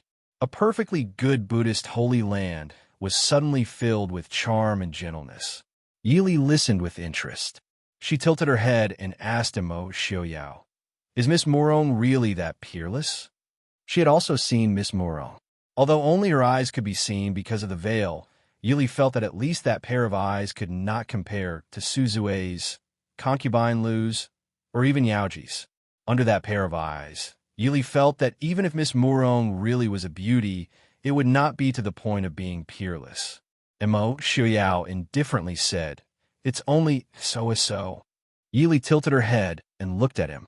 She smiled and said, "Prince has high standards." In this world, Mo Xiaoyao had seen almost all of the women who were famous for their beauty. It was no wonder that he did not like Miss Murong. Mo Xiaoyao looked at Yili with a smile that was not a smile and softly said, "I naturally have high standards. Otherwise, how could I have such a good wife like Miss Li?" Yili curled her lips. Did he choose her? But after all these years, Yili also understood that if Mo Xiaoyao really did not want to marry her, there were many ways to stop this marriage. Then I still have to thank Prince for thinking so highly of me. Wife, you don't have to be so polite.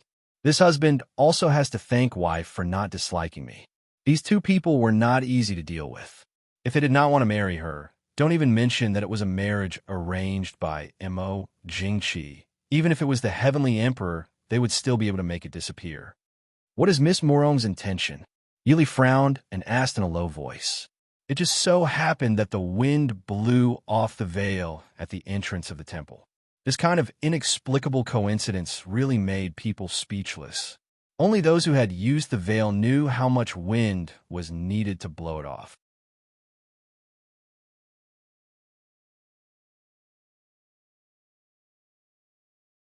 Chapter 540.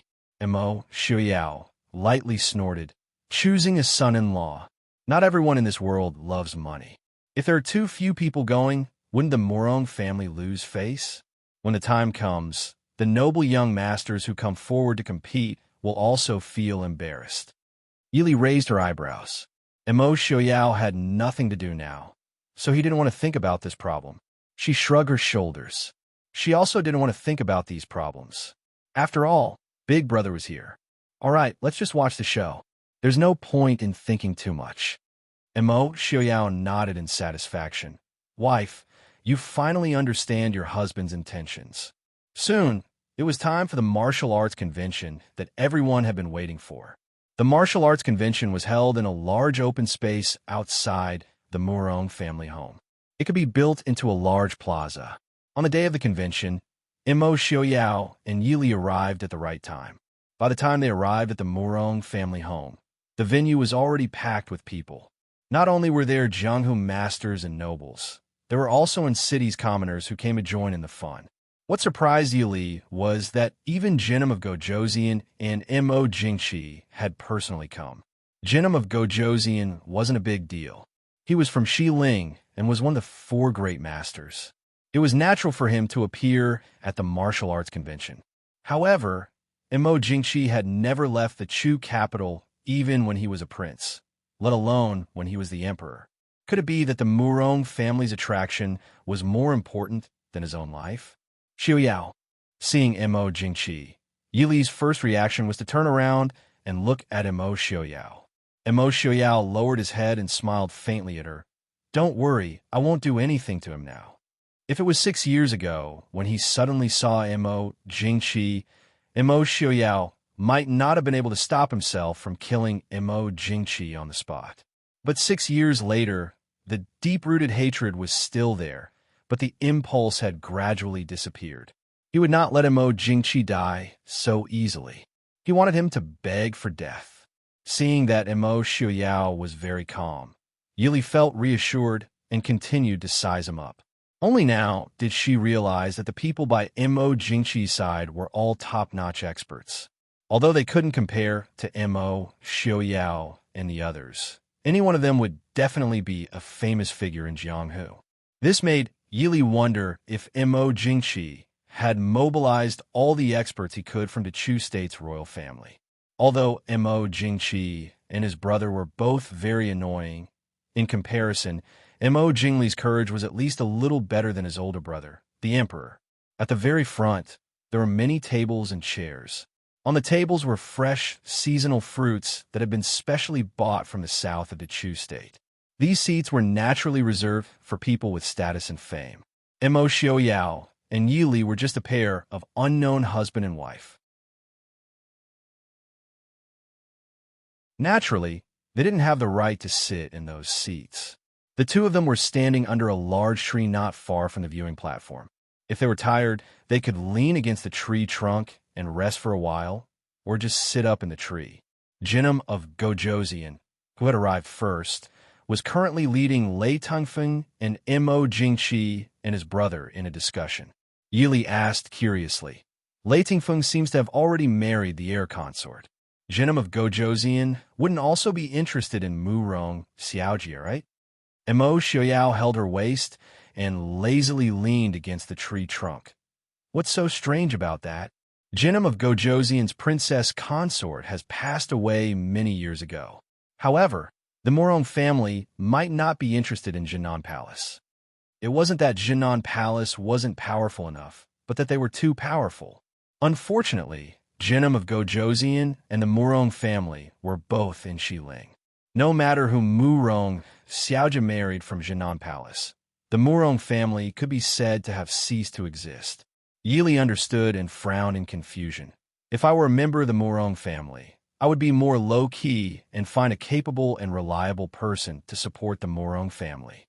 With Murong Xiong holding the fort, I'm afraid that not many people would have the guts to cause trouble. Now, aren't we inviting a wolf into the house? Or does Murong Xiong already have the ability to fight against the heroes of the world? Emo Xiaoyao smiled. Just like what my wife said, some people just like to make their presence known. Most of the important tasks had already been taken, so the few empty seats were particularly eye-catching. Jinnum of Gojoseon glanced at the seat opposite him and raised his eyebrows. Prince Ding didn't attend this year's martial arts competition. Lei Tangfeng smiled. Prince Ding didn't wait for Princess Anqi's wedding and rushed back to the northwest with the princess consort.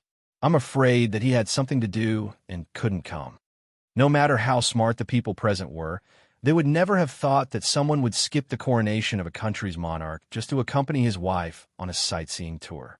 Therefore, everyone believed that Prince Ding and the princess consort rushed back to the northwest because of something important. Not being able to fight with Prince Ding again is Ai's greatest regret, Jinnum of Gojoseon said with some regret, but he was already calculating the recent movements in the northwest. He did get the news that Prince Ding and Princess Ding had returned to the northwest. The Mahist army in the northwest also showed signs of mobilization, but it didn't look like they were going to start a war. Jinnum of Gojoseon couldn't guess what Emo Xiaoyao was going to do. But to be on the safe side, Jinnum of Gojoseon secretly mobilized 200,000 troops to strengthen the border guards with the northwest. It is indeed a great regret that Prince Ding can't come. But since Emperor Chu can come to Xiling, I, as the host, should properly welcome Emperor Chu. Jinnum of Gojoseon looked at Emo Jingqi and said with a smile. Emo Jingqi smiled and said, Prince is too polite. I just came to join the fun. Prince, please don't laugh. Jinnum of Gojoseon smiled, but didn't speak. He did laugh. Even though Jinnum of Gojoseon had 3,000 gold-clothed guards, he didn't have people like Imo Jingchi who followed him everywhere, from his bodyguards to his servants, were all first-class aces. This was a level of fear of death. Did Imo Jingchi really think that so many first-class aces didn't need money? Or did he think that those aces were all willing to be his servants and didn't have the slightest bit of temper? Thinking back to when he heard that Imo Xiaoyao wouldn't be coming, Imo Jingchi secretly let out a sigh of relief. Jinnum of Gojoseon suddenly felt that he understood. After offending someone like Imo Xiaoyao, Imo Jingchi really should find himself some powerful bodyguards.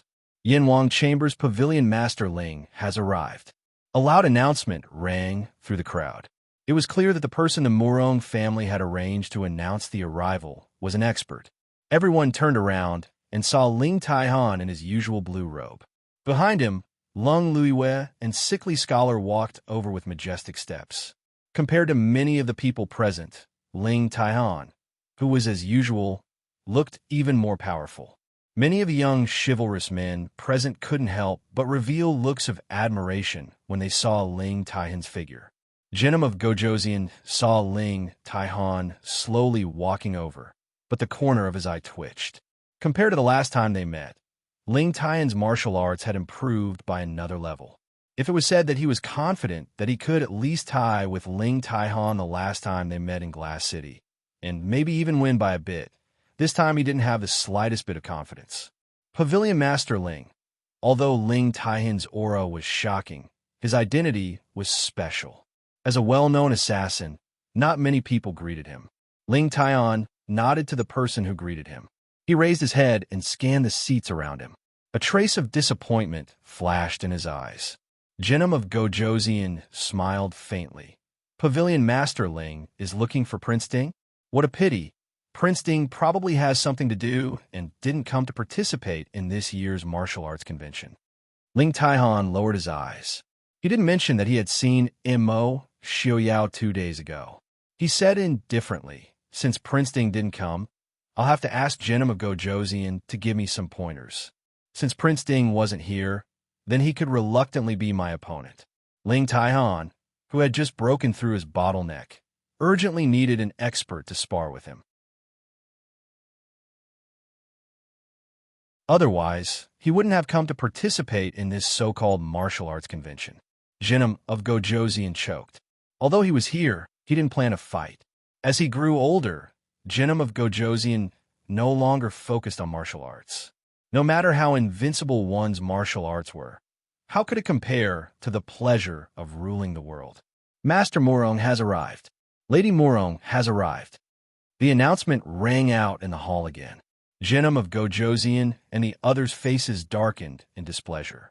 They were all powerful figures and were used to being arrogant and domineering. What they hated the most was for others to be more ostentatious than them. If this person was evenly matched with them, then so be it, but a mere merchant should be the same. The ones with the ugliest expressions were Jinnum of Gojoseon and Lei Tingfeng. After all, the Murong family was located within Xiling and could be considered a subject of Xiling. Not long after, Master Murong, who was over 60 years old and had white hair and a beard, led Lady Murong, who was dressed in a light purple robe embroidered with a hibiscus pattern, out of the Murong family's gate. As they walked, the people in the hall naturally opened up a path for them. It looked like the crowd was lining the road to welcome them. The crowd quickly noticed that there was an old man who looked about the same age as Master Murong walking beside him. He was not dressed extravagantly, and even his appearance was not particularly outstanding. Most people might not have noticed it, but Ling Taihan and Jinnum of Gojoseon's expressions changed. They both looked at each other. The old man's aura was clearly 10 times or even 100 times stronger than Master Murong's. Although his appearance was not eye-catching, he could walk side by side with Master Murong. If one looked closely, they would notice that Master Murong was also respectful and careful toward him. The two of them did not need to think too much to guess the old man's true identity. Master Murong walked forward and looked at the people in the hall. His gaze paused for a moment at the empty seat left for Prince Ding. His gaze darkened slightly, but he said with a smile on his face, I am the current master of the Murong clan. Thank you for giving me the honor of joining the martial arts tournament. For the sake of fairness in this martial arts conference, the Murong family has specially invited Senior Murong Xiong, the #1 expert in Jianghu 50 years ago, to be the judge. When he said this, the crowd was in an uproar. They all looked at the plain-clothed old man who had sat down at the head of the table as soon as he arrived.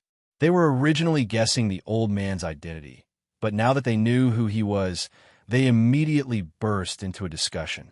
Master Murong was obviously satisfied with the crowd's shock. He nodded and said with a smile, Senior Murong has been in seclusion for more than 10 years, and his martial arts can be said to be unparalleled. He is naturally the most suitable person to be the judge. Ling Taihan sneered and said indifferently, Why have I never heard that the martial arts conference needs a judge? The experts in the martial arts conference always fought until one side was convinced, so there was naturally no need for a judge. Master Murong's face froze.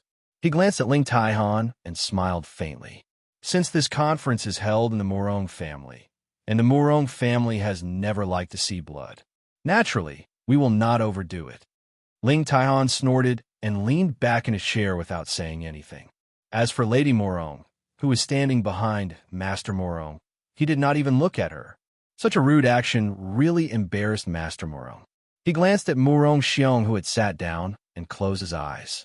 Master Murong was about to say something when he heard someone report loudly from outside. Glass City's Master Qingchen has arrived.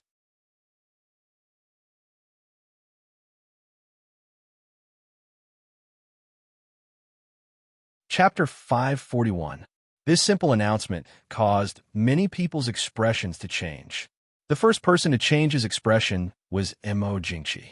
Although everyone knew that the Northwest and Dechu State had broken off relations, Mo Jingqi stubbornly refused to admit that it was his failure that forced Prince Ding and the Mahist army to break off relations with the Dechu State.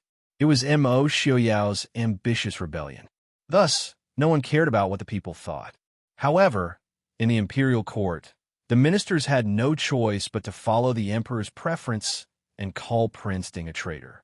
Although they felt a chill down their spines when they called him that, who told them to eat the emperor's rice? Now that Su Qingchen had openly used the title of Glass City, it was a heavy slap to Mo Jingqi's face. More importantly, it wasn't just the Prince Ding mansion and the Mahist army. The Su family had also been forced out by him. Now that young Master Qingchen had appeared here with great fanfare using Mo Xiaoyao's name, wasn't he telling the world that the person Mo Jingqi didn't dare to use, Mo Xiaoyao dared to use? The Su family had been hidden away in the Dechu State, but immediately held great power in the Northwest. Under this comparison, it was obvious who was superior and who was inferior. It would be strange if Mo Jingqi's expression didn't look good. Then there were Mo Jingli and Lei Tingfeng, as well as a few other young talents with ulterior motives. After all, when Lady Murong was choosing a son-in-law, the man's appearance would definitely have an advantage. Among the people present, there were probably less than 2 or 3 who could compare to young Master Qingchen in terms of appearance. Everyone could only rejoice that young Master Qingchen didn't know martial arts.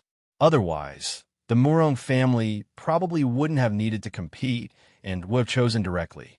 As for the other 2 important figures present, Ling Taihan and Su Qingchen did not have any conflict of interest. Moreover, the 2 of them were quite close, so they nodded at Su Qingchen as a form of greeting. As for Jinnum of Gojoseon, although young Master Qingchen was famous all over the world, he had never fought with Jinnum of Gojoseon. Moreover, the 2 of them were not from the same generation. Among the younger generation, the only one who could make Jinnum of Gojoseon a worthy opponent was Mo Xiaoyao. Therefore, he did not think much of Su Qingchen. Su Qingchen had already trained himself to be indifferent to both honor and disgrace in his youth. So how could he care about such a small scene? Young Master Qingchen was dressed in white robes as he strolled over. There was a smile on his face that was like pear blossoms in spring. The countless Jianghu heroines present could not help but gasp and blush. Miss Murong, who was standing beside Lord Morong, couldn't help but stare blankly. She thought highly of herself and had seen a lot of talented people these days. However, she had never seen young Master Ching Chen's celestial demeanor. At this time, Miss Morong did not remember what her grandfather and granduncle had told her. Her heart was beating wildly. "Everyone, please forgive me for being late." Su Qing Chun cupped his hands and smiled. Jinnum of Gojoseon laughed loudly and said, "Young Master Ching Chun is too polite. Please sit. I wonder if Prince Ding and Princess Consort can come?"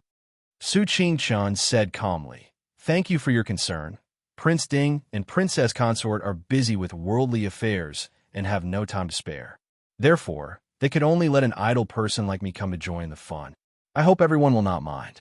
Everyone present was polite. Everyone present was an influential person from various countries.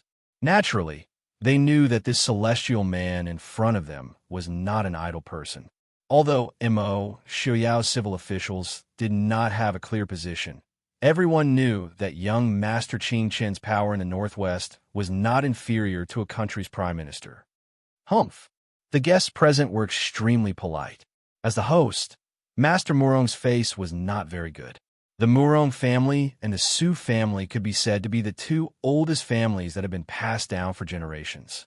However, although Murong family was the richest in the world, they had always had a knot in their hearts towards Su family.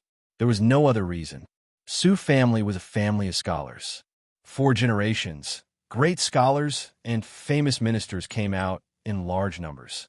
Their name resounded throughout the world and was revered by tens of thousands of people. However, because Murong family was a merchant family, they could not even enter the imperial court. Once they became rich enough to rival a country, they had to endure all kinds of attacks from the royal family, both overt and covert. No one would believe that the royal family of West Hill did not contribute to the decline of the Murong family until now. Although the Su family and the Murong family were both suppressed by the imperial family, even if the Su family were to fall one day, they would still be able to leave their name in history. After all, if the Su family's contributions to the imperial family were to be completely erased, then the historical records would have to be rewritten. As for Murong family, once they were destroyed, who would remember them? What's more, Su family had found a powerful nephew-in-law. They also had fifth brother's son who had extraordinary ability. Once Prince Ding's power stabilized in the future, Su family would clearly rise again, even more than before. On the other hand, Murong family was so poor that they only had money left. How could people not sigh? This light snort shook the hearts of everyone present. Su Qingchen's expression changed slightly. In fact, he did not feel it too deeply. However, when he saw the reaction of Jinnum of Gojoseon and Ling Taihan, he understood that the light snort was not that simple. Su Qingchun turned to look at Murong Xiong, who was sitting at the head of the table. He cupped his hands and said, "Senior Murong, this junior has been rude. Please forgive me." Murong Xiong's snort contained a special kind of internal energy. It was only effective against people who also had internal energy. The deeper the internal energy, the more powerful it was. Unfortunately, he had retired from Jianghu for too long. He had never considered the possibility that Su Qingchen did not know martial arts. Moreover, Su Qingchen's bearing was outstanding. His elegance was restrained. Even when interacting with experts like Jinnum of Gojoseon and Ling Taihan, he did not retreat in the slightest. Murong Xiong only became more and more convinced that Su Qingchen used some kind of special method to conceal his martial arts. Jianghu originally had such a method. At this time, seeing that Su Qingchen's expression did not change, his expression could not help but become more serious. "Why didn't Prince Ding come?" Murong Xiong asked in a deep voice. His tone was somewhat tyrannical. Immediately, many people present felt displeased. For example, Jinnum of Gojoseon and the others all wished that they could be born with a 7-orifices heart. They thought 10 times more than ordinary people. Although most of them did not see eye to eye with Mo Xiaoyao, Mo Xiaoyao's ability and status at least made them accept him wholeheartedly. This old man spoke in such a tone, full of arrogance and bossiness. Not only did he not put Mo Xiaoyao in his eyes, but he also did not put them in his eyes. Jinnum of Gojoseon's expression did not change. His gaze indifferently swept past Ling Taihan, Mo Jingli, and the others. His eyes were slightly cold. This old man did not think that after not appearing for a few decades, everyone in the world would listen to him now that he had come out of seclusion. Stupid. Su Qingshun was not angry. The smile on his face did not decrease at all. He calmly said, Prince Ding and the princess are tied up with business and have no time to attend this year's martial arts convention. I have already apologized to Jinnum of Gojoseon and Pavilion Master Ling on behalf of Prince Ding. The two of you do not mind. With Mo Xiaoyao's martial arts and status, only Jinnum of Gojoseon and Ling Taihan could fight with him. If it was only the martial arts convention, if the two of them did not mind, then naturally no one had the right to say anything. Moreover, participation in the martial arts convention was voluntary. If Prince Ding did not want to come, then no one could stop him. However, Murong Xiong was not satisfied with this result. He said in a low voice, This old man sent an invitation to Prince Ding. Why did he not come? Su Qingshun slightly frowned.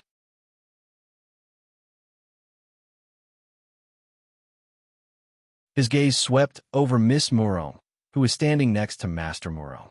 He did not immediately answer Murong Xiong's question. Instead, he turned around and walked to the empty seat next to Ling Taihan and sat down.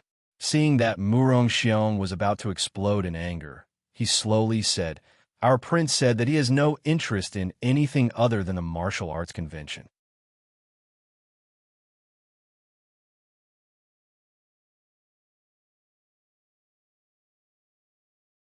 Chapter 542. Everyone present was silent. What did he mean by something other than the martial arts assembly? Almost everyone's eyes fell on Miss Murong. Miss Murong was originally looking at young Master Qingshun in a daze, but now she was ashamed and angry, wishing she could find a hole to hide in. Rude brat. Murong Xiong flew into a rage and slapped the air in the direction of Su Qingshun's seat. The air was so strong that it was almost suffocating, and it pressed down on Su Qingshun from all directions. Young Master Qingshun. The two guards beside Su Qingshun were shocked and stepped forward, one in front and one behind Su Qingshun. Ling Taihan, who was sitting beside Su Qingshun, also put a hand on Su Qingshun's shoulder at the same time. The two guards in front of Su Qingshun swayed, but soon they stood still. A trace of blood flowed out of the lips of the man standing in front, but he didn't seem to feel the pain. He wiped the blood away and was helped back to stand behind Su Qingshun by his companion. Ling Taihan also calmly withdrew his hand, but his eyes were still vigilantly staring at Murong Xiong in front of him. His sharp eyes revealed a hint of eagerness. Su Qingshun sat calmly behind the table, and even his hair didn't move in the slightest. It was as if the murderous palm didn't happen at all. Young Master Qingshun took a sip of tea and thanked him gracefully. Thank you, Senior Murong, for showing mercy. Murong Xiong snorted and sat back in his seat, no longer speaking. He stared at Su Qingshun with eyes full of gloominess and inquiry. Murong Xiong certainly couldn't kill Su Qingshun. Perhaps it would be easy to kill Su Qingshun. Murong Xiong even felt that it wouldn't be difficult to kill Mo Xiaoyao with his martial arts. But as long as he wasn't crazy, he couldn't do that. He could kill Su Qingshun and Mo Xiaoyao, but he couldn't kill hundreds of thousands of Mahist army. When the time came, the Mahist army would flatten the Murong family. The so-called bargaining chip was a bargaining chip because it was useless to hold it in one's hand. Once it was used, it would be a life and death battle. Murong Xiong was slapped in the face by Su Qingshun on the spot. Naturally, Master Murong's face didn't look good either. He put away all the nonsense he had prepared and announced the start of the martial arts tournament with an indifferent expression. In truth, according to the usual practice, there was not much to see on the first day of the martial arts tournament. The first day was mostly filled with rookies from Jianghu going up to fight. The real excitement came on the second and third days. Of course, Sometimes the third day of the competition would end very quickly, and sometimes it would extend to the fourth or fifth day, depending on the strength of the remaining experts.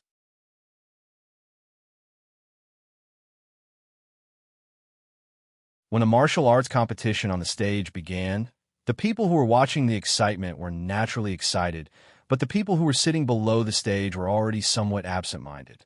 Under a tree not far away, Yili leaned against Mo Xiaoyao's chest and frowned as she watched the people on stage. Mo Xiaoyao patted her and comforted her. "Don't worry, Big Brother is fine."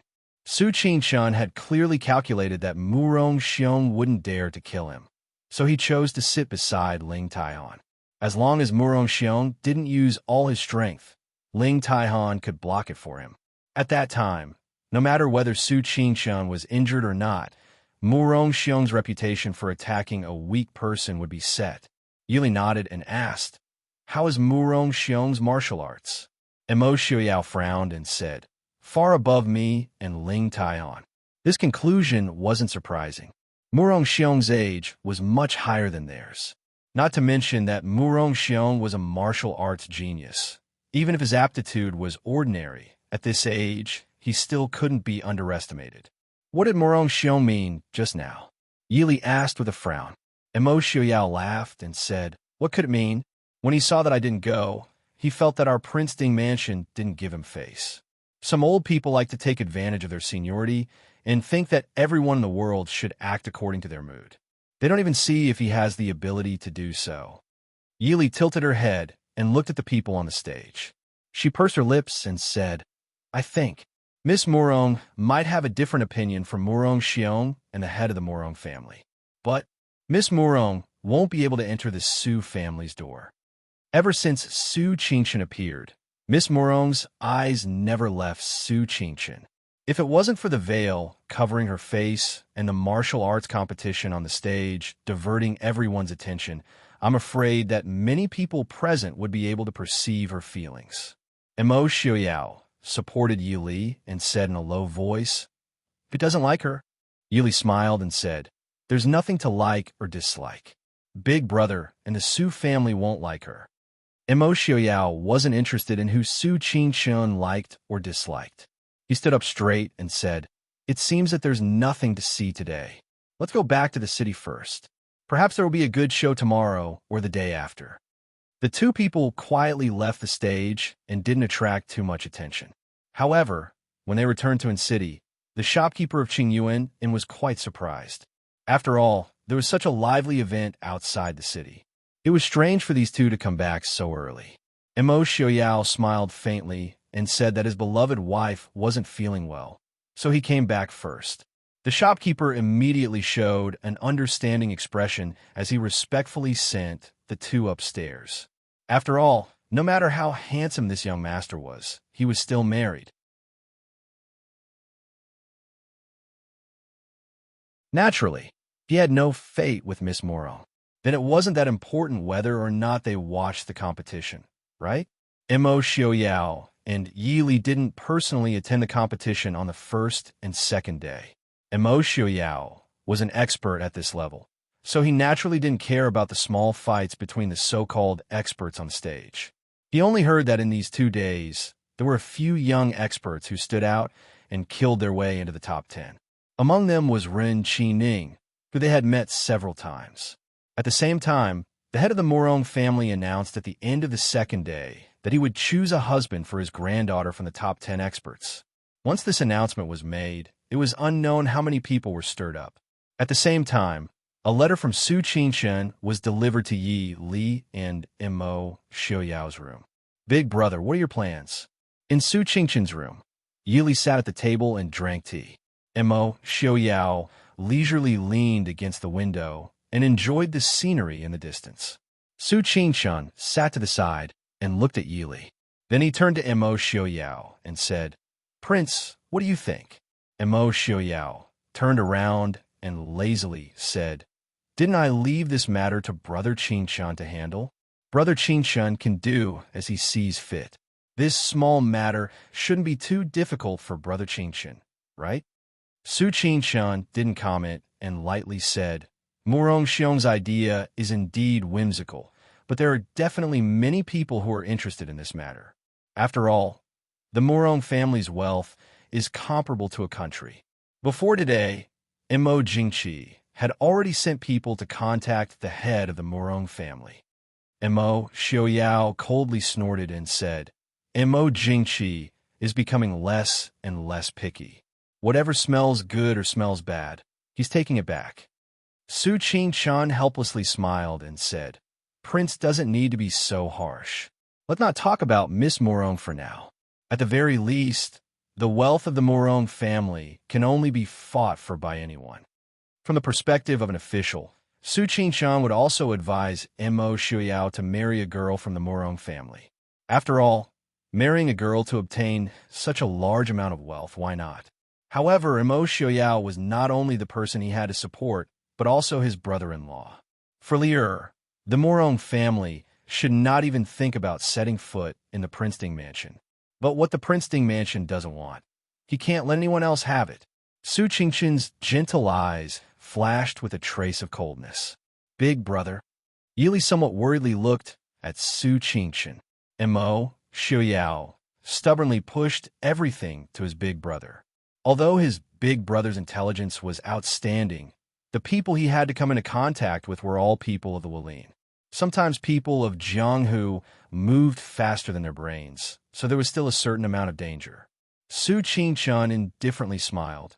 No matter, Lier, don't worry. Big brother will take care of everything.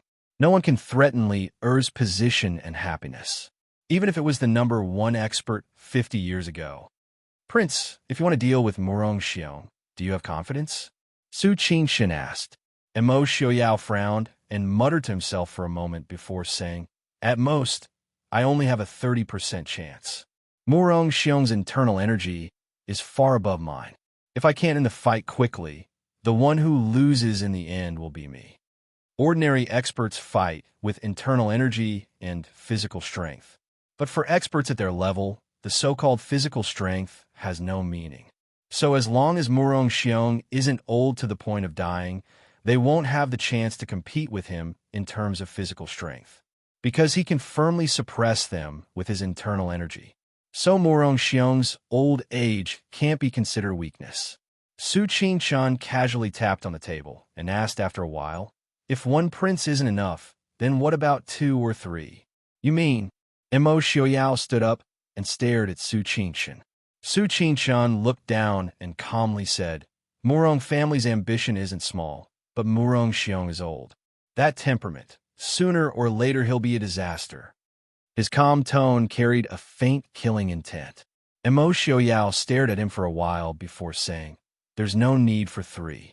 I and Ling Taian or Lei Jinting can deal with Morong Xiong. That's good. Su Qingchan nodded with satisfaction and said, Then, maybe we don't need Prince Ding to come out. If Mo Xiaoyao and Ling Taian or Lei Jinting can deal with Morong Xiong, then even without Mo Xiaoyao, they can still deal with Morong Xiong. Big brother, Morong Xiong's martial arts are too high. I'm afraid the Morong family isn't completely unprepared. You must be careful, Yili said softly. Su Qingchan nodded with a warm smile, but there was a slight sharpness between his brows. Lier, don't worry. Reporting to young Master Qingchen, Miss Morong requests an audience. The guard outside the door respectfully reported. Su Qingchan frowned and lightly said, Invite Miss Morong up. You're tuning in to the Romance Rendezvous YouTube channel. We're so grateful for your support, and don't forget to subscribe to join us on this incredible journey through captivating stories. Your generosity through donations truly makes a world of difference, as it's the primary source of revenue that allows me to expand and enhance this channel for you. Thank you from the bottom of my heart for being a part of this adventure.